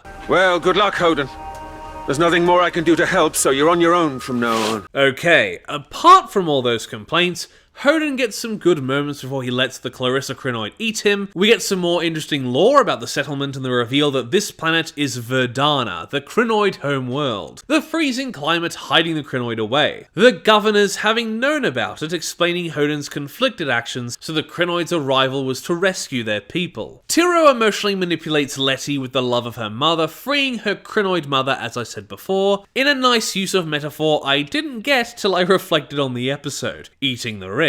In the end, Maggie and Tiro head into space, while everyone else tries to keep things contained on the ground, and the episode is left on a hell of a cliffhanger as Maggie uses the Sunlight satellite to burn the Clarissa Krynoid to death after it becomes the last one standing. But the laser not only temporarily blinds almost everyone on the ground and cuts communications, but hundreds more Krynoid pods make landfall ready to prey on the blinded colony. I liked it, not as much as episode 1, but the Doctor coming in, having his moment and then fucking off really sits poorly with me, even a week after listening. So while there was a lot I liked with my hang-ups, I'll have to give Sunset a 6.5. I feel like I could go down to a 6 or even up to a 7, but I've gotta be more brutal with a fumble like this. Lastly, we have Darkness by Chris Chapman, and while I know it has no real meaning, I'm tempted to say it insists upon itself. It insists upon itself, Lois. What? It insists upon itself. What does that even mean? I liked a lot that was here. The very dark tone and horror movie one by one killings are all great ideas, but I felt like the first half of the story dragged on too long. We get these great little detours showing the common people, a sick man being tended to, and a mother, father and daughter, and we get a step-by-step of how they first deal with the blindness, the panic, and when the seed pods fall, how they get infected and die in horrific and twisted fashion. Doctor Who can be great when it's dark, just look at the Miracle of Pendor Cove from Zygon Century. So I love the idea and the performances, but we just kept going back to them when all I wanted to do was go back to our main characters. Eventually the blindness fades, daughter-eating parents, man-eating woman, and an army of Krynoid mutants descending on those left. Bryn and Magnus try and fail to get off planet, and Letty takes after her father, leading some of the blinded people to safety, and eventually leading a large group of Krynoid zombies away from the humans. Like I said, keeping her privileged brat status, but making her endearing too. Eventually, Maggie and Tiro make it home with nary a plan, but trying to meet up with Fletcher, and Fletcher reveals his spaceship built for two, but when Letty pops up, the parents eventually decide to give Tiro and Letty the chance to tell all to the authorities, sending them off into space. By the end, basically everyone dies. Maggie and Fletcher are almost Krynoid food, if not for Bryn coming in at the last second, making compost out of the Krynoid, leaving the story open-ended with a sliver of hope. There's a lot of good stuff, but with the pacing issues, I'll have to keep part 1 as my fave, so that leaves Darkness with a 7.5 out of 10. In summary, that leaves Planet Krynoid Nightfall with a 7.3 out of 10, and even with my issues with each part and the fact the Doctor shouldn't have appeared, I really enjoyed this horror story. And I like that with this and Zygon Sentry, Big Finish are going back to exploring darker themes and trying, though not totally, letting these monsters and excellent Doctor Who ideas get their own headline stories, focusing on a race more than a returning character like Dark Gallifrey and the recently ongoing Space Security Service series that I'm interested to see. Well. Hello everyone, Pineapple Apple here with the next episode of Big Finish's 9th Doctor Adventures, The Last Days of the Powell Estate by Timothy X Attack. Last seen on the channel with Salvation 9. The last story in the series was Snare. Not amazing, but a pretty good start. And unlike the 13th Doctor Adventures, the 9th Doctor Adventures have immediately gone up in quality. This story not only doing what Big Finish does best, going spooky, but it takes advantage of the Doctor's position and trauma as 9, mixing terror, emotions, and comedy pretty well. Not only giving 9 an emotional focus, but building off of both Snare and Father's Day, Rose doesn't get left behind. Of course, we have Christopher Eccleston returning as 9, and he has got some great stuff here. Sure, he's never not good, but they build a lot not only from his time with Rose, but also his wider past. First of all, his interactions with Rose fit well in the middle of Series 1, these audios seemingly confirming their place pre-empty child post-Father's Day. So his interactions with Rose and her decisions in the story fit really well with their resolution after her actions there, and the way the trauma from how he thinks he used the moment, comparing himself to monsters like Mr. Fingers,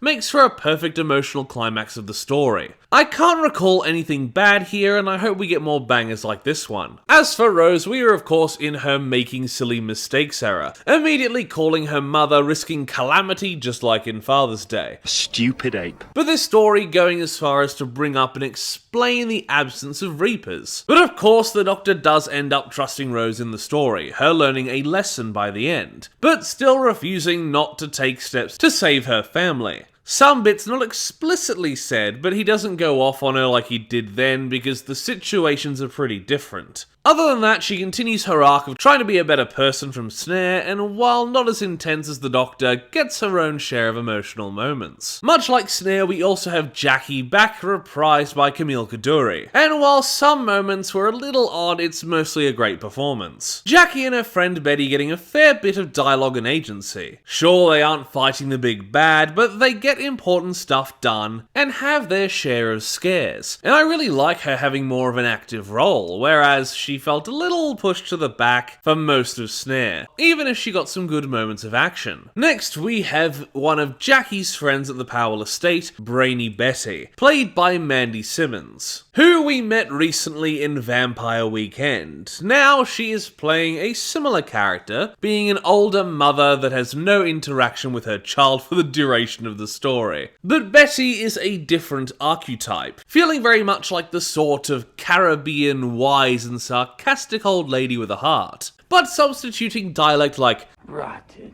with lots of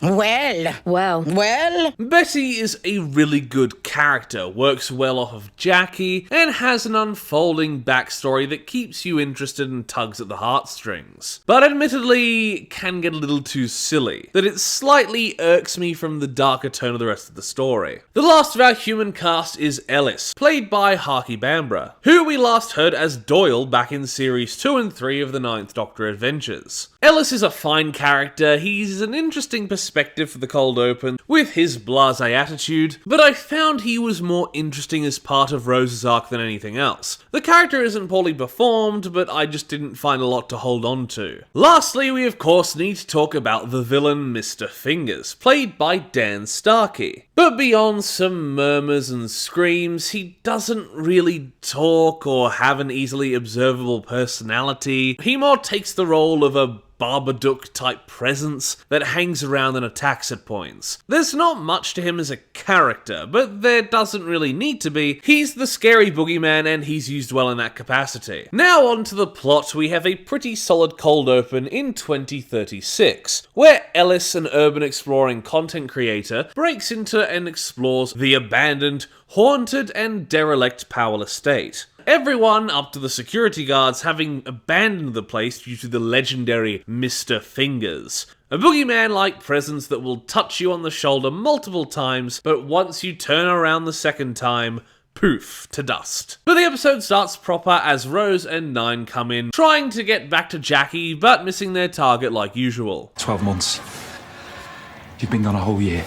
Rose goes through a bit in this story, but I think the only thing they miss on her is her realization that her home, even far in the future, has become so abandoned. There's a nice theme that could have been there of learning that even if not in 2036, one day the Powell estate, like everything else, will have to end. But I think they give her enough emotional moments as it is, that that's just another interesting thing that they could have worked in. Nine knows having Rose here is dangerous, so he wants to escape, but the inside of the TARDIS has once again been separated. Them not having truly landed in the Powell estate, but a multi-dimensional parajunction. A not very tangible event surrounding the estate and going back years. Mr. Fingers is an other-dimensional creature removed from time, a hyphen, not experiencing time and space as we do, and as it's an undead creature that feeds on the living, detests what draws breath. Nine doesn't want Rose interacting with the past, since it's around her time that the murder started, but Rose calls Jackie as soon as Nine turns his back. Speaking of, we meet Jackie and Betty, each other's grief supporter, and Rose gives them the gist. To be careful and look for anything suspicious. Betty taking everything on at face value unfazed. And while I don't think this is something to copy in other stories, it works well for the story and Betty's more wise and lived characterization. But I honestly don't think such a hand-wavy feeling character interaction will work without the charisma to back it up. But here it beats the odds and does. Betty and Jackie's mix of sassy comedy and agency and the horror side of the story mixing perfectly. It's a little odd that when Rose calls a lot of the time you can't hear the other side of the line, but sometimes it's fine. Maybe it was just due to bad scheduling and recalling or something, I don't know, it's just strange. Betty and Jackie go to investigate someone that's gone full hermit after the elevator that doesn't go to the 4th floor does.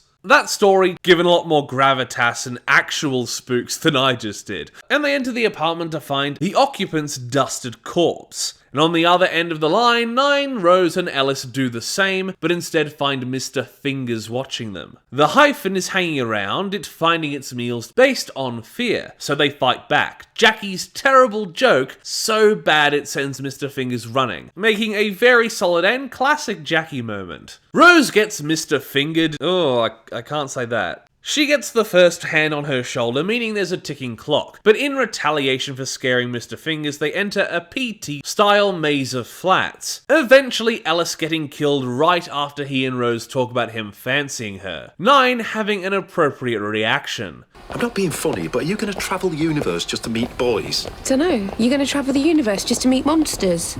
Fair point. But just like how she realised last episode she treated Kevin's dad poorly, she told Ellis to piss off after he said something out of turn, blaming herself again. But the action of Fingers feeding on Ellis causes the world to slip from its grasp. The flat's returning to normal, letting Nine and Rose go and pick up some bits and bobs they had Jackie and Betty collect in the past, the two having nice moments hinting at Betty's backstory. Jackie sensitive of reminiscing about Rose when Betty lost her own loved one, most likely a daughter. This emotional resolution working really well to match the more comedic characters to the darker tone. Brainy Betty, check you out.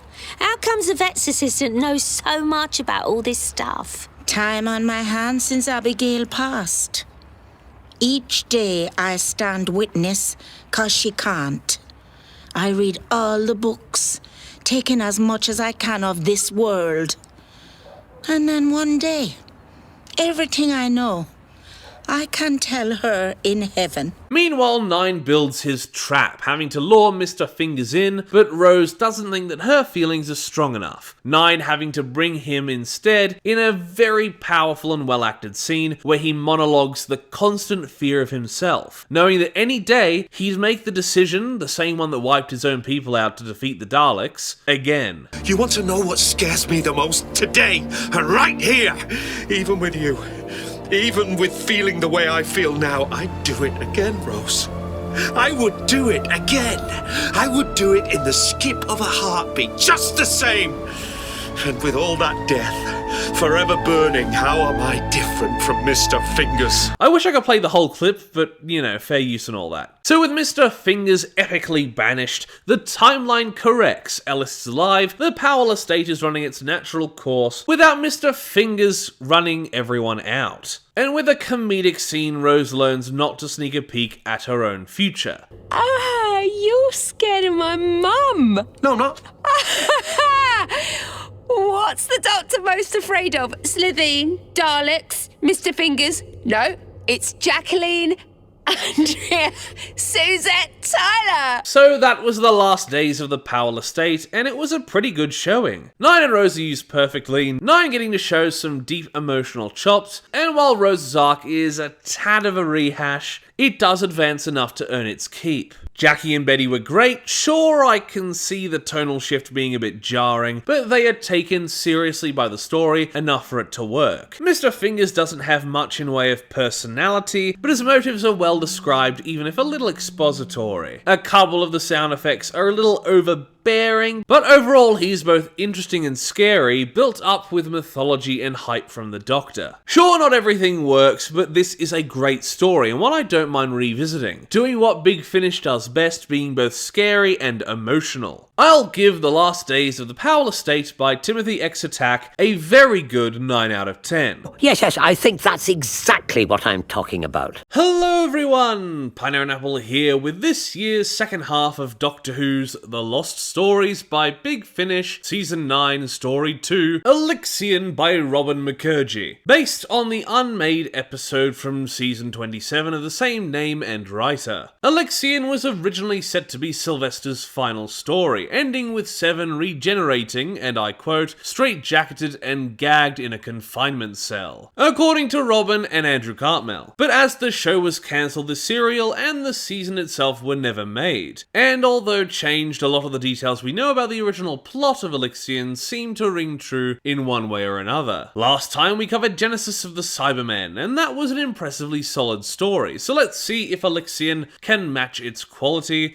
and since these stories aren't set to canon, will they be ballsy enough to include the regeneration? Let's find out, starting with Alixion's characters. Of course, as the 7th Doctor we have Sylvester McCoy, and he is as good as ever. This is Seven in his Dark Trickster arc, and the story uses this to good effect. The villain taking advantage of the Doctor's feelings of self-loathing, and of course all the misery that Ace goes through is part of the big plan to defeat the villain. Ace's ignorance and fear the only way to keep it unawares. While not covering all of Seven's aspects, he does seem to be a little odd as you listen, but in retrospect, his actions do make sense. It's clear he came here to beat the Queen and stop her plan for temporal conquest, but in doing so almost refuses a man looking for his missing daughter, and after Ace is captured, Seven takes a look at her past, trying to see what darkness the Queen is preying upon, and in the beginning of the story, the cold open feels disjointed like this too. But in retrospect, is very important to the story. Not a perfect way to go about it, but is still well done. As the companion, we have Ace, played by Sophie Aldred. And while not everything worked, I think this was a really good story for Ace. Looking into her childhood, the trauma, both true and fabricated, and her dealing with the Doctor's lies and manipulations, a common theme through Big Finish. But all done rather well in this story. There were a few repetitive scenes, or ones that went on far too long, that drilled her traumatic experience into the listener, but then waits 2 parts to actually explore them. The repetitive nature in the first half of the story just a bit frustrating when the answers come in around part 4. And we've been hearing repeats of the little clips for the 3 episodes before it. Of course the setup is necessary, but it just needed a little restructuring. Allying with the TARDIS team is Colin, played by Shri Patel, hiding away from the enemy in a pocket of time, trying to occasionally guide Ace to a safer path. He was a bit too enigmatic for my liking. His reveal at the end was humorous, and I liked his interactions with Ace, but I didn't feel attached to him. Not bad, I just didn't get it. Next we have the villains, the main 2 people representing and being possessed by the Queen, Larkin, played by John Egley Bond, who we last heard in Dark Gallifrey Missy as Clank. Man, I gotta get around to the Master Dark Gallifrey set soon, hey. And Matilda, played by Beverly Longhurst. These 2 are connected by the missing daughter mentioned earlier, Isabel, played by Ali Bastia. Now, Isabel isn't in the story as much as them. She was interesting and played well, even if her first scene was a tad frustrating to care about. But mainly we have Matilda and Larkin, Isabel's best friend and father, mugging around. It was obvious that Larkin was evil by part 2 before his reveal going on about things like the TARDIS that he shouldn't know, and while campy, I love the performance, and the way that his character goes, while a happy ending would have been nice, was really interesting, as it is. Matilda, on the other hand, isn't bad, but did leave a little less of an impression, spending the first half of the story as the hotelier, and in the second half is just a less interesting version of Larkin. She's more of an avatar for the Queen than he is, but while she's performed just as well, Larkin had the more interesting story. Lastly, we have some minor characters. The father and son with the tragic story, played by David Mahoney and Matthew McQuinn, acted fine with an interesting plot, and then we have Shri also playing Mr. Patel. Now, a couple of his moments are a lot better in retrospect, and his story with Ace is really well done, but once again, he was a character that in the first half was far too repetitive and annoying when he wasn't even there. So what happens in and on Alixion? Part 1 starts with a cold open on the planet of Tanweeb,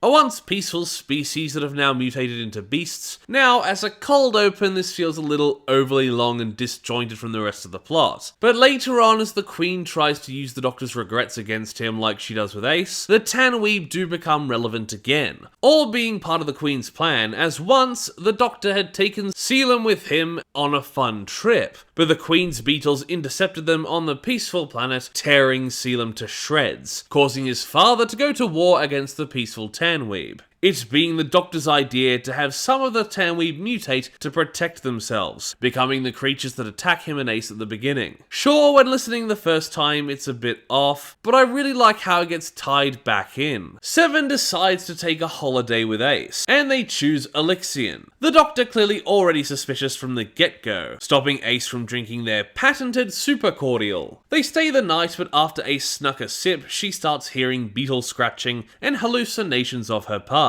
The next day they meet Larkin, who, noticing they ditched the cordial, recruits them to help with his missing daughter. Played really well, but while Seven wants to avoid him, Ace makes it impossible. They snoop and find a lot of people arriving, but many less departing. Seven's starting to hear voices from his past, just like Ace, and while it's nice this setup is early, these voices don't get payoff till part 3 and part 4, so with how often we hear them repeating for the next 2 parts, they do get old quickly. Maybe at least the Doctors should have come in near the end of part 2 to balance it out a bit. I admit they don't feel as egregious listening to snippets while writing, but that's definitely not how I was feeling on my first listen. The part ends with Larkin clearly knowing far too much about them, and the TARDIS having disappeared when Seven wanted to get the hell out of there. The clearest of the voices being Colin, urging them to get the hell out of there. In part 2, they go on a tour through the facility, and while plagued with visions, enter the tunnels in search of the Queen. Seven re-experiencing the death of Selim, and Larkin reveals his true colours. Him and Matilda capturing Ace while Seven swans off, deciding to find out what terrible memories the Queen is using against her. The Queen exposits about taking over the Doctor and the TARDIS, wanting to spread not only through space, but time. Then we have part 3, the Doctor meeting Mr. Patel, looking to buy a packet of crisps. It starts a little silly. I'm sorry, but I'm looking for a crisp. A crisp what? A crisp. A crisp? A crisp. I have no idea what you are talking about. Do you mean a packet of crisps? Oh, yes, I think that's exactly what I'm talking about. If you want a crisp, you have to buy the packet.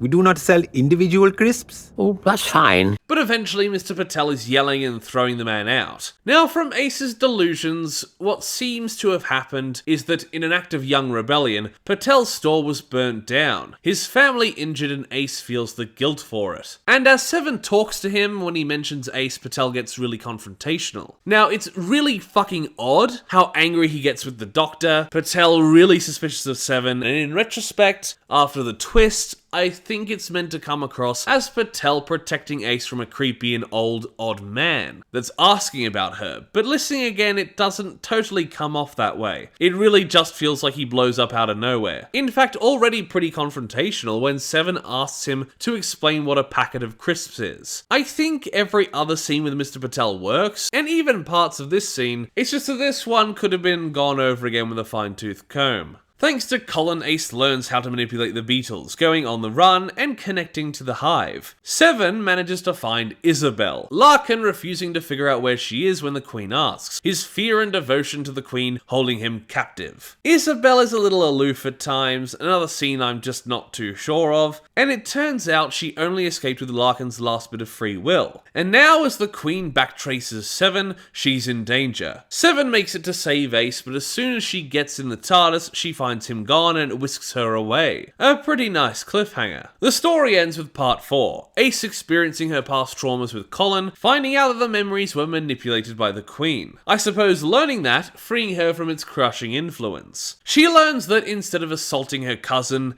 Ace watches her younger self be blamed and slapped, when in reality she just helped the boy who was too ashamed to admit he couldn't swim, even when that boy had been needling her all day. And time travelling again, re-meeting Mr. Patel, he is filled with joy to see her. The fire actually having been started by a group of bullies that forced a young girl to steal from his shop. Ace protecting said young girl from the group of bullies, causing the escalation. I love these twists, the way that memories change with age, a very nice theme. Even if there is a big bug queen manipulating them, and Mr. Patel is really personable when not yelling at old men. Meanwhile, the Queen is torturing the Doctor by going back to his past in the Tanweeb's downfall, and giving context to the cold open, but Seven exploits Larkin's feelings, Isabel coming in to try and bring her father back, and it starts to work, but he's far too gone, seemingly killing her with his own hands. Holy shit. Much like many Who villains, the Queen is beaten by overestimating her stomach, overloading and blowing to hell. Ace arrives to free the Doctor and they flee, Colin's safe and Larkin letting himself die along with the Queen.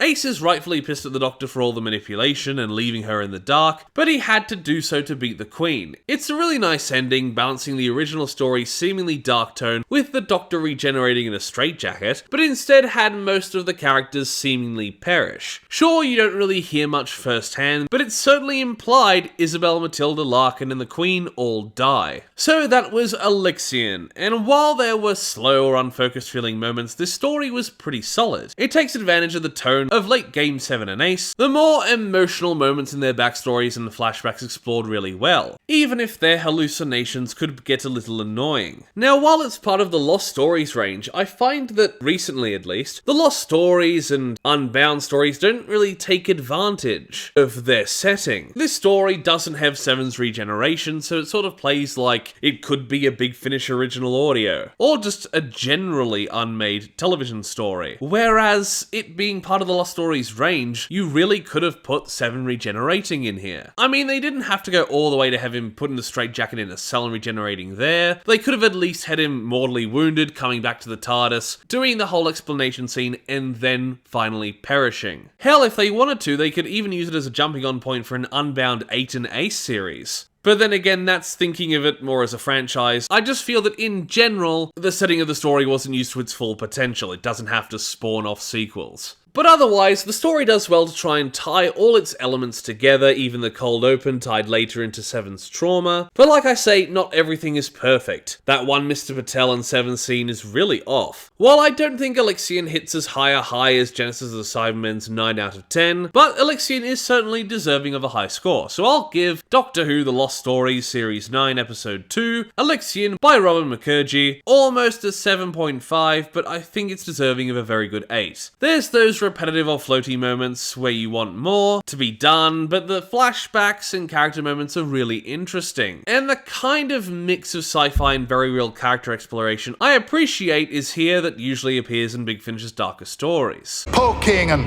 prodding around. Hello everyone, Pineapple here with Big Finish's first Halloween special box set, Sea Smoke and Other Stories. Because I thought, what better time to review the Halloween box set than the beginning of December, because Hazbin Hotel took a while to review. Now with this and the Christmas box set, we have a very interesting idea with Big Finish. 4 themed but wholly unconnected stories showcasing different corners of Big Finish's Doctor Who world. And we have a wide spread here, some great, some good, and one meh. Starting with Sea Smoke. And as this is a 4-story set, I'm not going to be going as in-depth as I do with single releases. I'll try to be more concise. Sea Smoke is written by Jonathan Sims, possibly his first foray into the Whoniverse, and not the only first here, as it's my first listen of Big Finish's current One and Dodo team, played by Stephen Noonan and Lauren Cornelius. Sea Smoke takes place on a remote island that predominantly trades in kelp ash, where many of the island's inhabitants are acting strange among the smoke. The Doctor, while a different interpretation of the first Doctor, was pretty good in the story.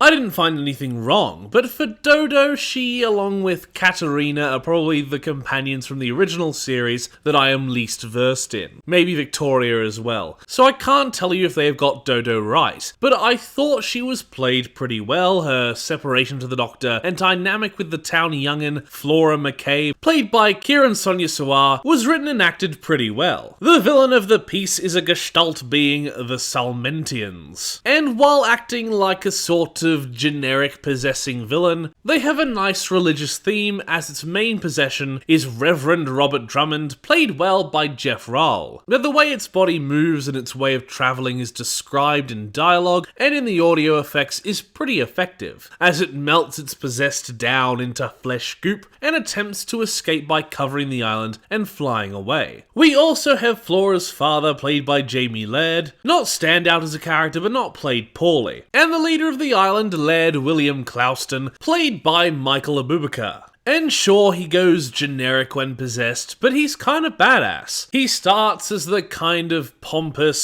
separated from the people leader, but comes in with a pistol, working hard to give the Doctor and the girls enough time to evacuate the children from the island. Both One and Dodo get good moments, him verbally sparring with the Salmentians, and Dodo fighting flesh with fire. But in the end, only the children are saved, every adult on the island splatting apart with it, as the Doctor's intervention sets the flesh off, acting prematurely and killing itself in the process. It's a nice way of doing a melancholic horror ending without feeling cheap, something some of these stories suffer from. I like the story overall, and it does well to get me interested in One and Dodo's adventures. The horror theme was applied well with a grotesque villain, giving the possession-type villain more identity than usual, and the characters and actors are used pretty well. I want to rate it higher, but while pretty good, it's not astounding, so I'll give Sea Smoke by Jonathan Sims a good 7 out of 10. Next up is Party Favours by Georgia Cook, who we last had on the channel in the decent Ruby Red, and Party Favours Nightmares is the standout of this box set, not only being an interesting story, but a Weeping Angel outing. And I'm fairly sure Big Finish can't fail when it comes to them. Now, our introductory characters from the Whoniverse this time around are two from the unit team, Kate Stewart, played by Gemma Redgrave, that we last saw in the Series 15 finale, and Osgood, reprised by Ingrid Oliver. Now, I really like these two. They get some good stuff in this story, but the focus is really put on the new characters. And while that's all good and works well, calling this a Kate Stewart and Osgood adventure is going a bit far, as by the end they're left with their metaphorical dicks in their hands as the story happens around them, not getting very much done. Not only does the ending feel a little cheap, not as bad as another in the set, but still very little gets resolved. But it kinda makes Kate and Osgood feel superfluous. Like it would have been more worth it focusing on the original characters that are well developed as they are, like a planet Krynoid kind of thing.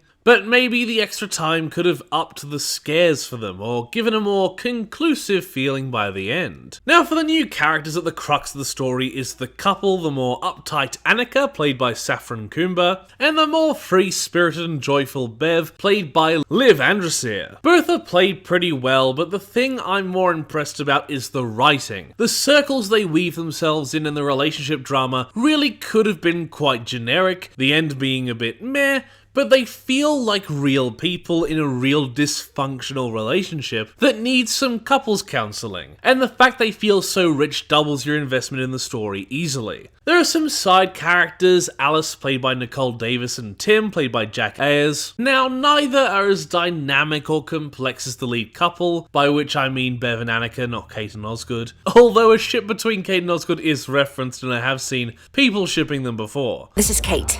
Hi, Kate, I'm Bev. Nice to finally meet Ella's partner. No, this not.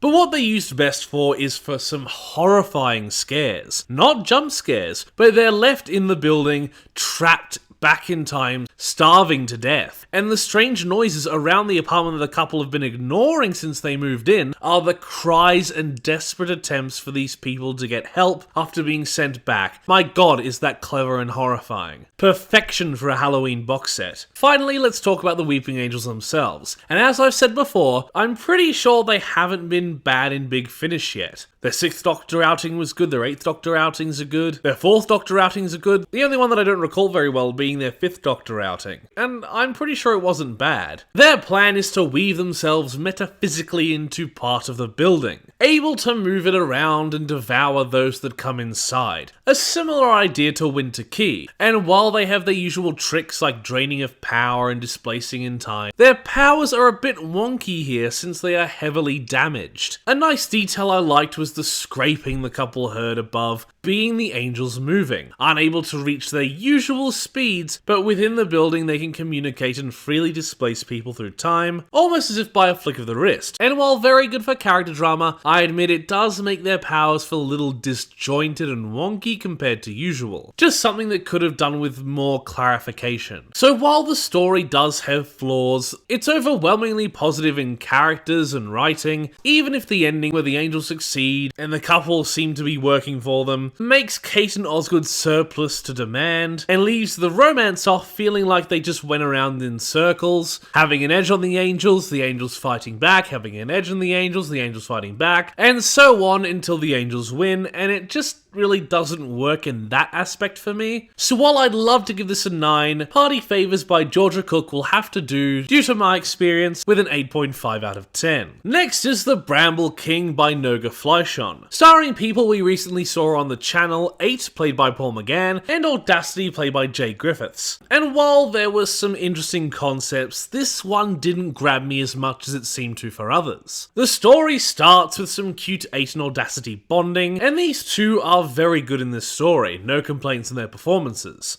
The Bramble King is an interesting story. A group of individuals from a very psychic race desperately need to transport their cargo, pushing the ship so hard it's likely to blow up in their faces. The individuals played by Jamie Kenner, Judith Jacob, and Felicity Kant. Now the story throws a lot of concepts at you, and while not poorly done, I don't have a lot to say about it. The performances were good, the fatherhood aspect could have been sewn better into the story, instead of feeling like it came abruptly in at the end. The Bramble King himself felt a bit too generic, half a cackling demon and half an infantilized representation of the father's son, and the alien race themselves have some interesting lore, but I just didn't really get into it. So I can't give the story a massive score, but it wasn't bad. It just totally failed to grab me, and I thought it could do with some retooling of ideas. This is probably the story I have the least to say about because at least the final story is straight up bad, so I have a lot of complaints. This one is just okay, not negative, but not overwhelmingly positive. I give The Bramble King by Noga Fleischon a 6 out of 10. Really not my cup of tea, but I hope that others enjoy it. Finally, we have Merlin's Trap by Hannah Kennedy, another first foray into Doctor Who writing, and interestingly, this is the first appearance of John Coleshaw doing his 12th Doctor impersonation. And while he is great in other roles, and is certainly trying to embody Peter Capaldi, I'm sorry, but for most of the story, this just isn't it. For most of the ending scenes, I think he did a fine job. I will get you out.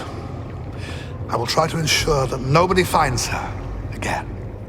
I will make sure it works this time. She doesn't deserve this. You humans poking and prodding around. She doesn't deserve it. She didn't come looking for you. You came down here. You drilled a hole through the wall. You scared her. Remember that. Obviously, he is an impressionist, but with 12 being one of my favourites, it just isn't accurate enough to be convincing. Sure, I can enjoy it, just like I enjoy the voice for Sarah that Big Finish used, but because I spent my time growing up listening to the Sarah Jane Adventures, the difference is very clear to me. But even though 12 was barely in the rest of this story, the first, say, 4/5 of it, most of what he said there sounded barely like 12. I think John needs some time to really get into and perfect his impersonation, because most of the time his other Doctor Who impersonations are spot on. So I'm kind of glad that this was a Dr. Light story. But this story kinda sucked. The premise is kind of interesting, almost like a cross between No Through Road and The Descent. 4 cave divers come upon a mystery that gets them killed, very horror movie, and I like the idea that the villain was just a creature's defense mechanism. There was no malice behind it. It didn't mean to cause harm like many other Doctor Who villains do. But while I was getting into the characters in the first half, by the midpoint they're all just screaming at each other. There were 2 girls that I couldn't tell the difference between half the time. And sure, there are fantastic moments like when one woman has to sit by and watch her partner fade away into dust through old age. Horrifying and performed really well, but my god was the story as a whole frustrating to listen to. It was a real slog. I think Hannah Kennedy has enough talent to write something else that will turn out a lot better. But by the end, this story just turned out to be a bit of a mess. The characters are, for lack of a better term, messy in their execution. I think that's just the perfect word for this story. And paradoxically, the Doctor is good and bad. For so little time is given, the audience has no chance to get used to this new flavour of 12. But I'm also glad he was barely in it, because it feels like there's a bit for John to work on. So while the story was unoffensive, I really did not enjoy it, and I would not recommend it. So while I'm excited to see what Hannah Kennedy does in the future, I'll give their story, Merlin's Trap, maybe on a very good day a 4, but as I was writing the review, I felt a real 3.5 out of 10. That leaves this Halloween box set, See Smoke and Other Stories, with a 6.25. A pretty good start, but then a very bad final story, and a third episode that I just didn't really care about. As a box set, I don't think I can recommend this for retail price, but if you find yourself with disposable income, or are somehow able to only buy the first 2 stories, I say go for it. See Smoke and Party Favours are very strong. No wonder they sent Amy to a therapist. Hello everyone! Pineapple here with the next of Big Finish's 13th Doctor Adventures, Episode 3, Lionesses in Winter by Lisa McMullen, who we last saw on the channel with Women's Day Off. This episode is a strange one. We have a historical setting with mysterious happenings going on, a lot of connections back to Vampire Weekend, and a setup for a larger arc, but can it all gel well together in one story? Well, there are certainly moments that don't work very well here, but there is also some greatness. So why don't we start looking with the characters? Of course, leading the 13th Doctor adventures is Jodie, and she's pretty good in this episode. Sure, we get a few of those cringe comedy moments as 13 realizes Eleanor has already met them and they have to follow a cover story, but we do get a couple of good emotional moments, so overall a pretty good performance. I would have liked some more of the emotional moments where she empathizes and tries to help the Royals deal with their loss, even if it's from Little Miss. I'm still quite socially awkward. But like I said, overall not negative. Of course, along with 13's gay ass, Yaz isn't too far behind, and much like 13, she gets the same comedy-wise. She is the initiator of the mystery, but I'll be honest, after the last 2 episodes that tried to focus on Yaz a lot, she just doesn't have a lot to do this episode. She does take action in the 3rd act, but looking back, she's played as good as usual, but just isn't on her own a lot. And the Doctor is the one that takes most of the actions and emotional speeches. We have the dramatic couple of the story, King Henry II and his wife Eleanor of Aquitaine, played by Kevin Mathurin and Deborah Baker respectively. And these 2 performances are really good, giving a great level of emotional power to their interactions and ye olde language. Henry and Eleanor work well together, whether loving or arguing, and sure, there are moments where they switched or find themselves between that aren't paced or read to perfection, and while I have my own issues with how the story handles its emotional core, these 2 really are the highlight performance-wise, getting across these 2's complex relationship very well. Taking our pseudo-companion role is the ward of Eleanor and Henry, Alice, played by Dolly Webb. Now, Alice is fairly well written, both in serious moments and comedic, but I felt like the plot at large overshadowed her character. She has to come to terms with the fact she isn't comfortable in her impending marriage, and she's essential to the sci-fi plot, being the first to see and admit to seeing Philip in the mirror, but by the 3rd act, even though she's around assisting, it felt like she took a backseat to Henry and Eleanor, and then they felt like they took a backseat to the tourist setup. Perhaps much like the Royals,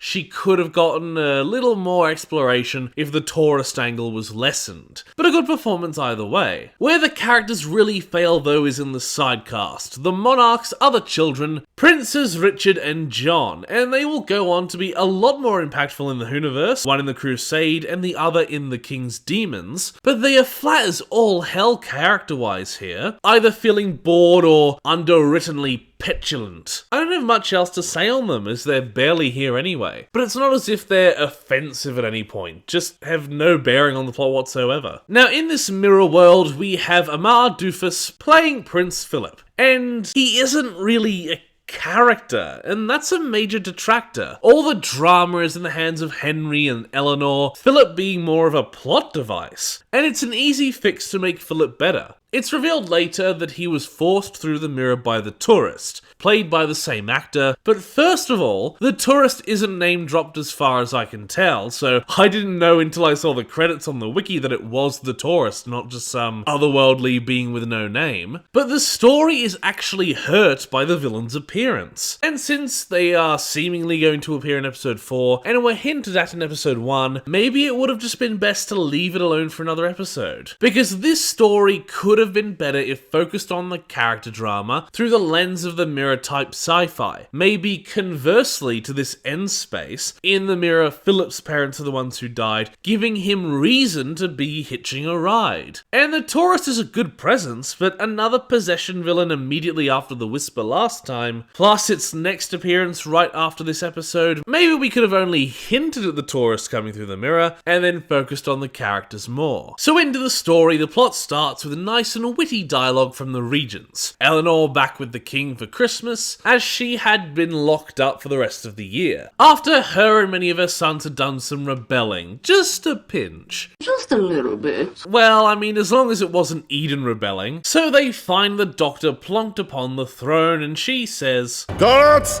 Guards! Oh, no guards. Why does everyone always start yelling for guards? Wait, I know her. Do you? Yes, you do. Possibly.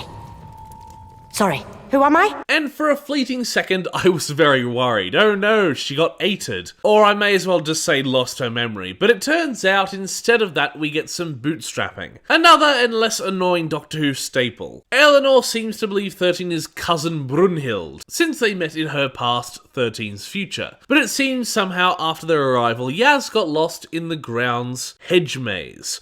Sounds familiar? Yes, in connecting to the tourist, this story is not only emotionally hindered by the tourist's appearance, but the maze recurs from the tourist's first mention in Vampire Weekend. Can't tell if they're called the tallest or the tourist, but TARDIS Wiki says tourist, so I'll go with that. I honestly can't tell if this detail is an attempt to connect in some way, or just a lazy reuse to remind you it's a callback. Or hell, maybe a coincidence between the writers. Yaz is unable to make her way out on her own, but thankfully after being spooked by a creepy voice, one Prince Philip is there to save the day and escort her out of the maze. But strangely, upon being reunited with the Doctor and Royals, there doesn't seem to be a Prince Philip.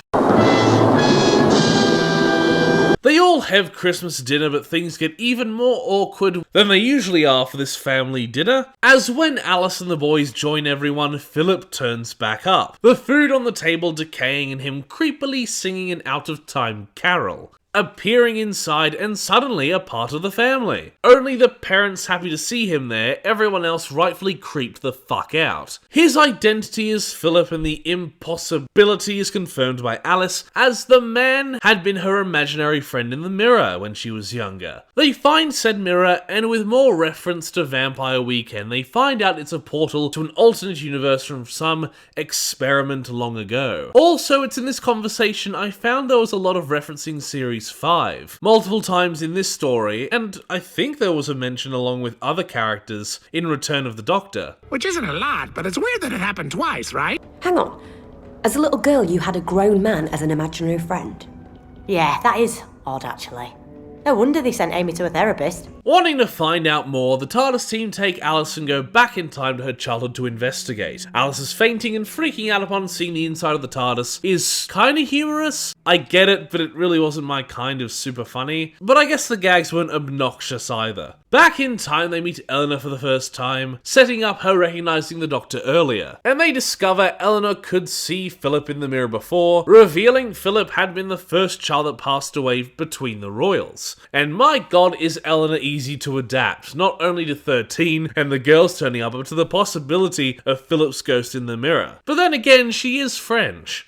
I am French. Going a little further later, Eleanor finds the TARDIS in Philip's room, and reports it to the King, who is currently having his row with Thomas Beckett. And the both of them actually have a sweet moment in Philip's nursery, ruminating and arguing over the loss of their children, and how even though he's king, he couldn't do anything about their deaths. It's these emotional scenes this story needs more of, and I'm convinced it would have excelled further if not for having to set up the tourist's appearance. The TARDIS team come back for Christmas dinner, and the rot has become so advanced that the ground quakes and the royal home is falling apart, as the connection and addition of mirror universe particles into our universe is causing a distability. And all this together just makes me wonder, if the tourist plot wasn't here, would this just be a redo of It Takes You Away? We have 13 and Yaz, a mirror universe, an entity that breaches the universe masquerading as a lost loved one. It's just this time, instead of the lonely Solitract, we not only have the tourist, but the emotional core is weaker, as with the injection of the tourist, the royal family can't reach levels of Graham and Grace. 13 makes some bad references when Alice tries to finish her character arc of learning and growing enough to ditch her engagement to one of the princes. Honestly, I don't remember which prince it was, but then they arrive to find the royals taking care of the dying, absolutely rotting Philip. All three of them refusing to back down, and although not perfect, as Alice and Yaz grab the mirror, the drama between Henry, Eleanor and 13 is very well done, as the parents try to will their son to life, and 13 begs them to do the right thing in sending him back before the castle, the universe, and Philip himself rot.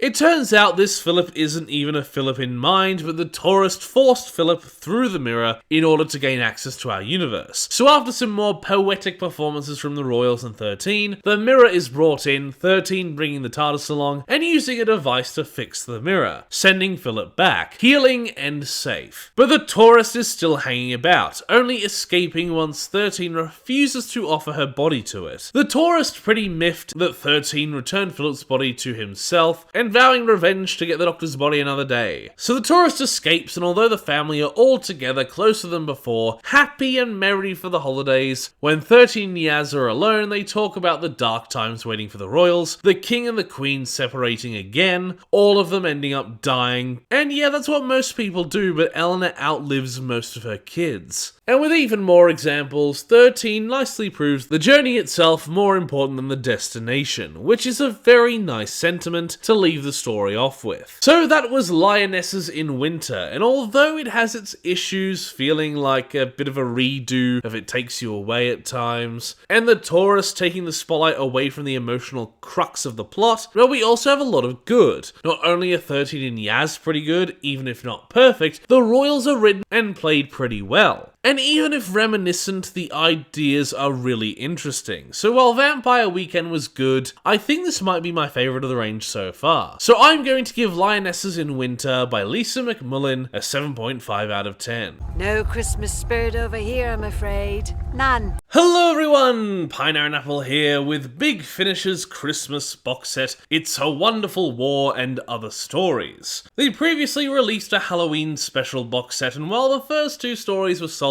the last two left a lot to be desired. But here we have a much more positive time, fitting with the Christmassy theme. We start with the story Unholy Night by Noga Fleischon, a Missy adventure, the main role reprised by Michelle Gomez. Now Noga was with us last time with the Bramble King in the Halloween box set, a story that I thought was fine, but I didn't really find it to be outstanding. And I think they've done a much better job this time around in concept and execution. First of all, we'll talk about Missy herself, and I think this story is tailored perfectly to her character. The way the narrative sort of tortures and humiliates her without getting super dark is very targeted at who she is. And I think it's a great balance between comedy and existential despair, which might be the best way to describe Christmas when you have like that really racist uncle. Michelle Gomez is great comedically. She worked really well off of Kevin and Tom, and with how meh some stories have been in her series recently, this gives me new hope. It even takes her series' theme tune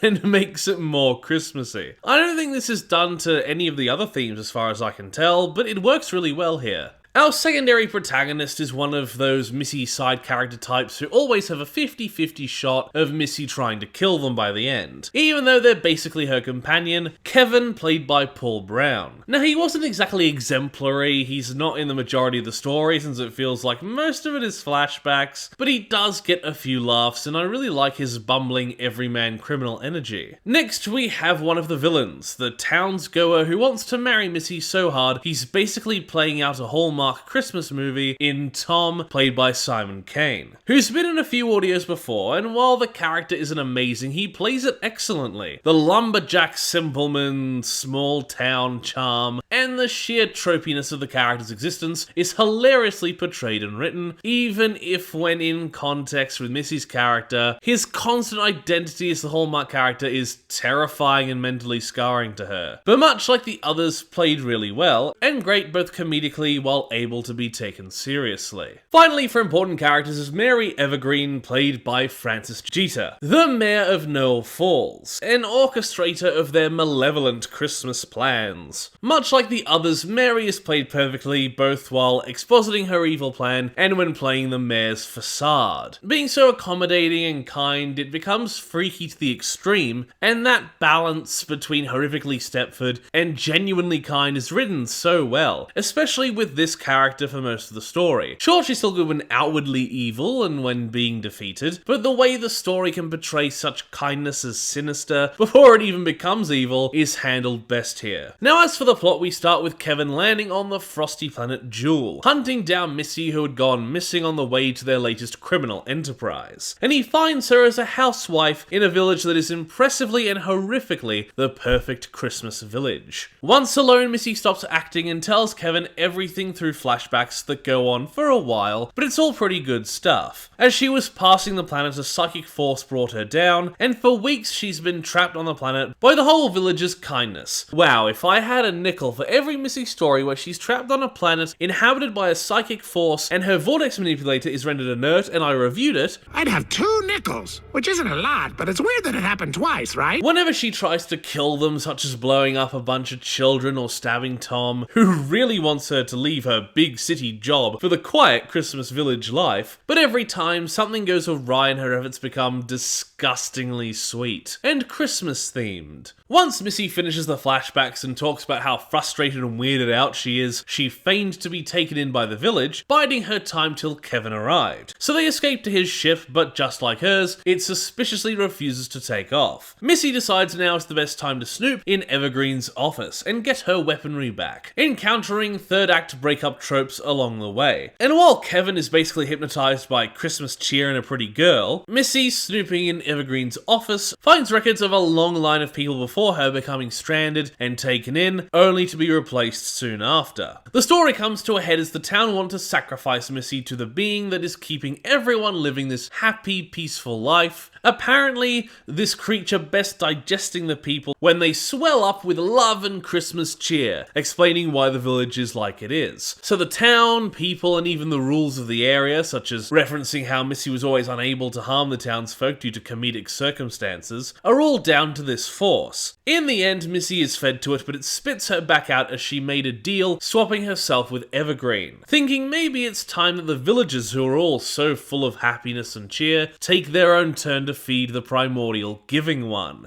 No Christmas spirit over here, I'm afraid. None. Zilch. That's impossible.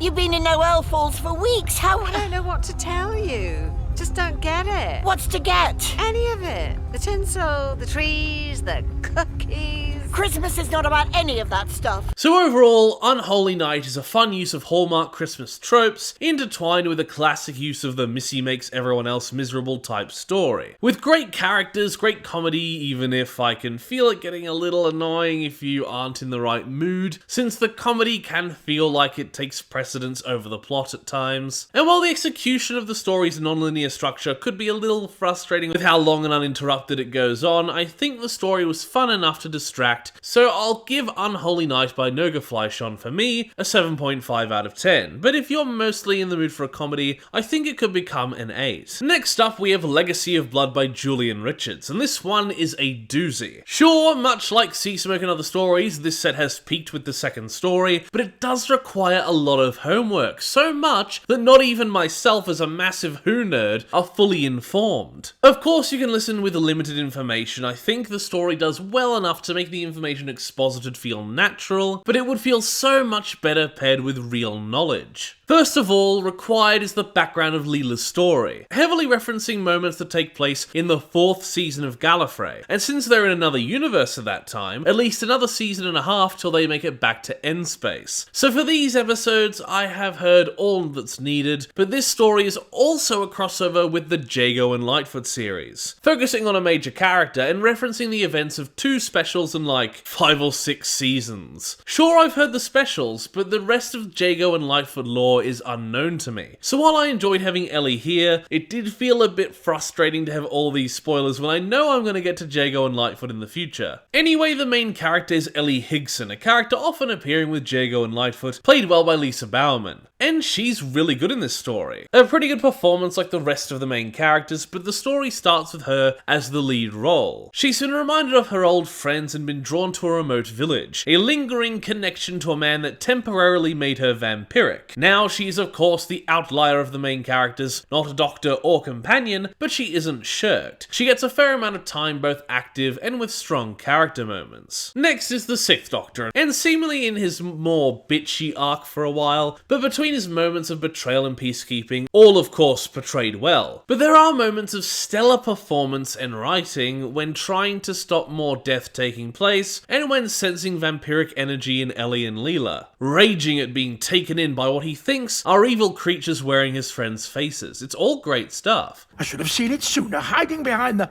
faces of my friends. But then that's how you hunt, isn't it? Doctor! That's how you brought the universe to its knees before the Time Lords drove you into the dark. And that's how you hurt me and so many people I've known. John, Ruth, Cassie. It's always the same. Lastly for the main characters is Leela, reprised by Louise Jameson. And while much like the others having good interactions with the other two main characters, she probably has the best interactions with the antagonist, Ice Warrior Vanaxia. Since she's met the Ice Warriors before, and due to their shared warrior heritage, being a very good avenue to show the sympathetic side of Vanaxia, and explore him better beyond just being the badass idea of a vampiric Ice Warrior. The story opens with Ellie being drawn to the small town Dunstanton-on-Thames, helped along by Jago and Lightfoot's notes from their case-solving days. This Ellie seeming to be one that has unfortunately outlived her two dear friends due to her lingering vampiric qualities, confusing Six when he appears to see a friend that he thought should be long dead. Six is investigating something suspicious happening around the same time as an event held by the townspeople, who are celebrating a Green Night, so Ellie and Six pull resources, there being a really sweet scene where Six does his impression of Jago, Ellie sadly making him stop, still missing her friends. It's really goddamn depressing, but still sweet. While one of the townspeople, a pillar of the community, Mrs. Knight, played by Joanna Monroe, is busy being overwhelmed by her vampiric urges, Mrs. Brooke, played by Harriet Kershaw, is a lot more melancholic, trying to be more normal until the doctor starts sniffing around. And although she shifts the blame of his suspicions onto Mrs. Knight, the doctor is also onto her, although seemingly not sensing that he's in danger enough to go into the middle of the ritual site in sacrificial robes to investigate the vampires surrounding him. Meanwhile, Ellie manages to save Leela, who has been trussed up in a coffin, and revealing what drew Ellie here, the lingering influence of a long-dead vampire who sired her, Gabriel Sanders. His influence having woken up the vampires of Dunstanton and turning them from good yet immortal neighbours back into murderous creatures. They manage to find the doctor and they escape, but not before the vampires have resurrected Vanaxia, who now starts killing all the vampires he can find, both as revenge on Gabriel and as mercy killings. Six, Leela and Ellie escape, but he has a crisis of faith as Vanaxia exclaimed that all humans at the site were vampires, picking up on the remnants in Leela and Ellie, causing Six to freak out from his vampire-induced trauma, referencing what sounds like goth opera and Hex's mother Cassie, making me wonder if Gabriel was somehow a precursor to the Forge. Anyway, Leela and the doctor fight, her unloading onto him and he relents, Mrs. Brooke coming in and expositing about their innocence until Gabriel's influence returned, while Leela gets cozy with Vanaxia. She finds commonalities with the Ice Warrior and the doctor discovers that he wasn't the only Ice Warrior that Gabriel experimented on. Vanaxia's actions due to a promise he made his father, ridding the world of vampires. Ready to continue killing them all, but eventually with a lot of talking and tense scenes, he stands down,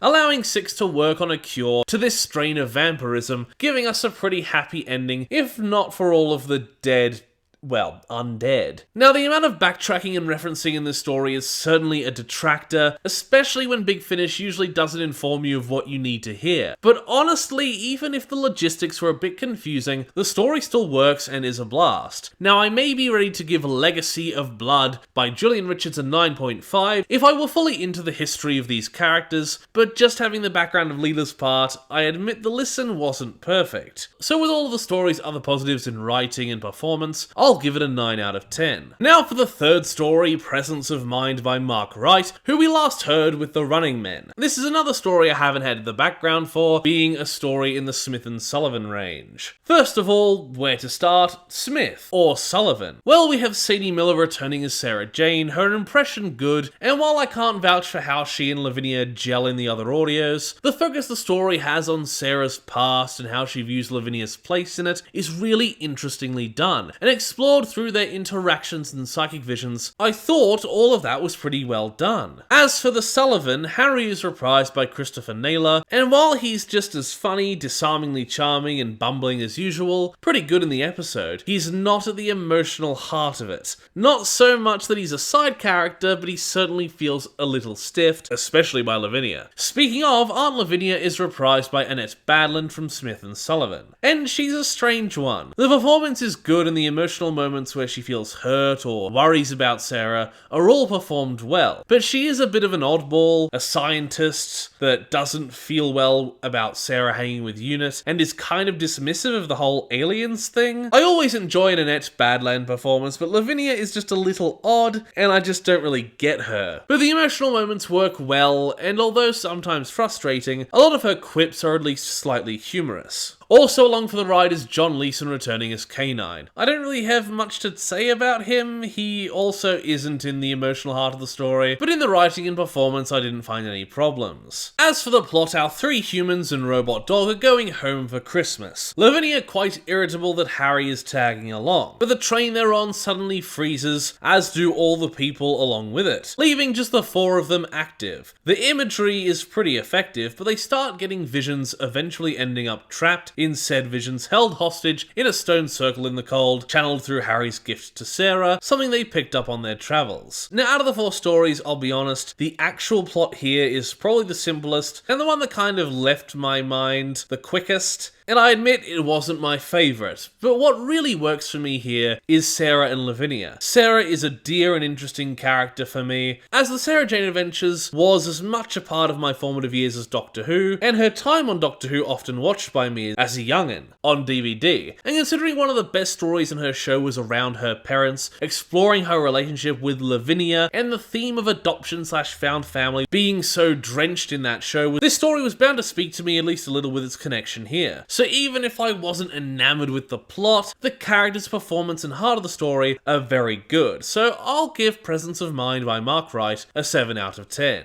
Lastly, we have It's a Wonderful War by Jonathan S. Powell, who wrote the unfortunate middle episode of Planet Krynoid, and this story is an odd one. The story mostly focuses around the 8th Doctor, and he's great in it. His optimism and fight for the best outcome to save as many people as he can, while his Time Lord adversary wants to let the people be killed to stop their suffering, and the dichotomy between them is really interesting. But while Paul McGann's performance is great, this other Time Lord, actually being the War Doctor in disguise, as his superior, played by Andrew Wincott, played pretty well, even though Jonathan Carley does get a cameo near the end. So he isn't completely ignored, and although you understand the War Doctor's motive and outlook, it does make him look and feel like a massive arsehole. And yes, his whole thing is he isn't the Doctor, but it did leave a real bad taste in my mouth looking back on it. But not enough that the story's a deal breaker. The story itself is quite interesting, but I do admit the first third of listening I spent mostly trying to get my bearings. We have a kind of It's a Wonderful Life theme going on, but also the story starts with Veclin, reprised by Beth Chalmers, and her superior sending the Doctor on a mission, and then after that a narrator comes in. So I admit I spent about the first third of the story just trying to figure out what the story was going for. But once it gets established and in its stride, I admit it got pretty interesting. The story focuses on Galen Smith, played by Richard David Kane, a boy on a mining colony where no one ever leaves, and he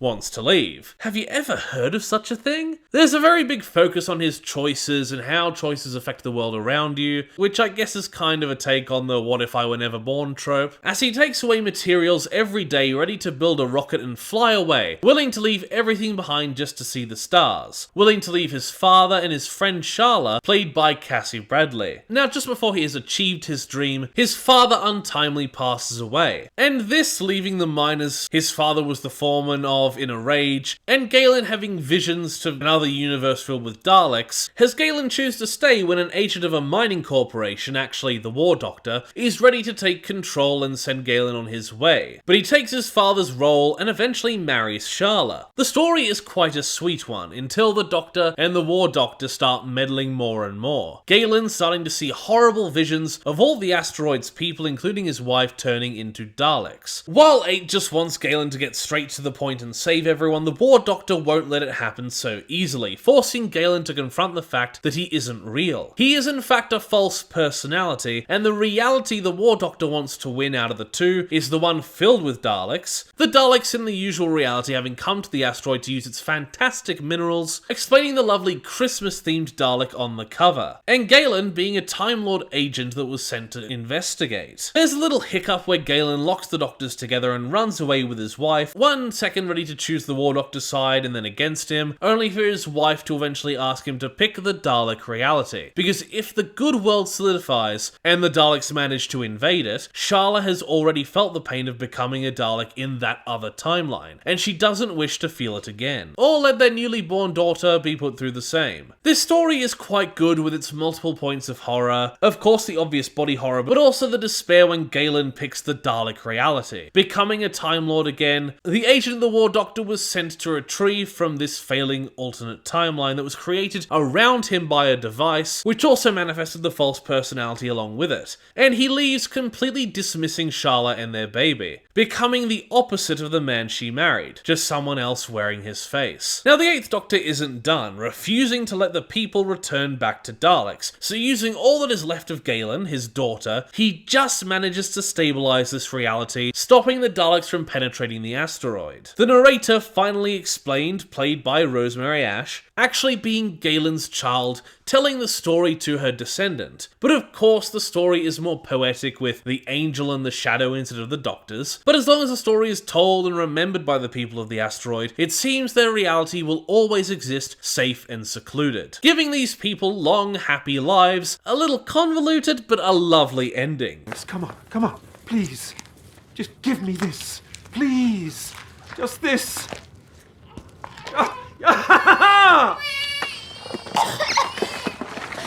Doctor! What's happening? Oh, Sharla Smith. I do believe it's Christmas! On the other end, the War Doctor returns, with the uncaring Galen, revealing the reason 8 was there is that Veclan screwed up when contacting the Doctor and sent it earlier than she wanted. A real Christmas miracle. And so the War Doctor departs, thinking those people were spared more pain, and 8 leaves, knowing these people live, and Galen's story is remembered, even if the Time Lord underneath doesn't. Overall, It's a Wonderful War was a bit of an unenthusiastic and confused listen for the start, but once getting past that, it becomes a great, if jargon-laden story about heart over nihilism, and a great character piece for one Doctor, and pretty good for the other. So I'll give It's a Wonderful War by Jonathan S. Powell a good 7 out of 10. A good story, but getting to that heart took me a bit of trifling. That leaves Christmas, It's a Wonderful War and Other Stories with a 7.6 out of 10, above Halloween's Sea Smoke and Other Stories 6.25 score. And while that set had 2 stumbles, all of these stories are at least good, even if some speak to me more than others, so if you're in the Christmassy mood, I'd give this set a listen. Thank you everybody for watching my review of It's a Wonderful War and Other Stories. A Merry Christmas to you all. Please like the video if you liked it. Comment down below if you wish, consider subscribing to the channel, and if you do, ring the notification bell so that you're told every single time that I make an upload. Once again, thank you for watching, and I will see you in the next review. Bye! Toast. A little piece of toast. Because there's so much to choose from. There's brown bread, white bread, all sorts of wholemeal bread. It comes in funny packages with writing on the side.